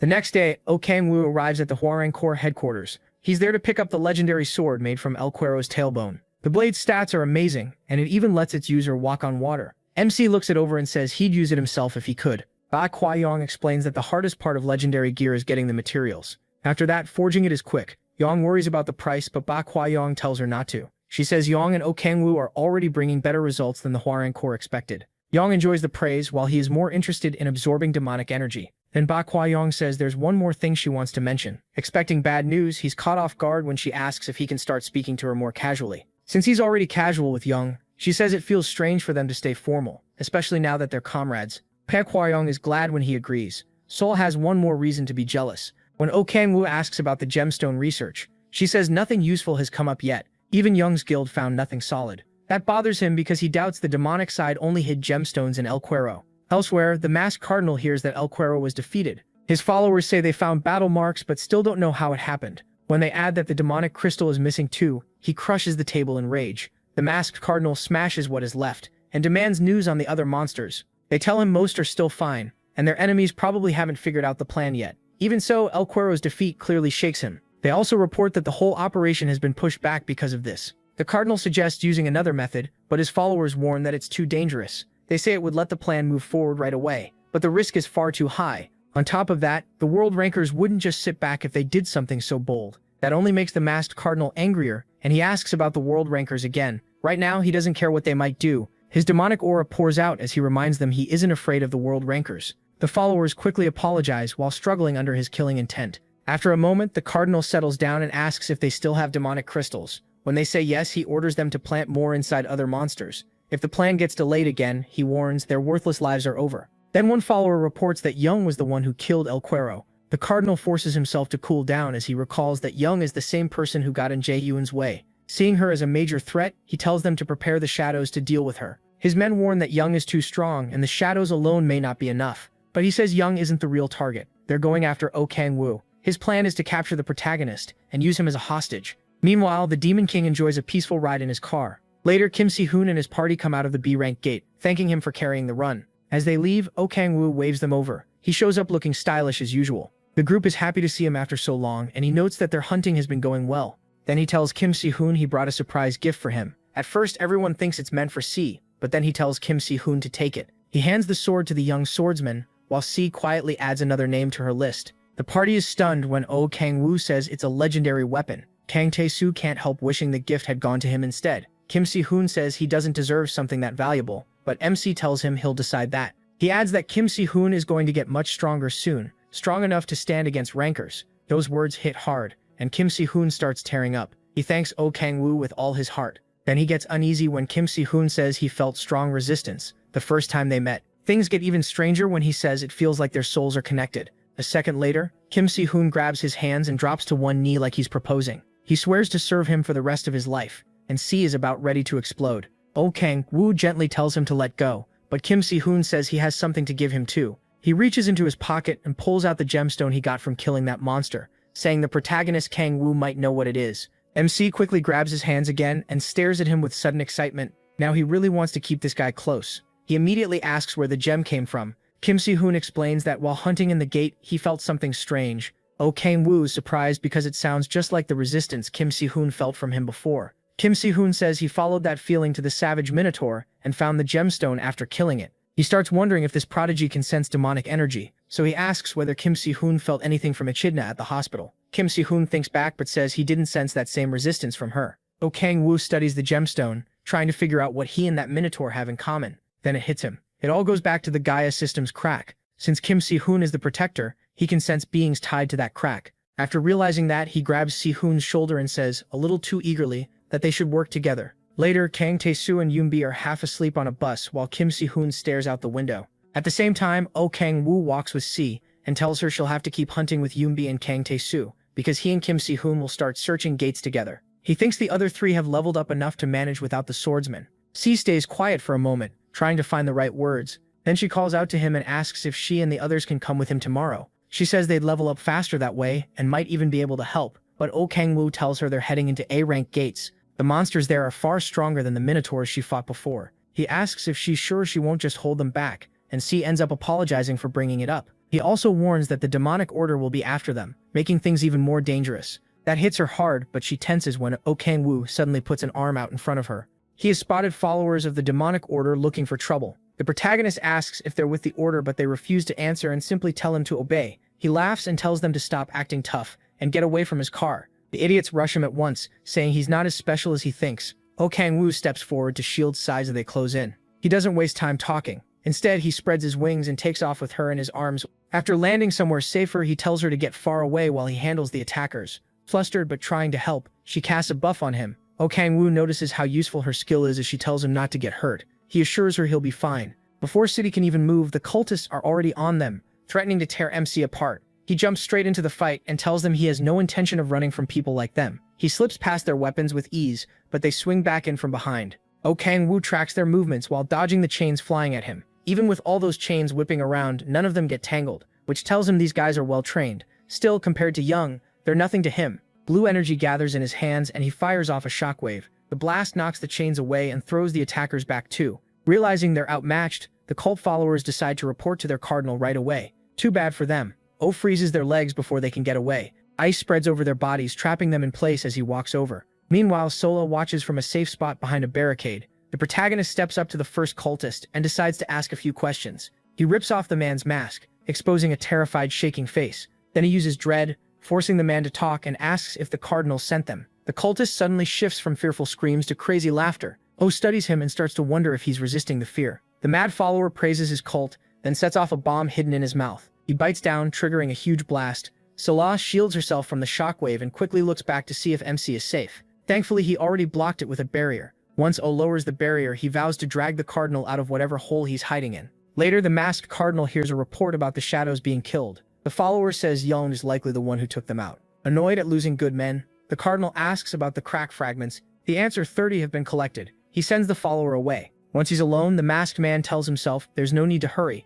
Then he removes his mask, revealing Kang. He's sure he still has time, and everything is going according to plan. Back in the city, Sola rushes over to check on O after the blast. He doesn't answer and instead calls Sias. He tells him they need to push harder and gather every infernal crystal they can. He also says to meet at the gate at 6 in the morning. Sola hugs herself, clearly nervous from what he's saying. Then he faces her and repeats his point. Since he has no idea what the demon order is planning, he wants her away from the hunt for now. She calls him thoughtful for worrying about her even after all that happened.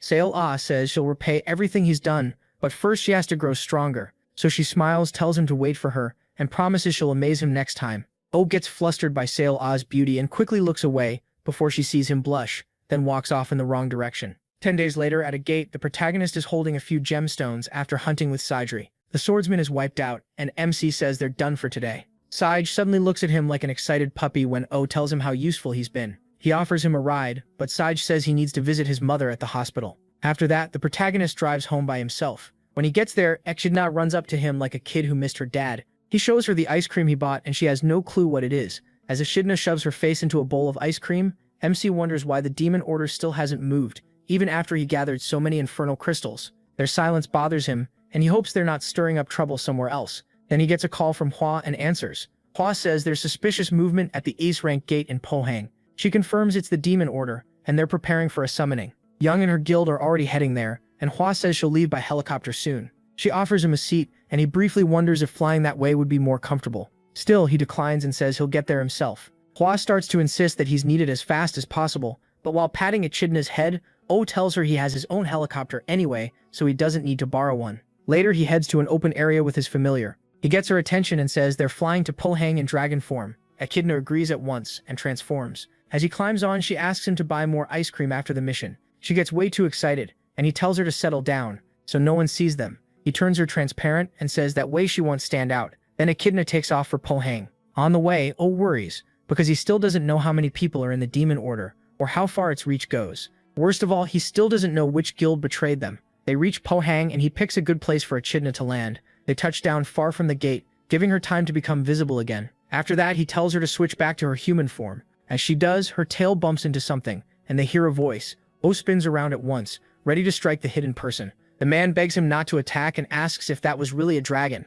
At the same time, the protagonist notices an infernal crystal in his pocket. Their eyes meet, and O realizes it's Minyuk, the head of Onori Guild. Minyuk says he was tracking a suspicious shadow. Before he can even finish, MC tells him to shut up. Minyuk tries to explain, but he has no interest in hearing excuses. He brings out his arm blades, trying to figure out what's really going on. Seeing a guildmaster sneaking around here puts him on edge, so he decides to find out exactly what Minyuk is doing. Minyuk pulls out a dagger too, convinced O won't listen, so he decides to make him listen by force. As the distance closes, both of them lunge at once. O's speed and blades crash against Minyuk's daggers, but Minyuk can't handle that kind of power. He jumps back, staring in fear and wondering how the protagonist is this strong. To MC though, the guy is pathetically weak. While Minyuk struggles to catch his breath, he starts thinking maybe he isn't tied to the demon order after all. So he tells Minyuk that Young and the Warring Corps will be here soon. He says he'll listen if Minyuk keeps it short and explains why he came to Pohang. Minyuk thinks that's insane and fires back that O is the one acting suspicious. He lets one dagger fall and tightens his grip on the other.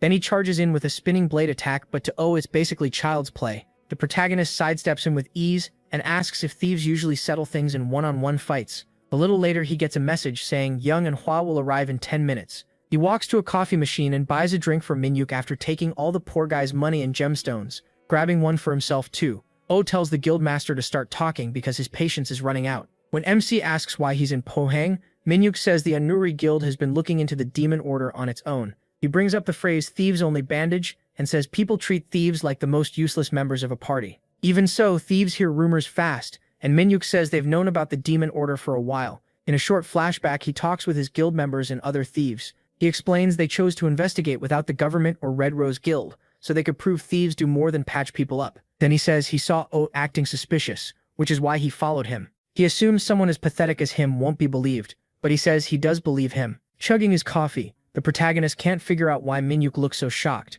Then he tosses the cup and casually wishes him luck with his little vigilante mission. Still confused, Minyuk tells him to wait. He steps closer and says O is stronger than Korea's 5 guild masters. Then he asks why someone that strong is helping the government hunt the demon order. MC looks at him for a moment and says they're the same. Minyuk still doesn't get it, so he asks if he really needs a reason to fight for world peace. What he actually means is kimchi stew, but he hides that pretty well. As the protagonist turns and walks off like a hero, Minyuk starts thinking he's a better person than he first thought. Meanwhile, O's just happy to be done with the weakling. The real reason he's sticking with the government and Yong is the demonic energy he can gain. At least now he's sure the Thief Guild isn't part of the Demon Order. The ones he suspects most are the Guildmaster of Samurai and Kang. Later, Kang puts his mask back on and speaks through an orb. In a creepy cave, he talks to someone named Yu Taesik and asks if he's ready for the ritual. This is the first move in their big plan, and it has to work no matter what. He tells Taesik to bring more sacrifices if needed. Then Taesik lowers his hood and praises the Demon Order. One of the followers reports that the blood from the sacrifices has been spread everywhere. With a disturbing look on his face, Taesik steps onto the demonic symbol. After checking the blood, he says it still isn't enough. Then he orders one follower to step forward. The poor man obeys and gets stabbed, and his blood splashes everywhere. The other followers stare at the body in shock and demand to know why Taesik did that. Taesik coldly says there still isn't enough blood, and if they want someone to blame, they should blame themselves for failing to bring more sacrifices. Then he snaps and starts butchering the rest, covering the area in blood. With the bodies piled around him, Taesik praises the Demon Order again. Once he's sure there's enough blood, he slams both hands onto the symbol and starts chanting a spell. The story then cuts back to Young, who's just arrived in Pohang. O asks her and Hwaya if they can enter the Su Frank gate yet. Hwaya tells him the situation inside looks bad. She explains that a Demon Order member is hiding somewhere in the gate, but there are too many caves to pinpoint where. She's also heard that anyone who enters feels something creepy from the gate. Then footsteps approach. It turns out to be Hyomo, and he looks relieved to see them. He tells Hwa they heard a huge explosion from inside the gate earlier. Echidna then tugs on O's coat and, clearly scared, says the gate smells strongly of blood. At the same time, Taesik finishes the ritual, and a crack opens in front of him. He looks up at it and begs whatever comes out to show him its power. A massive demon suddenly emerges from the crack. It introduces itself as Oriax from the 7th Ring of Hell and asks who dared summon him. Taesik drops into a bow before the demon, then proudly says he was the one who called him. When Oriax asks why, Taesik says he wants humans slaughtered and promises total loyalty. Hidden nearby, a spy watches from the shadows. He quickly pulls out a walkie-talkie and urgently tells Humo to come at once because he found something strange. Hwamo asks what's going on, but no answer comes back. O cuts in and says they need to move now instead of wasting time. As they head for the gate, the thick smell of blood hits them. Inside the gate, a few players see Oriax burst out of the cave. Instead of running, they freeze until Oriax notices them. The demon drops right in front of them and says they'll make fine sacrifices. Even then, the players refuse to back down. They throw everything they have at him, but it does nothing. Oriax seems amused by their pointless struggle, then wipes them all out with one swing of his weapon. Himo and the others arrive just in time to see the players being slaughtered. Meanwhile, Taesik trembles at the power of his first summon. He believes that as the dimensional gate weakens, he'll call up even stronger demons and the world will fall to the Demon Order. On the other hand, Oriax still isn't happy with how little he's killed. The look on his face alone makes the players afraid to go near him. Then they hear Hunsmo shout for them to wait, and he rushes in to help. Oriax swings his scythe at Hunsmo, and Hunsmo blocks it, but the impact blasts him backward. A female mage catches him with magic and complains that he always ends up getting thrown around. Hunsmo is relieved to see his allies and tells them to hold on. Oh, though is left speechless by what he's seeing. Hunsmo says she wishes her guild members were there, but Hwa tells her to be thankful the demon hasn't escaped the gate. While the others get fired up to beat it, MC is still stuck trying to process all this.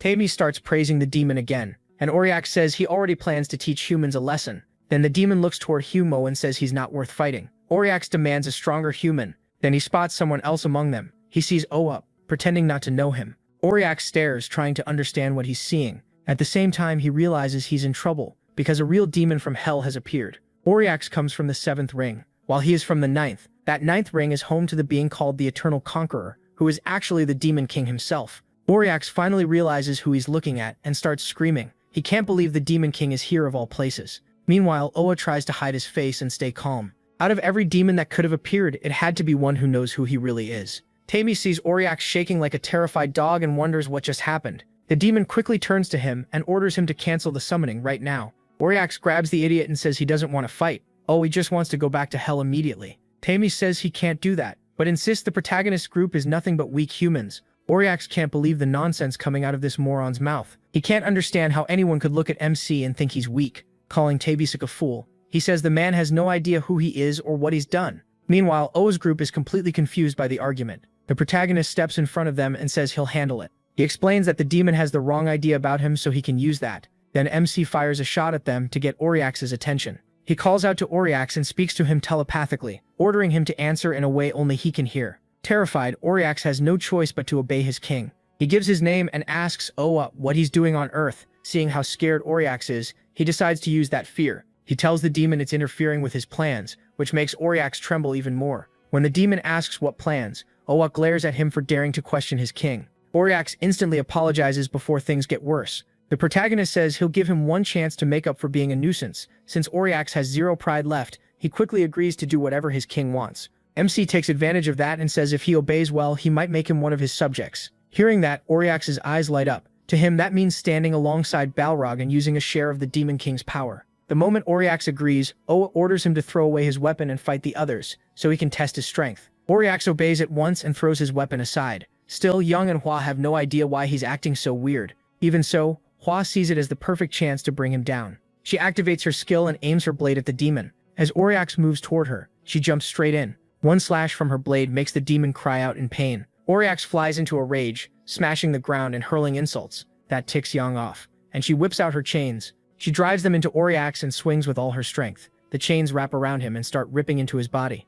Oriax realizes Young is far stronger than he expected, and even with his weapon this wouldn't be easy. Still, not wanting to look pathetic in front of his king, he breaks the chains. Then Hua and Hangmo rush in together and slash him so fast he can't even react. Oriax realizes this fight won't be easy, especially since he hasn't fought without his scythe in a long time. He decides this must be part of the test the Demon King gave him. Then he notices O walking toward him while holding his scythe, like an idiot. Oriax assumes he is about to fill it with demonic power and hand it back. Instead, his beloved king turns on him and uses the scythe against him. Confused and in pain, Oriax coughs up blood as he stares at the protagonist. O tells him not to hold a grudge, then cuts the demon's body in half. He even mocks Oriax for falling for such an obvious trick. A system message announces Oriax's defeat, and gives MC a huge amount of experience. But even that still doesn't remove his level restriction. At the same time, Kang Yoon watches everything through his magic orb. Back inside the gate, Osutter's annoyed that beating Oriax still didn't break his level cap. Young and the others run over and ask what happened. While he turns and tells them the demon is dead, he secretly uses his authority of gluttony on the body.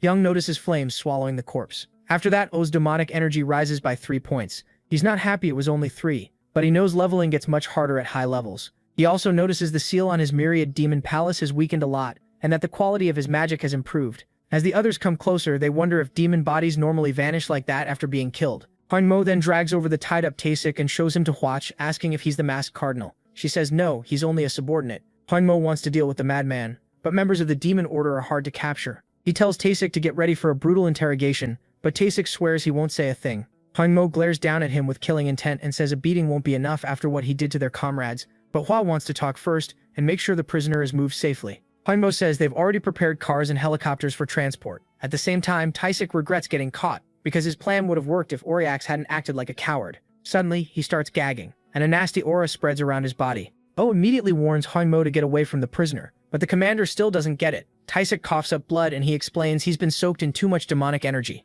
Right after that, Taesik starts turning into a grotesque monster. Young moves in at once to handle it. She draws out her blood, forms it into chains, and binds the transformed prisoner. Then she hurls him into the air and smashes him back down. Once the dust clears, Taesik is gone. That only makes her more frustrated, and she wonders when they'll finally catch the head of the demonic order. She admits she let her anger take over and wishes she'd only knocked him out so they could question him later. O disagrees. He tells her not to blame herself. They'll get another shot. She clearly likes hearing that even if she doesn't say it. Then the protagonist checks his status window.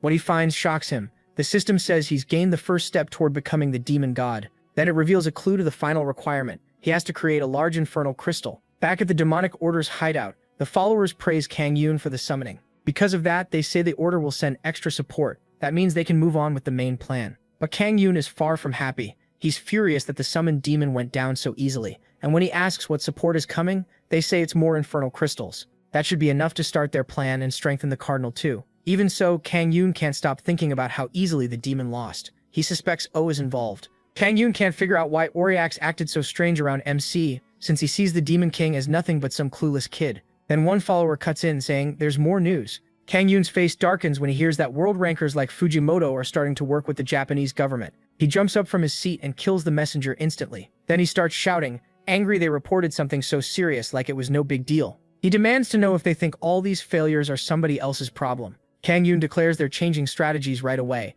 and when one lackey objects, he warns that this could make the whole world their enemy. Kang Yoon walks over and starts choking him. He says he knows the risk and tells them not to question him again. Then he orders them to prepare the thing at ISU Station. A few days later at ISU Station, while people go about their day, a bright purple light suddenly appears. Then a crack opens in the middle of the station. Meanwhile, Oa is enjoying a rare quiet moment at home. As he plays with Echidna, he starts thinking things have gotten a little too peaceful. Ever since Pohang, the demon cult has gone strangely quiet, and all he's done is gather demon stones with Sita. While they're in the car, he gets a call from Young. At the same time, a system window appears in Sita's face. He tells Oaz right away, and both of them panic as they try to make sense of the message. Meanwhile, Young is yelling at the protagonist for ignoring her calls. Then she tells him a gate has opened in the middle of ISU Station. Demonic monsters pour out, throwing the area into chaos. Fires break out, and people are being slaughtered everywhere. A mother and her daughter run for safety, but the little girl trips. When the mother turns back to grab her, the demons rush toward them. Terror takes hold of her, and she clutches her daughter as death closes in.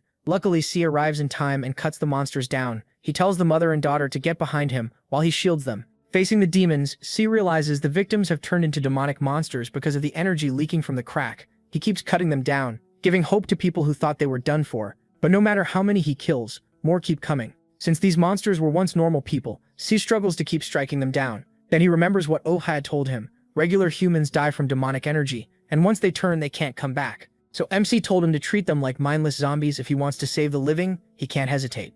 After recalling that, Sai charges straight into the horde. Then the system pops up with a message and gives him a guardian quest. It tells him to kill every demonic monster and the fissure fragment, and says he'll earn more experience if he does it with a party. It also warns him not to let an even bigger disaster happen. Sai charts with the monster right in front of him. As his sword swings, he checks the quest count and sees nearly 3,000 people have become demonic monsters. He forces that thought aside and keeps cutting them down one after another. Thankfully, they aren't very strong, which helps. Realizing that, he steadies his mind and unleashes Cloud Dragon's beam. Sai begins tearing through the monsters at incredible speed. With full focus, he pushes himself to move faster and faster, while the crowd cheers him on. Before long, he slips into a trance, and the system says he's gained a special attribute called Swordman Unity. It also says he's met one condition for transformation. Sai reads the messages, but the battle still isn't turning around. The monsters keep multiplying, and he knows he can't handle this alone. Out of nowhere, Kang Tae-soo shouts his name, and Sai turns toward the tank. There, he sees his party members with Young and Baek. He asks how they got there so fast. Sola tells him Echidna brought them. Young walks up and asks where Oh is. Sai looks grim as he says he went to the fissure. Beneath the crack, the protagonist looks over the bodies scattered around. Then he suddenly looks up and spots the culprit walking toward him. The man wonders if Oh already saw the news, then says they've taken heavy human losses. MC says nothing. He just glares back. Then he says he's glad to meet the protagonist, and adds that they still need to deal with the monsters and clear away the corpses. Without warning, the Demon King attacks, but Oh blocks it in time. The other man doesn't deny anything and asks when the protagonist figured it out. Before meeting Kang Yoon, MC had told Sai he had something else to do. After Sai ran off, he headed elsewhere to find whoever caused this mess. With demonic energy everywhere, he knew the person had to be nearby. Using his observation power, he searched the area and found Minyak fighting demonic monsters. He was surprised the Anuri Guildmaster got there so fast and impressed by his information network. When he sees Minyak moving with purpose, Oh decides to follow. Minyak tracks a signal on his phone and finds the culprit near the fissure. There, he sees the protagonist using demonic energy to kill someone, confirming his suspicions. But Oh notices him right away, and even knows Minyak had only been pretending to be his ally. Before Minyak can escape, MC grabs him by the neck. When Minyak asks how he knew, the devilish cardinal says the road of evil leads to power beyond his understanding. Oh tells him he should have stayed in his place instead of trying to play hero. Minyak shoots back that he is drunk on power too, and reminds him he lost to Fujimoto. He says the protagonist is losing it because he never became a world ranker. That makes MC snap Minyak's neck and throw the body aside. He instantly regrets it, wishing he'd made the thief suffer more. That's when Oh jumps into the scene and attacks him. When he's asked how long he's known, he raises his middle finger and says he won't waste words on trash. That sets the other Oh off, and demonic energy surges around his fists. The protagonist summons his dark weapon, and both of them charge at each other. Just before they collide, he adds ice power and unleashes Leviathan. Kang Hoon's fists begin to freeze, but he still blocks the blow. He can't overpower his enemy and realizes Oh is stronger than expected. The Demon King brings out arm blades and slashes wildly,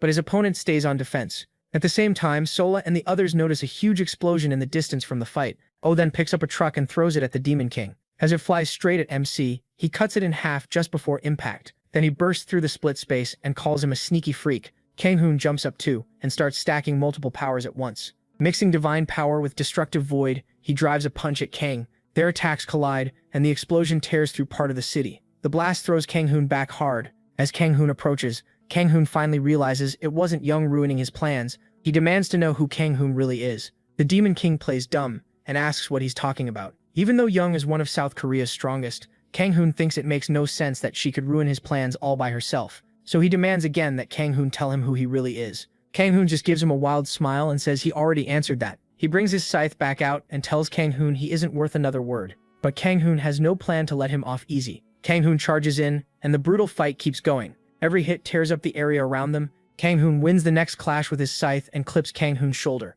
When Kang Hoon looks at him, he suddenly sees Fujimoto Ryoma, the man who once beat him. Being humiliated again makes him laugh at himself. Then he decides this is perfect. Kang Hoon will be his next test subject. Kang Hoon says nothing, as Kang Hoon lifts his hands and starts a summon. Looking at the fissure, he says there are enough fragments now. Inside the crack, a gemstone breaks apart, and sinister laughter comes from within. Kang Hoon notices the fissure slowly changing. Then all the demonic energy in the area begins rushing toward Kang Hoon. By the time Kang Hoon figures it out, he's already too late to stop it. As more demonic energy pours into Kang Hoon, his body starts changing into something else. Wings burst from his back, and a tail follows. Horns rise from his forehead, and he starts looking like a real demon. Kang Hoon's is completely stunned. Kang Hoon's actually managed to put a demon inside his body. He even suspects there may be more than one soul in there. A split second later, Kang Hoon's attack barely misses him and blows apart the building behind him. Kang Hoon can only stare at the monster in front of him. Meanwhile, Kang Hoon enjoys the power flooding through his body. His new aura completely dwarfs Kang Hoon, and he's ready to keep fighting.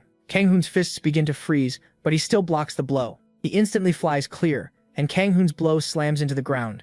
Looking down at the monster, Kang Woo swears he'll finish Kang Hoon in under a minute. Using Kraken's rage with divine power, he dives in and attacks. But even after taking the hit, the demon doesn't budge, and Kang Woo starts wondering why his attacks aren't working. Their deadly fight drags on, with more explosions bursting around them. Kang Woo pours a huge amount of demonic energy into his next strike, but the monster still shrugs it off. Kang Hoon laughs, mocking how useless it looks. Then he grabs both of Kang Woo's hands, and the Demon King's weapon vanishes at once. Kang Woo feels his demonic energy draining away, and wonders what just happened. Kang Hoon keeps taunting him, saying he knew the Demon King would fall for this trick. He boasts that this is what a demon's true power looks like. Still holding Kang Woo, he uses the power of sealing on him. The moment Kang Woo hears that, fear and confusion start creeping in. His player powers are being sealed, and not just those. He can't feel his demonic energy either. He tries to break free, but it's useless. Kang Hoon braces himself and hurls the Demon King into a wall. Kang Woo is in worse shape than ever, and the ceiling leaves him wide open. Kang Hoon mocks how pathetic he looks, and says he knows rude punks like Kang Woo very well. In his eyes, people like Kang Woo think the world belongs to them and have no morals. Looking at him only brings back Ryoma, which makes him even angrier. After ranting for a while, he grabs Kang Woo by the face and says it's time to pay the price. Then he starts crushing his face with all his strength. Suddenly, Echidna rushes in to save her master. Kang Woo is scared for her the second she appears, but right now she's his only chance. She gathers power to blast Kang Hoon away from him, but her magic suddenly cuts out. Since Kang Woo's demonic energy is sealed, she can't use her powers either. Kang Hoon recognizes the little brat and notices how close she is to Kang Woo, so he lets go of Kang Woo and turns toward her instead. He quickly grabs Echidna, wanting to see how Kang Woo will react. At the same time, Kang Woo picks up a blade from the ground and tells the monster to hurry up. Echidna can't believe her beloved master would say that. Then Kang Woo points the blade at Kang Hoon and tells him to stop acting so cringe. With his powers sealed, the demon thinks Kang Woo can't do anything. But to both their surprise, Kang Woo lifts his blade and cuts off his own corrupted arm. As blood pours out, he says he'll finally tell Kang Hoon who he really is.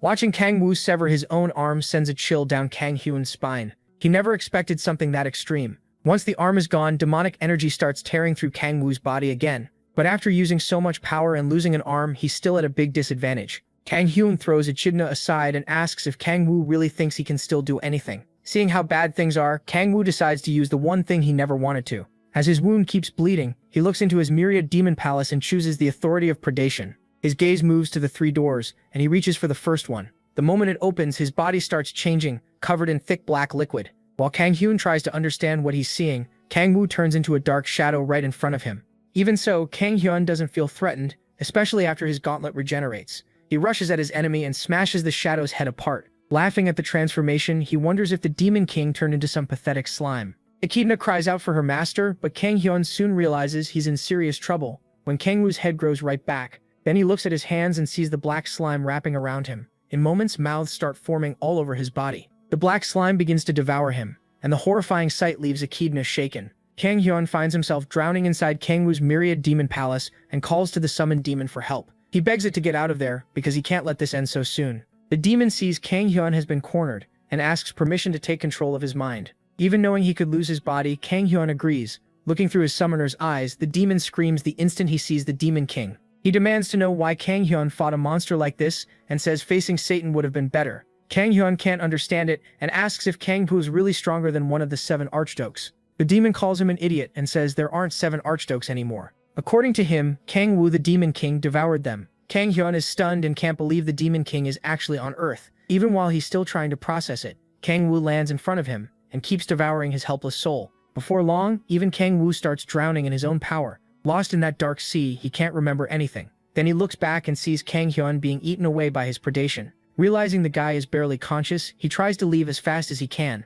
But when he gets close to the door, he starts questioning everything. All at once, shadowy hands grab him and drag him back under. He can't even remember who he is and wonders why he keeps struggling. Giving up feels like it would be easier. As he drifts in those thoughts, shadowy hands surround him. Then he hears his name and fights his way out of the deep. When he breaks the surface, he opens his eyes and sees his comrades crying out for him. Kang Hu struggles to clear his head, then tells them he's fine and jokes that risking your life to look cool is normal. But Ikshadna, his familiar, knows he was about to vanish. He apologizes for almost leaving her alone again. With a heavy sigh, he admits opening that door was too reckless. Those doors forced the 10,000 demon core to explode. He avoided that method even in hell, because if he slips up, it can devour him. As he comforts Solaz and Ikshadna, he swears he won't do it again until he can control it. More than that, he can't die and leave his precious family behind. He promises to protect them no matter what. Afterward, the system tells him the demon from the 8th hell has been defeated. His level is still locked, but his demonic energy rises by 5, and he also gains the authority of sealing. Looking at the message, Kang Hyun sees his demonic energy stat has passed 100.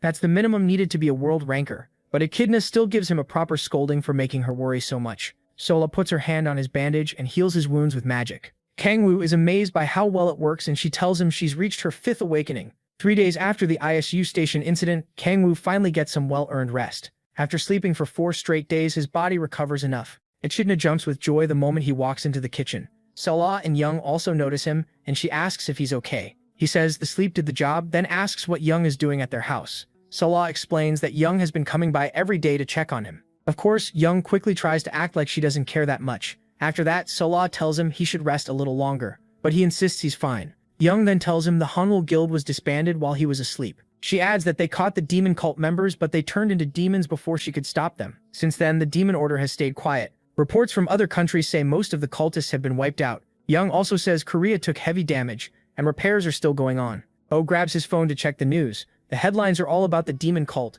and how Sibi is being praised as a hero. A little later, Young asks if he plans to drop the demon cult matter after what happened. He laughs and says he won't stop until every cult member is buried underground. That answer makes Young glad he's still taking this seriously. Then she warns him not to mess with Sifi, since the genius is now a huge trending topic. She also shares another update. A representative from a world ranker guild has come to Korea. They're from a Chinese guild called Thousand Sword Gate, and they're here to recruit Sif. Bo thinks about how the Gaia system keeps getting weaker and still has no clue what the demon cult will do next. His mood gets worse when he remembers his level is still capped. Since he can't level up, he starts thinking about the best way to sharpen his skills. Then he thinks of City and wonders if the martial god's descendant can be useful to him. Later, at the Red Rose Guild headquarters, City is happy to see him. While they talk, a crowd of City's fangirls is losing it over him. City says all the attention has made hunting hard lately, and he doesn't like how things turned out. He says he doesn't deserve to be called a hero, since O was the one who solved the ISU station incident. But the protagonist tells him to enjoy the spotlight because he has no interest in being the one everyone watches.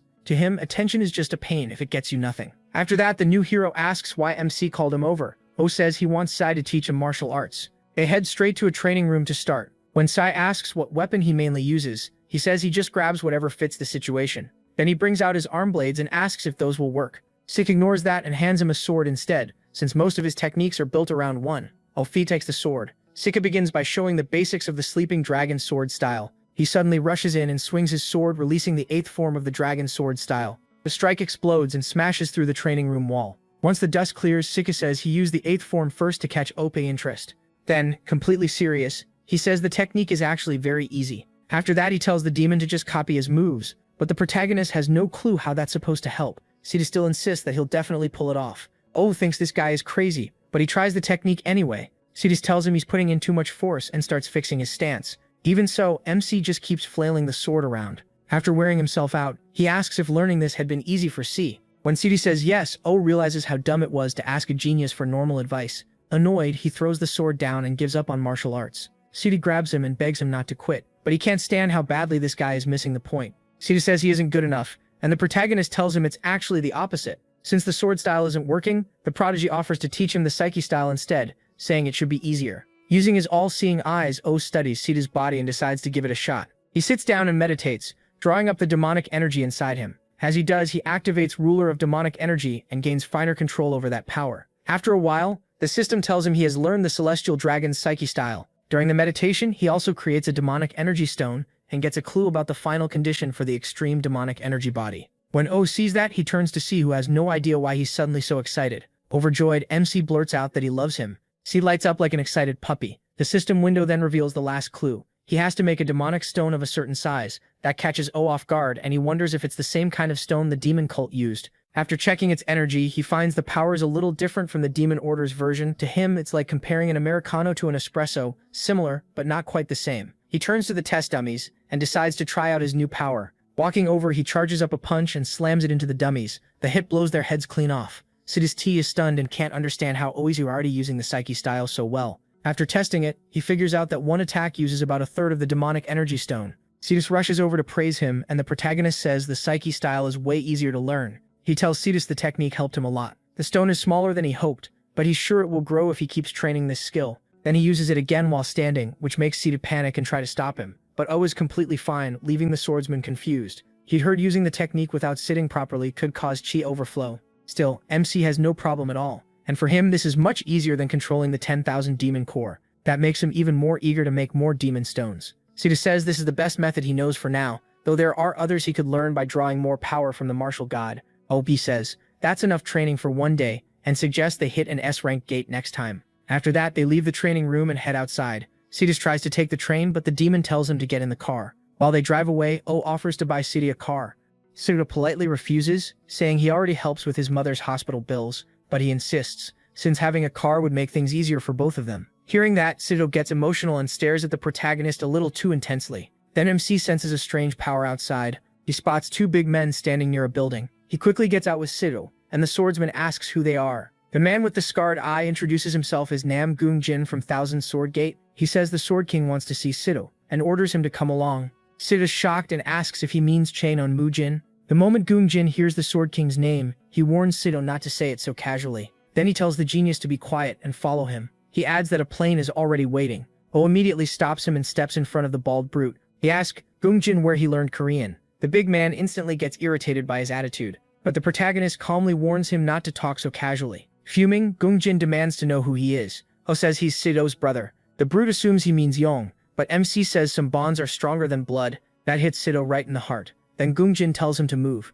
saying he doesn't care about him. The protagonist pushes him further by saying he doesn't care about the Sword King either. A heavy aura pours out of the brute as he warns O to watch his mouth. Then he tells Sido come quickly if he doesn't want MC getting hurt. That only makes Sido angry, and he warns Goong Jin not to talk to his brother like that. Seeing both of them refuse to budge, Goong Jin decides to teach them a lesson. But before he can draw his sword, O stops him and warns him not to try it. The protagonist says that if he does, he won't be going back. Still, Goong Jin only gets angrier when he feels himself being pushed around. As he steps back, the man yanks out his sword in rage. He mocks O as just a player from a small country, but he's about to regret that. The protagonist instantly rushes in and crushes the man's hands. As Goong Jin screams, he realizes even he can shake with fear. MC, meanwhile, makes a note of the Thousand Sword Gate name. Then he asks Sia if there's a good place nearby for kimchi stew. He decides to feed Goong Jin a proper meal before sending him back peacefully. So they go to a restaurant where O orders 10 bowls of kimchi stew. After beating some sense into the Chinese players, he tells them to eat and says he's letting them off because he's in a good mood.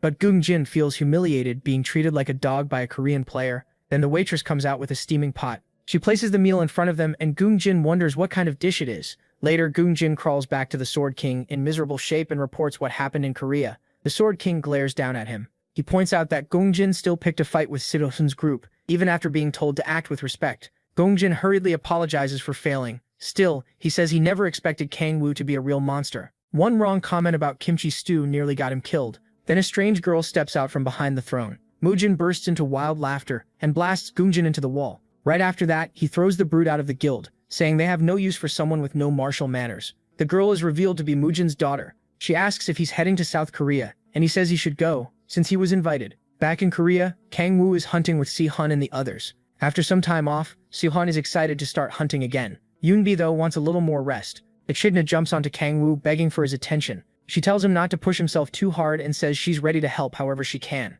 Kang Woo smiles at her and says they'll move once they find a target. He searches for a monster separated from the pack and spots one standing alone. With a quick signal, he sends Echidna to lure it. He waits instead of rushing in, not wanting to draw the whole group. Using his power, he muffles her footsteps completely. Echidna slips in behind the monster and strikes with her power, cutting into its body. When the ogre's blood hits the ground, the nearby monsters catch the scent. As the ogre charges to attack, Kang Woo signals the party to move. Taesu leaps forward and catches the ogre's punch with his shield, while Echidna fishes for praise from her master. At the same time, Sola starts buffing Yunbai. The small mage begins her chant and fires off a lightning spell. Boosted by Sola's support, the hit stuns the ogre in place. Then Si-hun jumps in and finishes it with the fifth form of his dragon sword style. Once it's over, the group is shocked by how hard that fight was. Still, Sola and the others celebrate taking down an S-rank monster. Kang Woo thinks the team needs real battle experience, not just levels. Si-hun, meanwhile, barely looks bothered. Sonal heals Taesu, and the party prepares to find the next target. Then Kang Woo hears monsters nearby. He turns and spots 3 ogres charging at them, drawn by the smell of blood. All 3 at once is too much for the team, so Kang Woo forms his dark spear and decides to handle it himself. But before he moves, a bright beam of light flashes out. It pierces the monsters and kills them instantly. Kang Woo spots 3 people in the distance, and one says they've been searching for him. His face hardens the moment he realizes who they are. The 3 turn out to be Mujin of the Thousand Sword Gate, his daughter, and a terrified-looking assistant. Mujin apologizes for what happened with Gungjin, Se-hun and Solo are stunned to see the Chinese players, and Mujin assumes they don't understand him, so he tells his assistant to translate. But Kang Woo says to keep talking and uses his own power to translate the words. Then he tells the Sword King that anyone can apologize with words alone. Mujin apologizes again for his subordinate's rude behavior. To prove he means it, he bows to Kang Woo. His daughter and assistant are stunned to see the Sword King do that. Even Sulla and the others can't believe he went that far. Kang Woo is slightly taken aback when he hears Mujin kick Gungjin out of the guild for what he did. The Sword King promises it will never happen again.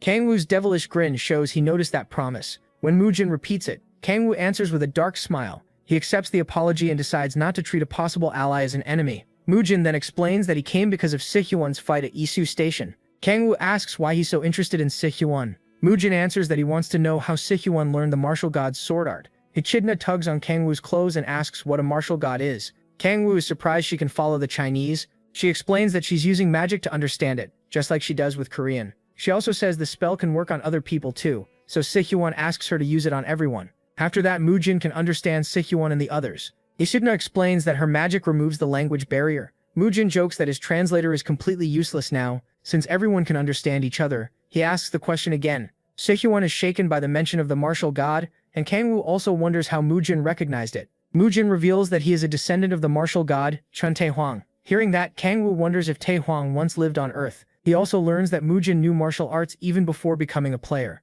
To Kang Woo, that's similar to how the demon cult existed before players appeared. Then he asks what Mujin plans to do after Si-hyun explains how he learned the technique. He suspects the Sword King might try to kill Si-hyun to protect the art. Mujin laughs that off and says Kang Woo has read too many martial arts stories. Kang Woo of course thinks the guy looks exactly like someone from one of those stories. Mujin steps forward and offers a deal. Many martial arts have been lost over the generations. If Dragon Sword Si-hyun helps restore the Cloud Dragon Sword style, Mujin will personally teach him martial arts. Kang Woo turns to Si-hyun and asks what he thinks. Si-hyun wants to get stronger, so another disaster like Isu Station never happens again. Kang Woo reads the look on his face and tells him to go talk with the Sword King. He already knows Si-hyun wants more strength and wants to meet his expectations. The two end up staring at each other like long-lost lovers, which makes Si-hyun look ready to set the whole place on fire. After that, Mujin heads home with his daughter. He's pleased the deal worked out. Si-hyun agreed, and Kang Woo said the training and restoration of the style would happen in South Korea. Since he'll be staying there for a while, Mujin asks his daughter So-yeon if she's okay with it. She says yes, she already wanted to visit the country. He immediately loses his composure when she says a man there caught her eye. So-yeon used to say she had no interest in anyone weaker than her father, but now some guy has her licking her lips. Mujin assumes she means Si-hyun and says he's a good man. With the martial god's soul inside Dragon Sword, Mujin is amazed at how perfectly Si-hyun uses the Cloud Dragon Sword style. He even thinks Si-hyun may be something called the Sacrum, so he offers to arrange a date between Si-hyun and Si-hyun.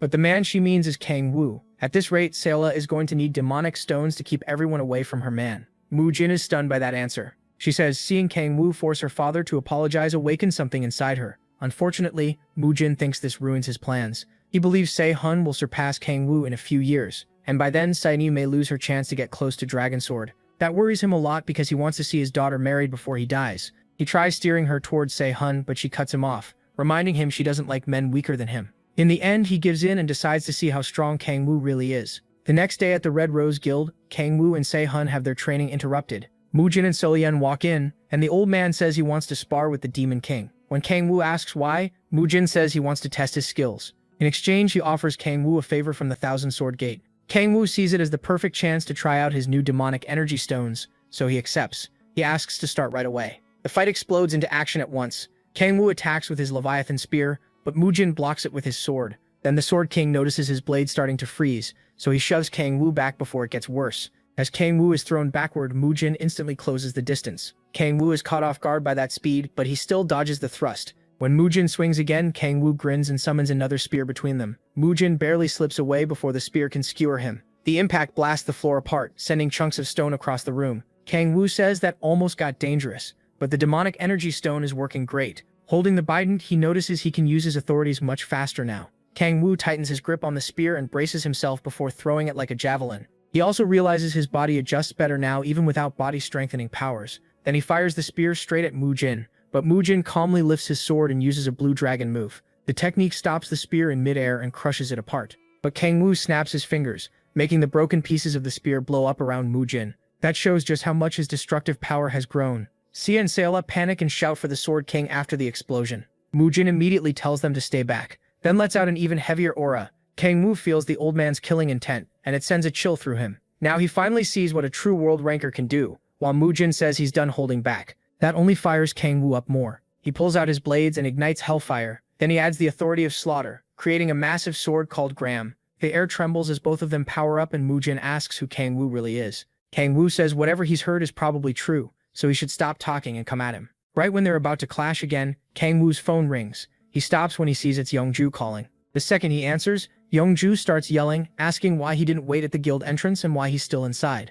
Still annoyed, she says Captain J just got back from Japan and needs him to take her to the Hwai Squad's base. She even threatens to take his car, so Kang-woo has no choice but to agree. Seeing the bad timing, Mujin tells him to go. They can settle this fight another time. As Kang-woo heads out, the Sword King is clearly upset. They can't finish. Still, Sorrel and C can't stop thinking about how strong Kang-woo is. Mujin decides to delay his plans until he learns who Kang-woo really is. The pressure he felt from the Demon King was like a dark sea ready to swallow everything. Later, at the Hwai Squad headquarters, Kang-woo breaks into a cold sweat when he hears the word succubus. In the meeting room with Youngju and Hwai, Captain J explains that Japan's demon order is trying to summon one. He then confirms the demon's name, Lilith. Hearing that, Kang-woo is dragged back to some very bad memories of that monster. A little earlier before the meeting, Jay introduced himself as the first squad captain of Hwai. After greeting each other, they sat down and began the meeting. As Kang-woo takes his seat, he looks over at Jay, who's said to be on the same level as Kang-yoon. At the same time, Jay apologizes for not being there during the South Korea incident. Youngju says Kang-woo handled it, and Jay thanks him for that.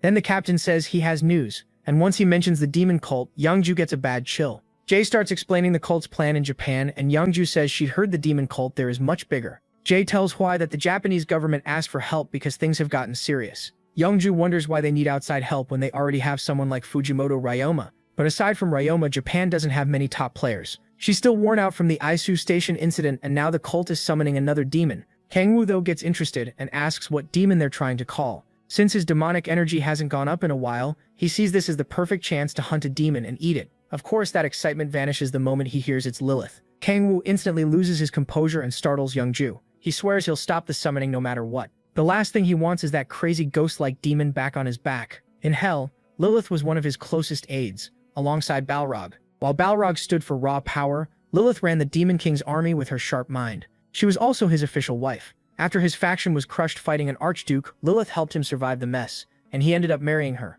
After that, she kept chasing him every night for tentacle fun, and he had to run from her non-stop. Kang-woo swears he's never going through that again, so he tells everyone they must stop the summoning at all costs, leaving Yeongju confused by how weird he's acting. Then the Demon King asks Jae to explain Japan's situation in detail. Jae warns them to keep this secret, then reveals that a girl named Kurosaki Yuri was kidnapped by the demon cult. The girls are stunned and immediately ask if that's really true. Kang-woo meanwhile quietly asks Yeongju who Kurosaki Yuri is. She explains that 5 years ago, on the day of the cataclysm, an SS rank gate opened at Sapporo Station. Monsters poured out and killed countless people, nearly bringing Japan down. Then Kurosaki Yuri, the Maiden of the Skies and granddaughter of the Japanese emperor, appeared to help. She boosted Japan's players enough for them to push the monsters back to Hokkaido. Hokkaido is still cut off, but that feat made her Japan's symbol of hope. Yeongju adds that Kurosaki Yuri has a special power. She can let Japanese gods descend into her body, and that's how Ryoma Suzuno's eyes were made. Kang-woo figures the cult must have a very important reason for taking someone like her.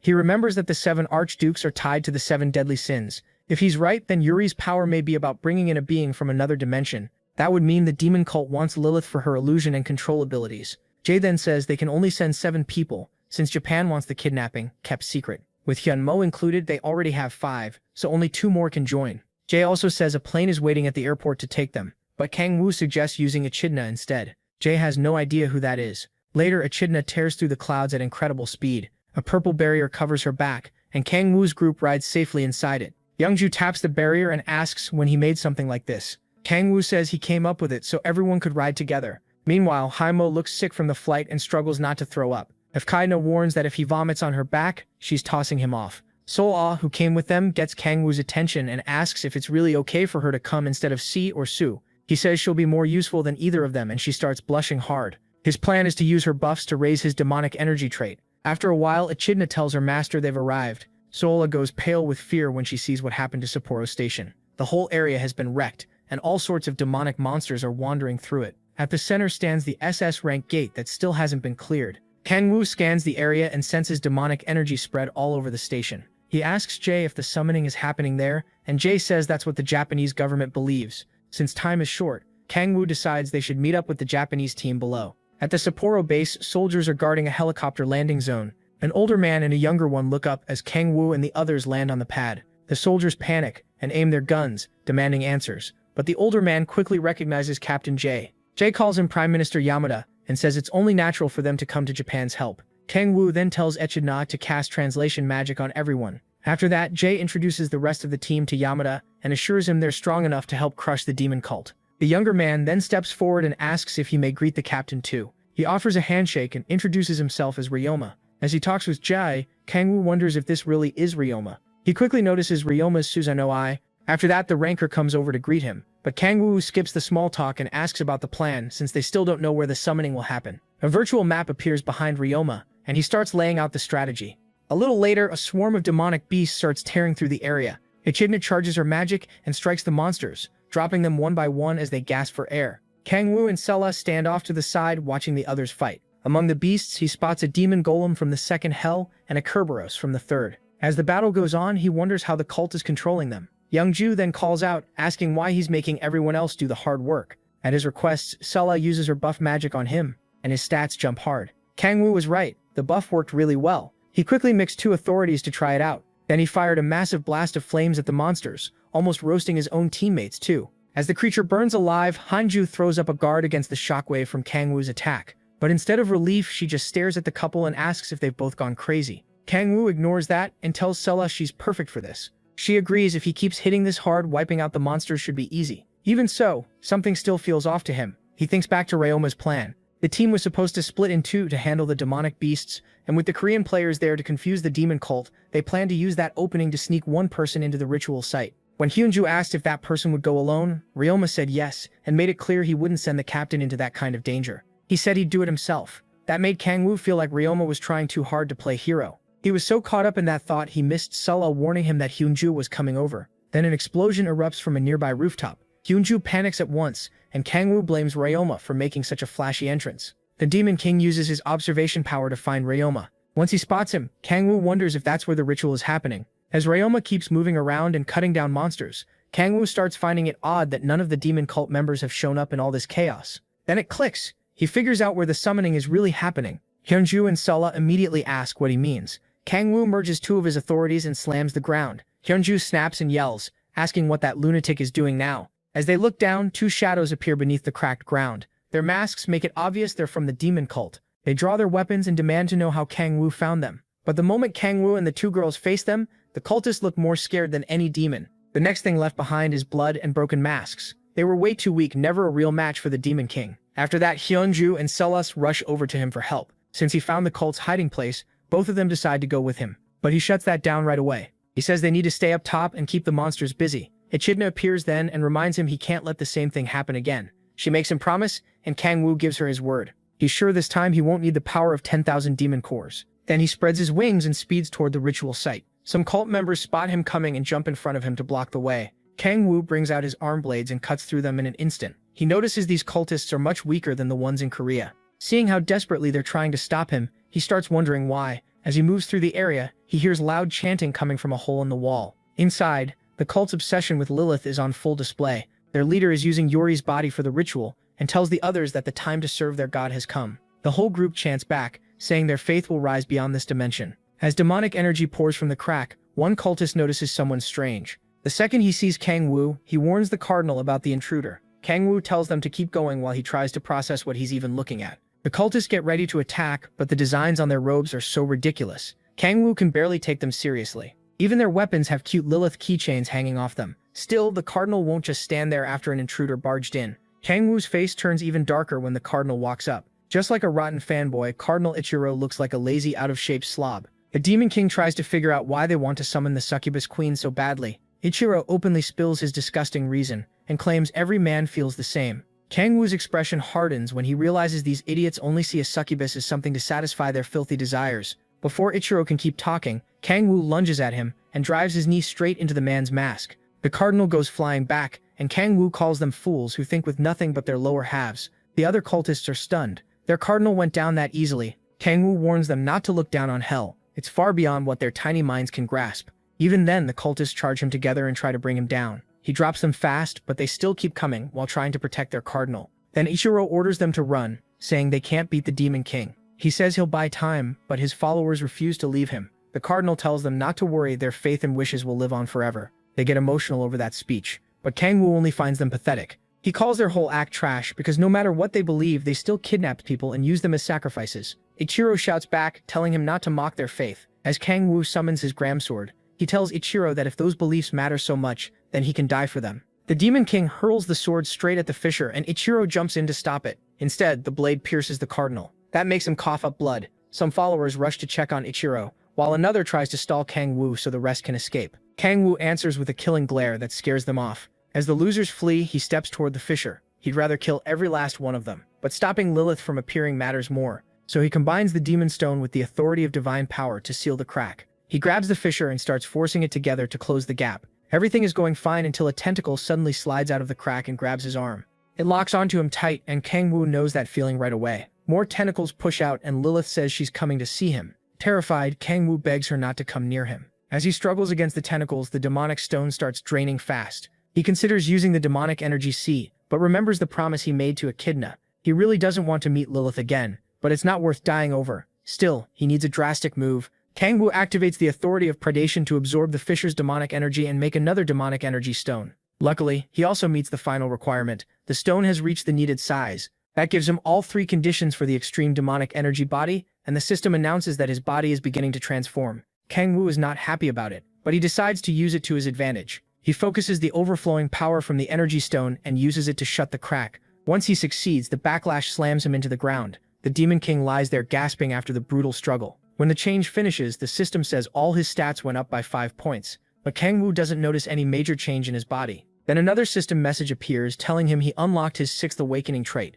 That gets him excited, because now he can finally check what this 6th trait does. His status window shows an SS rank skill that lets him create gear using the power of an authority. But to make myth rank equipment, he needs material of the same rank. Right now though, the best thing he has is only legendary rank. Then he looks back at Kurosaki Yuriti and starts thinking about a myth rank item. Walking to the table, he wonders if her possession ability could make one. He remembers she created Ryoma Sasano's eyes, so for now he decides to save her and think about the rest later. Suddenly the ceiling explodes and Ryoma drops down through it. He asks Kangwoo what happened and why he's there, since that area wasn't assigned to the Korean team. Holding Kurosaki Yuri in his arms, Kangwoo answers that he came to save the kidnapped maiden. Ryoma takes that as Kangwoo leaving his post without permission, but Kangwoo says this is exactly the kind of chaos Ryoma wanted him to create. Ryoma doesn't like his attitude and says he should have been told before Kangwoo acted on his own. Kangwoo brushes that off. He wasn't going to call Ryoma over a hunch. Then he turns and heads back to the surface. As he leaves, Ryoma hears him wondering how many myth rank items he can demand as payment. Kangwoo suddenly stops when Ryoma starts shouting that this is an emergency. He sees Ryoma speaking through an orb telling his men that Kangwoo is part of the demon cult. Ryoma even claims Kangwoo is kidnapping the maiden and gives away their location. The Demon King is caught off guard by the sudden betrayal. Not long after, Kangwoo ends up locked in a Tokyo prison with a magic restraint on his hands. Ryoma tells him he'll stay bound until the trial tomorrow. Kangwoo is being charged with trying to kidnap the maiden and belonging to the demon cult. Ryoma says he can hire any lawyer he wants, but he doubts anyone will defend him. Right before leaving, Kangwoo calls Ryoma back. He says Ryoma made 5 big mistakes. Ryoma just gets annoyed. He thinks Kangwoo is bluffing and says he's only talking trash because he's cornered. Then Ryoma walks out, eager to see how long Kangwoo can keep the lie going in court. Left alone, Kangwoo knows he needs a plan fast. Before he was taken away, Sola and Young were stunned to hear him called a demon cultist. His teammates argued that it was impossible, but Ryoma claimed Kangwoo tried to kidnap Kurosaki Yuri. Even Yamada backed up the lie, but Kangwoo stayed calm. Furious, Young tried to attack them for saying such garbage. Kangwoo stops her and says he'll be back soon. He also reassures Sola that when he says things will work out,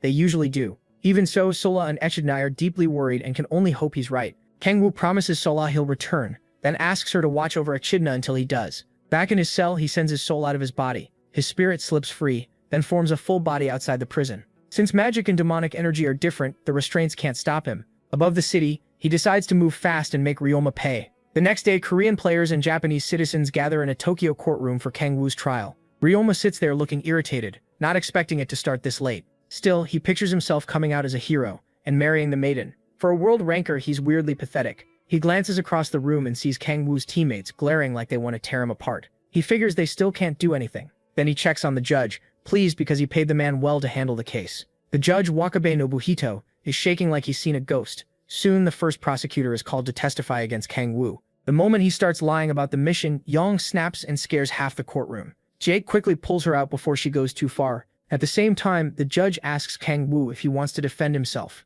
Smiling brightly, Kangwoo simply says he is not part of the demon cult. Ryoma can barely hold back his laughter. As more witnesses are called, Ryoma smirks, sure he's already won. After what happened underground, he's certain they'll all support his story. The first witness is Prime Minister Yamada, but he's trembling like his life depends on this. Ryoma brushes it off, thinking both Yamada and the judge are just acting weak because they're old. Then Yamada says he's been hiding the truth, and everything flips. He tells the court that Ryoma has been threatening him. The whole room explodes into chaos. Hearing that, Ryoma slams the table and demands to know what Yamada thinks he's saying. Yamada answers by calling Ryoma a demon cultist. The courtroom goes wild with questions, but Yamada keeps going. He says he stayed quiet because Ryoma threatened to sacrifice his family to demons. He also reveals that Kangwoo is the one who actually saved the maiden. Ryoma cuts in at once, shouting that Yamada has no proof, but then he hears there is evidence. Yamada holds up a demonic energy stone and explains what it is. He says it was found in Ryoma's home, and only the demon cult can make or use something like that. Ryoma immediately demands proof that it really came from his house, trying to talk his way out of it.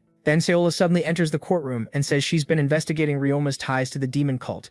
She explains that she searched his home at the Prime Minister's request. A man behind her opens a case packed with demonic stones and daggers. Sola tells the court this was all taken from Ryoma's residence. She even swears on the name of the Thousand Sword Gate that Ryoma belongs to the cult. Things are turning bad for the world ranker, but Ryoma suddenly bursts out laughing. Looking completely unhinged, he asks what any of these claims are supposed to prove. Then he starts shouting that this is all a Thousand Sword Gate plot to take over Japan, trying to stall for time. At that moment, a girl beside Sola pulls back her cloak and reveals herself as Kurosaki Yuri. The reporters are stunned by the maiden's sudden appearance. Kurosaki Yuri steps forward to speak. She says she can't remember everything from that day, but she knows the one who saved her was Oh Kang-woo. Then she apologizes for being kidnapped and worrying everyone, though the crowd tells her it wasn't her fault. Sola turns to the judge and asks him to have Ryoma arrested. As the order is given, Ryoma starts laughing again, slower this time, like he's losing it. His face twists with madness, fear, and confusion. He looks toward Kang-woo's side and realizes someone arranged all of this in just one day. Kang-woo answers with a dark, devilish smile. Ryoma slowly rises from his seat and suddenly bolts out of the courtroom. Kang Woo's teammates instantly try to figure out how to stop him before he gets away. Young turns to Kang Woo and says they should go after him, but then she notices his broken handcuffs. Kang Woo's already gone. Meanwhile, Ryoma races through the night sky over the city and curses his ruined plans while thinking about how to escape Japan. Then a bright flame appears beside his face and blasts him out of the sky. Kang Woo watches as he crashes down in flames. When the fire dies, Ryoma looks up, shocked that someone dared attack him. Then he sees Kang Woo standing there with fire in his hand. Kang Woo asks if he finally understands those 5 mistakes. Burning with rage, Ryoma admits his plan may have been rushed, but says there weren't 5 mistakes. Kang Woo starts with the first one, trying to imprison him. Magic restraints don't work on the Demon King. As the fire in his hand fades, he adds that he can make demonic energy stones himself. The third mistake, he says, was using ordinary people as witnesses and judges. They aren't protected from skills, so of course they were terrified. Kang Woo says it was stupid to trust normal people with no power. The fourth mistake was assuming he was some nobody with no backing. In reality, this gave him the perfect chance to call the Sword King and ask for help. Then he gets to the fifth mistake. Ryoma never understood the gap between a dog and a demon. Enraged, Ryoma rises into the air and sends wind blades at Kang Woo. He swears he'll tear the Demon King apart. Kang Woo doesn't even flinch at Ryoma's little tornado tricks. The attack lands with a huge blast over the city. Ryoma thinks he's won and says he should have done that from the start, but his face suddenly changes when he sees Kang Woo standing there without a scratch. Kang Woo blocked it with his defense skill and says he's disappointed in Ryoma. Confused, Ryoma asks what he means, and Kang Woo tells him he's the type who acts nice in public while controlling people from the shadows. He says Ryoma's fake mask came off way too easily and his methods were cheap. While Kang Woo keeps explaining this, Ryoma charges up another attack. He pours in more power as Kang Woo mocks him for being slow-witted. Ryoma throws down another tornado and yells at Kang Woo not to judge him. After using that much power, he's clearly worn out, but Kang Woo appears behind him and points out how easy he is to read. Ryoma ignores him and rushes in blindly. Kang Woo charges too, and they collide in a massive explosion. They keep trading blows, shooting through the air at insane speed. The fight looks straight out of an anime battle. They keep circling a tower as they clash, climbing all the way to the top, not taking it seriously at all. Kang Woo casually asks if the city has any good sushi spots. Ryoma is furious at being mocked and can't believe Kang Woo's making this much of a joke out of him. He summons a storm of tornadoes and sends every one of them at Kang Woo, swearing he'll give him the most painful death possible. Kang Woo dodges them all with ease and laughs. He even admits Ryoma is stronger than the enemies he's fought so far. Still weaving through the wind attacks, he jokes that he'll take Ryoma out for sushi after this. Then Kang Woo slips behind him, ready to strike, but Ryoma activates Susanoo's eyes. A burst of light appears behind Kang Woo and blasts him into the ground. When he gets back up, through the settling dust, he says he never thought he'd live long enough to see a god. In front of him stands Susanoo. Ryoma can only keep this power up for 1 minute, so he has to finish Kang Woo fast. He orders Susanoo to kill the Demon King, but as Susanoo looks down at Kang Woo, he senses the power inside him and recognizes him as the being someone once spoke of. Kang Woo can't understand what the god is saying and wonders if he should use his translation power. Then Susanoo lifts both hands and summons a giant spear from the sky. He wants to test the demonic sea inside the Demon King. Seeing that, Kang Woo starts making his own weapon. He quickly realizes even Gay Bulb won't be enough, so he pours in more power to forge something stronger. But Ryoma traps him inside a whirlwind and laughs at him for all that mocking earlier. He vows Kang Woo dies today, then suddenly notices the storm around Kang Woo growing even wilder. Kang Woo mixes that storm power with the other forces he's already using. By combining them all, he creates the mighty spear Gungnir. Susanoo is impressed by Kang Woo's power and attacks with his divine spear. Kang Woo charges straight at the god and their weapons slam together. The clash sets off a huge blast and a light that spreads across the whole city. Kang Woo's girls reach the area and spot the bright glow in the sky. At the same time, Kang Woo is barely holding on against a god's strength, and each second leaves him more injured. As his blood spills out, he notices it's black. That makes him wonder if his demonic energy fused with his blood when he got his extreme demonic energy body. Since the energy is packed so tightly, he decides to blow it up. That move lets him push back the god and crack the divine spear. Susanoo feels fear and says the prophecy was true. Then the Demon King pierces the god and defeats him. After that, Ryoma drops to the ground and cries for help. He suddenly looks like an old man, and his body slowly fades because Susan drained his life in magic power. While he hopes Kurosaki Yuri can restore him, Kang Woo floats above the broken fool. He reminds Ryoma that calling down a god comes with a huge price, then mocks him as he lies there helpless. When Ryoma keeps insulting him, Kang Woo burns off his hand. Then he tells him none of this would have happened if he hadn't tried to kill an innocent person. With that, Kang Woo decides to take Ryoma's myth-ranked item. Ryoma begs to live and promises to have Kurosaki Yuri give Kang Woo a myth item instead. As Kang Woo's hand moves toward his eye, Ryoma swears he'll never stand before the Demon King again if he's spared. Kang Woo ignores the plea and takes the eye. After that, the ranker's body slowly crumbles into dust, and in his final moments, he still calls out the Demon King for mocking him. A system window appears and tells Kang Woo he can't use Susanoo's eye. He thinks about the god and wonders if more will show up as Gaia's system keeps weakening. While he considers how to deal with future gods, another system message appears. It shows 2 unknown conditions and says they're the second step to becoming a demon god. That makes Kang Woo wonder if he has to become a god to fight gods. As he leaps off the tower, he leaves the cleanup to Mujin and Soyeon. The Sword King starts wondering if Kang Woo held back the last time they fought. After seeing the Demon King's skill, he even offers to set up a marriage between Soyeon and Kang Woo, but she shuts it down and says she's going back to China. When her father asks why, she says she wants to train. She wants to cover the part Kang Woo lacks: martial arts talent. Watching the man she loves float down, she admits sneaking in to see him will be much harder now. Kang Woo meets up with his friends, and they immediately ask where he's been. Yeonju is clearly furious that he left without telling them anything. She also scolds him for not saying Ryoma was part of the demon cult. Trying not to meet her scary eyes, he says he only found out recently, even though Ryoma was never in the cult. Kang Woo tries to calm Yeonju by saying everything worked out, but that only makes her angrier. Shiola steps in to calm her before she burns the place down with rage. Still, she tells Kang Woo they were really scared things would go wrong. Kang Woo gets nervous when he sees how upset Shiola is. She looks close to tears. Then he suddenly hugs her and calls her his darling. Her whole face turns red. He tells her he wants to go back and eat his favorite food. As the two slip into a sweet little moment, Yeonju is ready to snap, and poor Echidna gets squished between them. While Kang Woo holds his girl close, a thought crosses his mind. He can't figure out why Kurosaki Yuri helped him when he never used his power on her. It also makes no sense that she said she regained consciousness. He would have noticed that. His thoughts get cut off when Yeonju pinches his cheeks. She tells him to come with her because she knows a good sushi place. While Kang Woo struggles through the pain, she drags him along and tells the others to follow. Meanwhile, Kurosaki Yuri watches from a distance until her assistant arrives to escort her home. As she leaves, she says she'll keep watching Kang Woo from afar and visit him herself soon.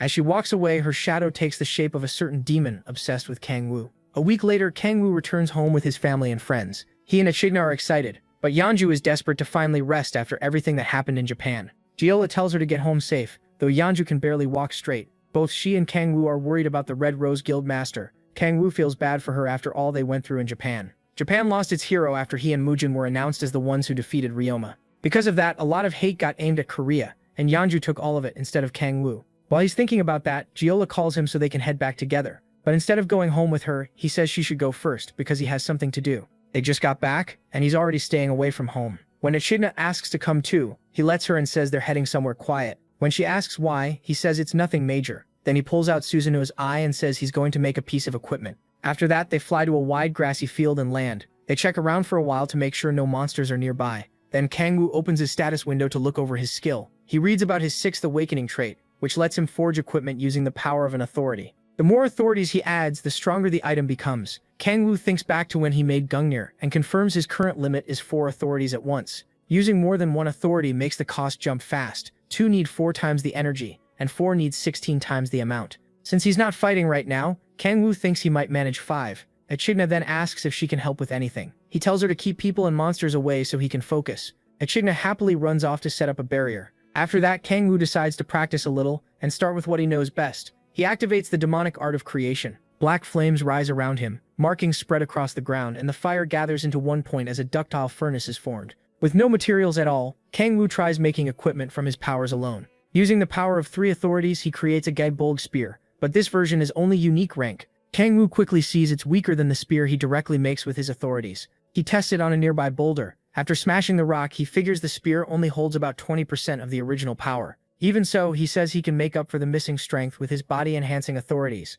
Echidna comes back and asks what kind of equipment he wants to make, but he still hasn't decided. He considers crafting a main weapon like Sai Hun's, but that would keep him from swapping styles and attacks. Then Echidna gets an idea and suggests a weapon that can change shape. As Kang Woo thinks it over, night falls. Sayola is now there with him, and he gives her the signal to begin. She uses graceful light to buff him, and he stacks it with Kraken's rage. Then he activates creation again, and uses Suzunu's eye as the material. As he adds the authority of storms, he remembers Echidna saying a shape-changing weapon would let him attack in many different ways.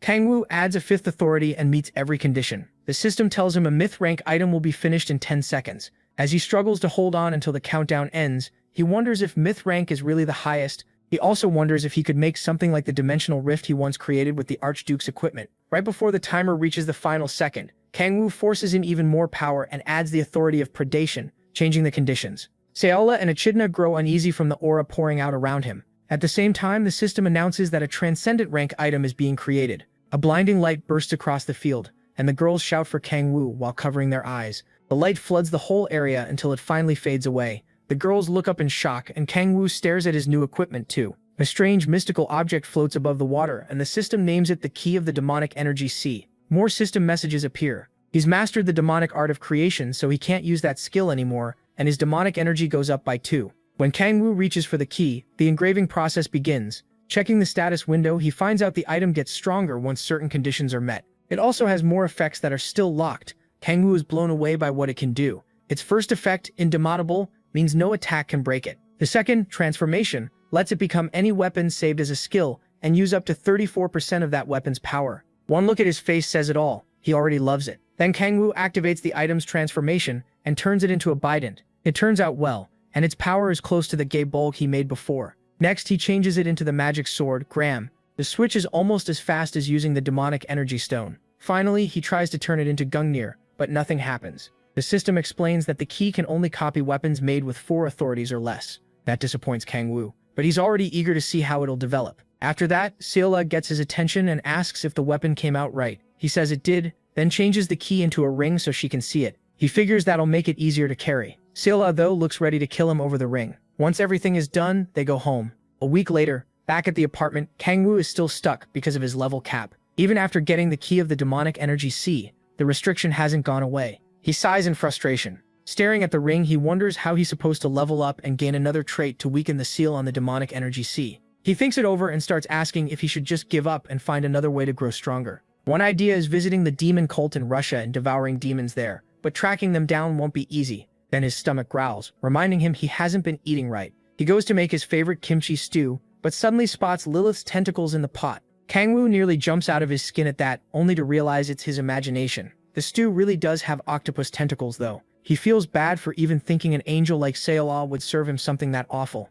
Looking around, he notices Sola's gone and sees luggage by the sofa. Echidna says she left to hunt an A-rank gate with her party. She adds that the octopus and the luggage were brought over by Young the night before. The night before, Sola and Echidna met Young at the door. The guildmaster said Kurosaki Yuri had sent supplies along with $30 million.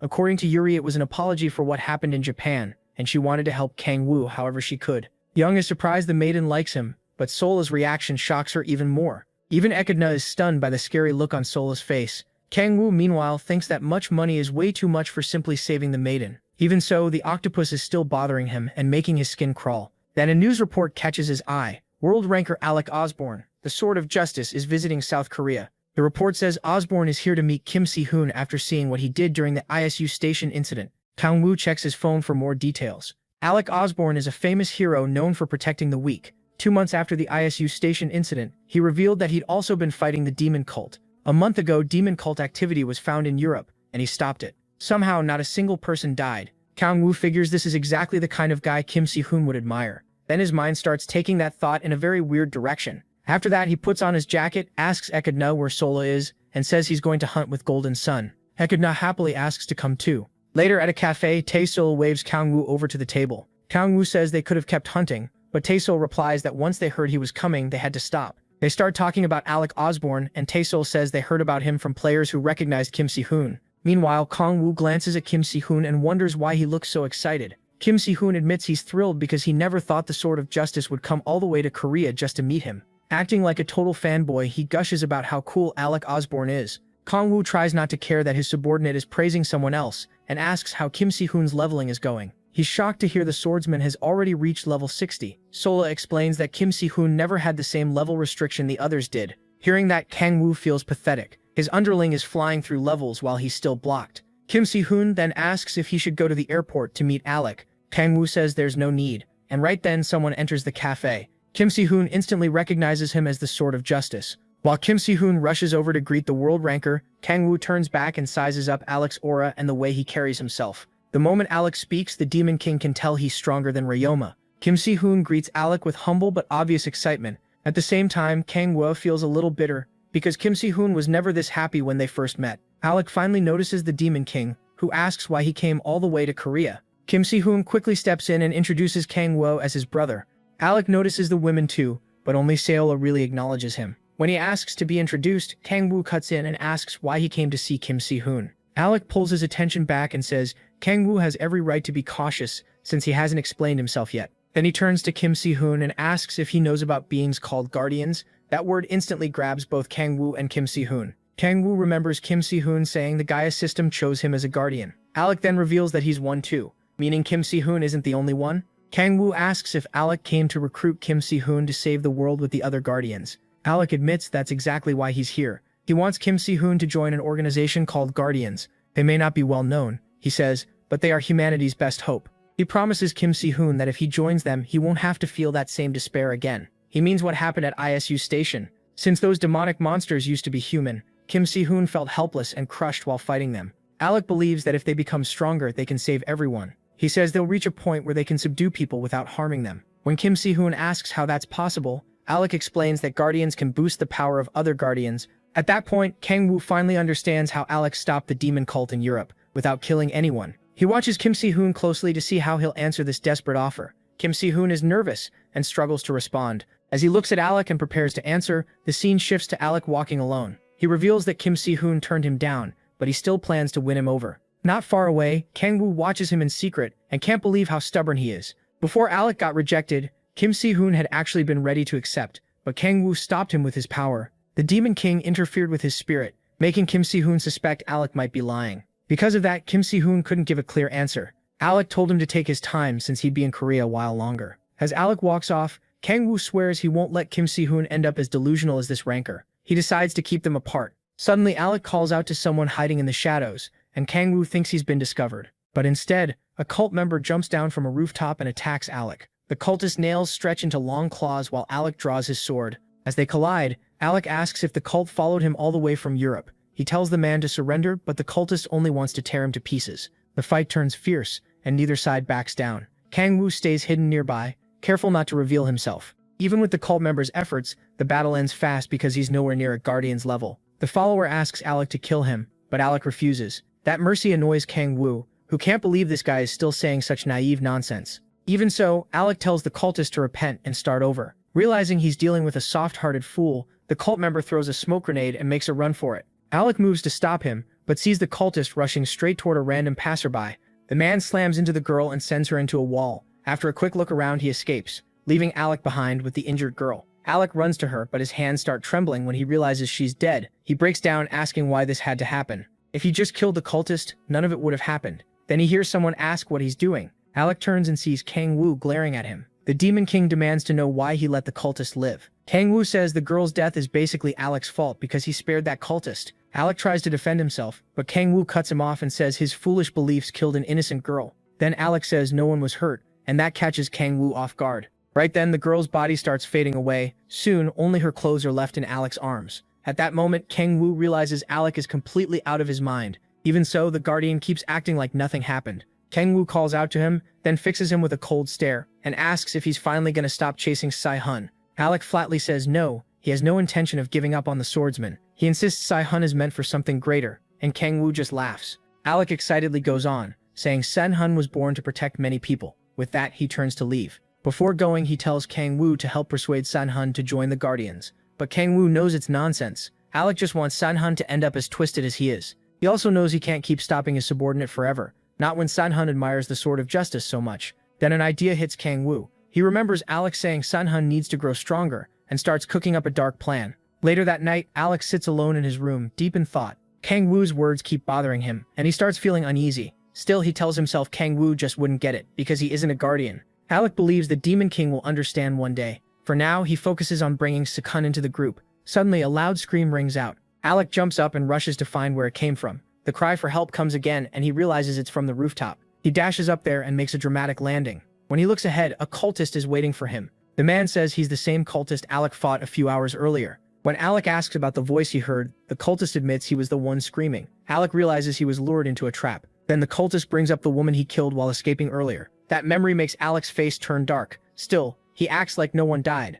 The cultist laughs and mocks the so-called Sword of Justice for ignoring an innocent person's death. As the taunting continues, Alec draws his sword and says he'll make the cultist repent for the rest of his life. But the follower notices Alec still never says he'll kill him. To Alec, the cultist could never understand why he refuses to take a life. He truly believes saving everyone is the right path. Then Alec rushes in to strike. The cultist only points at his own neck, telling Alec to go ahead. In the end, Alec can't bring himself to kill him and slams into the wall instead. While trying to redirect his blow, he injures his arm. The cultist pretends Alex simply missed, then cocks back a heavy punch. The hit buries itself in Alex's stomach and sends him flying for being so naive. Before he can even hit the ground, more fireballs slam into him too. The whole rooftop erupts in flames, but Alex somehow survives. As he wonders how this enemy got so much stronger in less than a day, the cultist comes down at him with an axe. Alec raises his sword to block, but the weapon suddenly vanishes. Before Alec can adjust, the enemy smashes him across the face. Alec goes tumbling across the roof, clutching his bruised face. He starts to think this may not be the same cultist. Maybe it's someone else. Then he remembers that cultists can suddenly grow much stronger, and guesses his foe is actually a demon. The masked cultist says nothing, and just stares back. The fight keeps going, and every clash sends bright flashes across the rooftop. They move at incredible speed while Alec tries to overpower his enemy. He tells the demon to give up, but the cultist is already tired of this pointless fight. Just as he thought, Alec isn't fit to be a guardian. Earlier, before this fight, the cultist had been resting alone while planning another ambush on Alec. Then the wall beside him suddenly exploded. Thinking Alec had found him, he got up, ready to fight, only to freeze when he saw Oh Kang-woo instead. The Demon King is puzzled when the cultist mistakes him for one of the guardians. He starts asking about the guardians, but the cultist refuses to talk. So Kang-woo turns his ring into a demonic glove and gets ready to beat the answers out of him. Oh Kang-woo lunges forward and drives his hand straight through the man's chest. Even then, the cultist thinks the protagonist Kang-woo is stupid for stepping into his range. But when he tries to use his claws, his hands return to normal, and he feels his demonic power draining away. Looking down, he sees Oh Kang-woo's claws sucking out that energy. Then Kang-woo asks if he's ready to talk. The cultist stays stubborn, so the Demon King jams a hand into his mouth and uses subordination on him. Even so, the cultist somehow resists. Left with no other choice, Kang-woo burns him from the inside with hellfire. Then he pulls his hand from the cultist's torn mouth. The man collapses, screaming in pain. At last, he agrees to talk. Oh Kang-woo orders him to share everything he knows about the Guardians, but the cultist says Kang-woo should already know more. That only earns him another threat from the Demon King. The cultist finally says the group is called Guardian and has fewer than 10 members. He also reveals their leader is a woman whose power lets her locate guardians around the world. So that's how Alec found Kim Si-hoon. When Oh Kang-woo asks about the rest, the cultist admits Alec is the only guardian he knows. After giving up that information, he begs to be spared. MC says he might return the man's life for something else. Trembling, the cultist looks up as Kang-woo asks what he can offer. Terrified, he decides to tell him everything he knows and starts spilling every detail while Kang-woo listens. After a while, Oh Kang-woo says none of it is new, but thanks him anyway. The cultist asks if that means he'll be spared, only for Kang-woo to say there's no reason for that. As panic takes over, the cultist realizes this was the plan from the start. The last thing he sees is the Demon King burning him alive.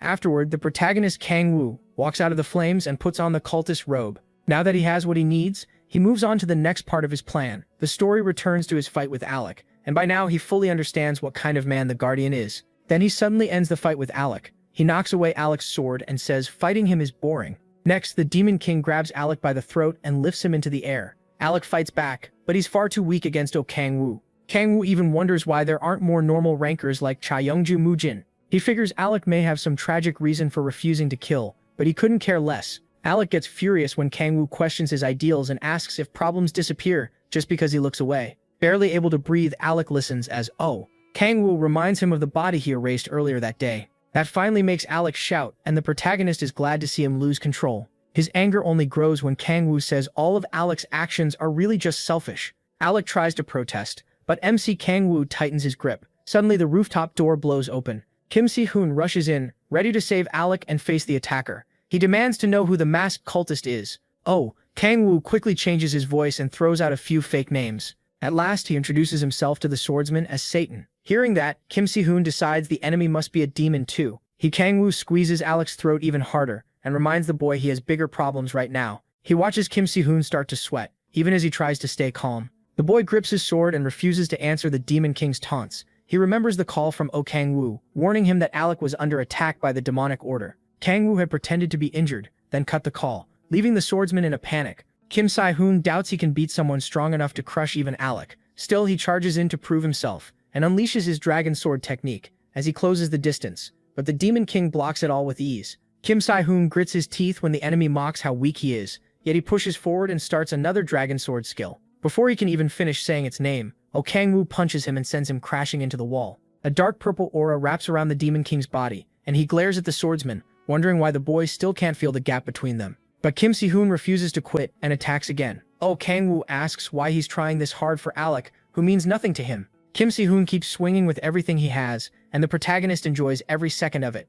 The fight keeps going, and his demonic aura blocks Si-hoon's blade. Kang-woo can tell his subordinate is far better than Alec. Si-hoon isn't trying to hold back or capture him anymore. Every swing is meant to kill. At last, he lands a small cut on Kang-woo and cracks the mask. Kang-woo uses the purple power under his feet to shove Si-hoon away. Then he strikes back at the swordsman, but Si-hoon dodges right before the spears can hit him. The gifted boy aims for Kang-woo's blind spot, but the Demon King blocks it with ease. He keeps circling and attacking again and again, but Kang-woo stops everything. As he defends, he thinks about what Sim-hun still lacks. Sim-hun steps in for another blow, and the Demon King crushes him without trouble. Kang-woo grabs him by the face and hurls him into a wall. Sim-hun coughs up blood and his eyes lose focus. Even then, Kang-woo says his effort wasn't bad and keeps mocking him. Sim-hun is tired of hearing it, but his fear gets worse when Kang-woo says he wants the fight to keep going. The Demon King starts draining Alec's life force while praising Sim-hun's resolve and spirit. Alec barely whispers Sim-hun's name and tells him to run, then he's destroyed right in front of him. Watching that finally breaks something inside Sim-hun.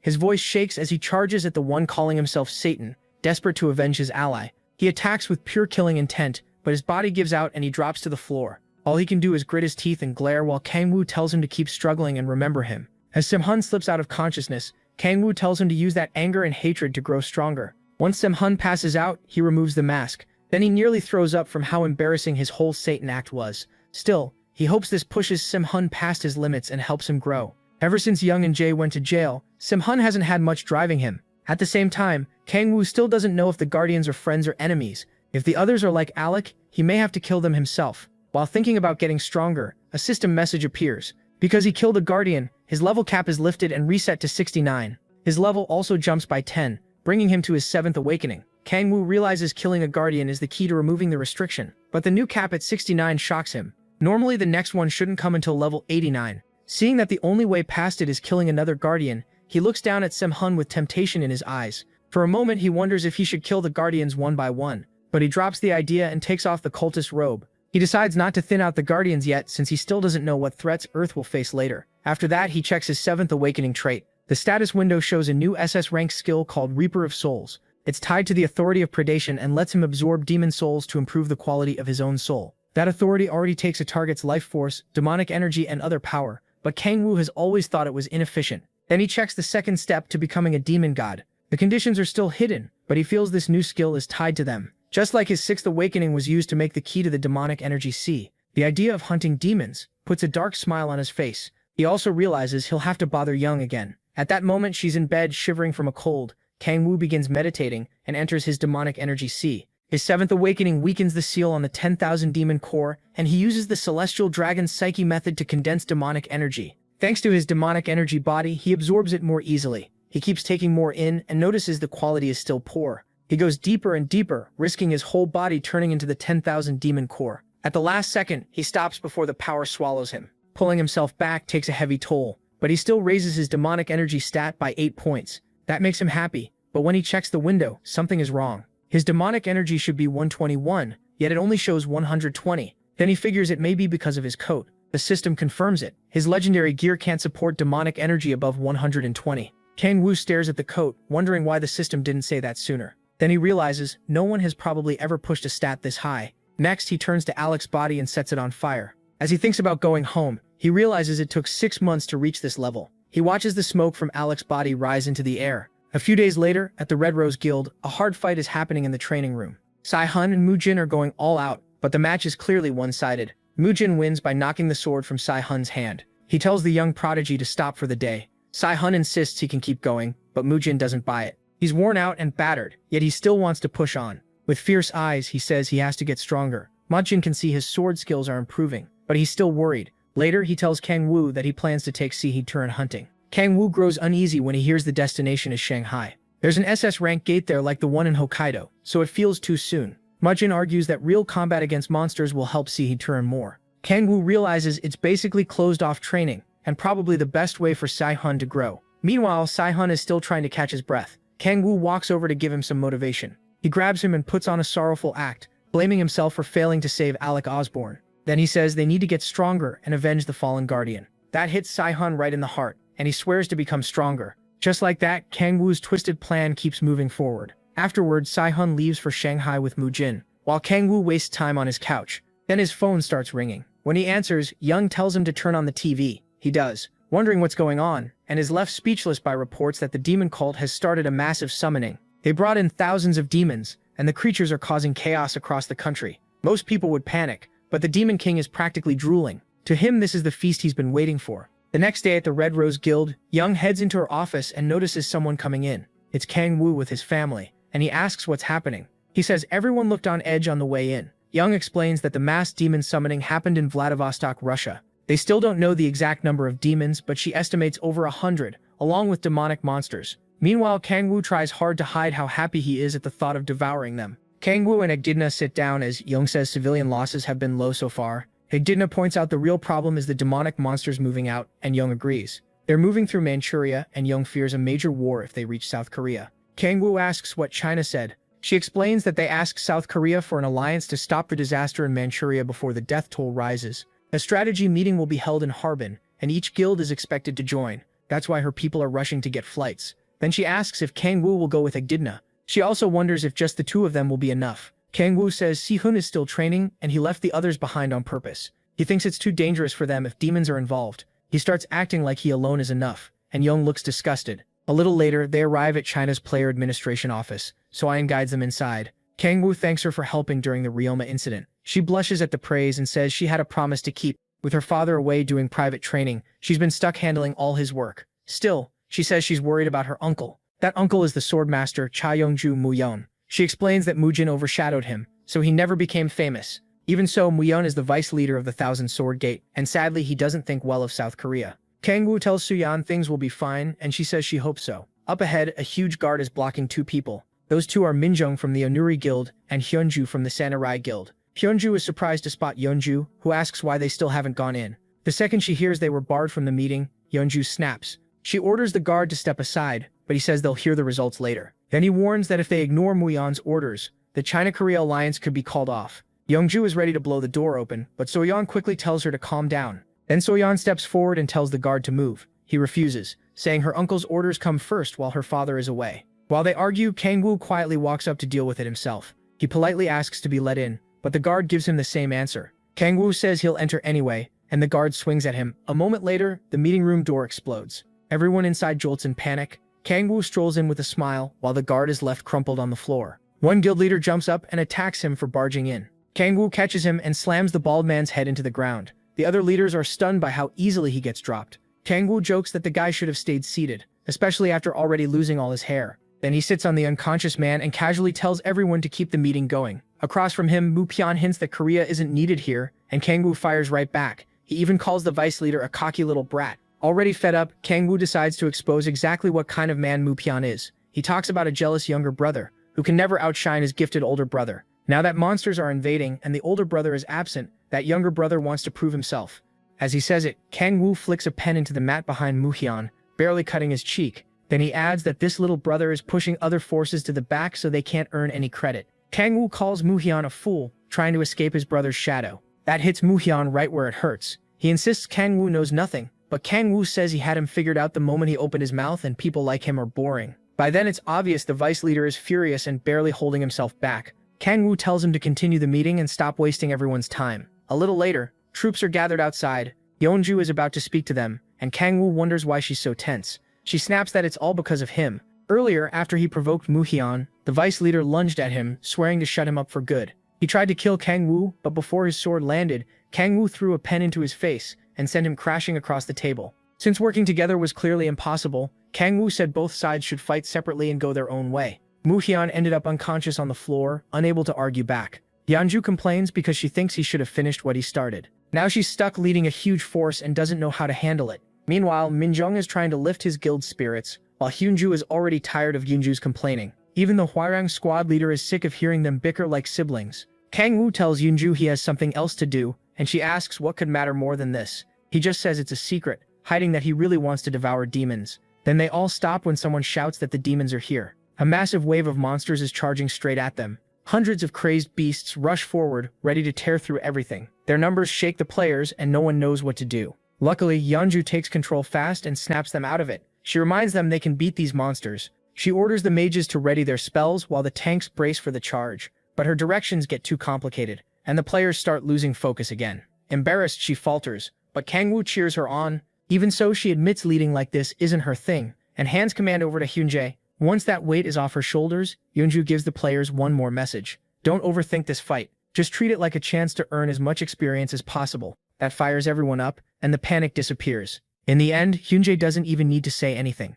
A few words from Yeonju were enough to rally them. She draws her blood chains and tells everyone to remember 3 things. First, no one gets hurt. Second, no one dies. And third, every bit of experience belongs to her. With that, they charge the monsters. Just as both sides are about to collide, a mark appears in a giant demon's eyes, letting a cultist watch through it. The one behind all this is finally revealed, the Apostle of Evil, Anton Sidorovich. Anton says the weakening Gaia system has made demons stronger. While he thinks a demon walks up to him, and Anton tells him it still isn't time to show himself. That demon is from the 5th hell, Utar. He says his followers want to fight and hates hiding, wanting to prove humans are no threat. Anton tells him to wait. Looking at a poster of Oh Kang-woo, Anton says there's someone they need to meet. After seeing what happened with the Japanese demon cult, he noticed the look in Kang-woo's eyes and assumed they were alike. Anton believes he understands what Oh Kang-woo wants and thinks he can bring him into the demon cult. As a dark power gathers in his hands, Anton tells Utar to hold back until he contacts MC Kang-woo. Utar hates being ordered around by an old man. Anton apologizes and pleads with him not to act recklessly. But to the demon, Anton is still just a human. His anger rises even more when Anton warns him not to go against the demon cult's will. Insulted, Utar moves to crush him, but the dark force Anton summoned grabs his hands. More shadowy hands rise and pin him down, forcing the great demon to the ground. Anton asks if he'll listen. Utar only curses, so Anton closes his book and lets the hands tear him apart. His followers watch their master get ripped to pieces. They turn to the old man in fear, and he tells them to listen carefully. Back on the battlefield, the demon assault keeps coming. Yeonju cuts through them with ease and keeps pressing forward with her blood chains. One demon tries to attack her from behind, but Baekwai Yong slices it down and saves her. She says she and Hyunmo came to help, so Yeonju shouldn't be too upset. Hyunmo is worried because the demon horde seems endless. Baekwai Yong says this would be easier with Oh Kang-woo, but Yeonju refuses to admit she needs his help. Still, he is already there, just invisible to everyone else. He can tell the players are holding up well. Sigola and the Samurai Guild are giving solid support, and the others are managing the demonic monsters well enough. Kang-woo thinks they'll win at this rate, but one thing bothers him. The hundreds of demons they reported still haven't shown up. He wonders what they're after, and why they're still hiding. Then something catches his eye. He calls Echidna and tells her to guard Sigola with the Samurai Guild. The little girl promises no one will touch her master's babe. Kang-woo says his plans have changed when a burst of demonic energy erupts from the ground. A hand rises up and writes a message. Someone wants to speak with Oh Kang-woo. That excites him. He thinks his feast invitation has finally arrived. Anton confirms that the protagonist saw the message and tells the demon beside him not to worry. They'll likely meet him after the battle. The demon gets angry, not wanting to sit around and wait. Anton glares at him and makes it clear who's in charge. The frightened demon hurriedly apologizes. Anton forgives him, then asks if any other demon wants to step up. None of them do. With the demons under control, Anton thinks about the best way to draw Oh Kang-woo out. He decides kidnapping Skyla would work best if only he knew how badly that choice would backfire. For now, he decides to end things here, but then he notices something troubling. Looking into the distance, he sees Oh Kang-woo coming straight toward him. When the Demon King lands, Anton thinks he can kill him if he rejects the offer. Brushing off the dust, Anton asks if MC speaks Russian. Kang-woo has no trouble understanding him, but first he looks over the lower-ranked demons. Most are from the 5th hell, while the stronger ones are from the 6th. After confirming none of them recognize him, he asks Anton what he wants. Anton starts talking about the privileges of being that talk about demon perks catches O's attention. Anton says humans die but demons don't. The old man keeps pushing, saying demons don't need food or water and aren't limited by age. He tells him to stop dragging it out and get to the point. Anton finally says the demon cult can turn humans into demons, and he offers the protagonist eternal life. Like a fool, he tries tempting the Demon King with immortality, saying he'd never have to decay like a human. Then he holds out his hand and asks Oh to join the cult. Anton says he understands people like MC and claims he's the only one who can. That's when he finally loses it. He bursts out laughing at the old man and his pathetic offer. The other demons are stunned as the protagonist openly insults Anton and mocks everything he said. Anton is left speechless when he sees O laughing at him. Once he's had his fun, MC's face turns cold. He tells Anton not to pretend he knows him because he has no idea who he's dealing with. Then he releases his power, and the ground beneath him starts breaking apart. The demons try to flee as the earth splits open, but they only end up dropping into the cracks below. As huge pillars rise from the ground, terror spreads through the demons, and Anton too. Shaken, the old man can't understand what's happening. Young and the others feel the battlefield quake hard, and they're shocked too. When she notices the eerie structure O made, her frustration only grows. Even so, she's worried about the protagonist and hopes he's safe. Anton watches MC turn the area into something like hell, then stares in disbelief and asks if this is really the power of a mere human.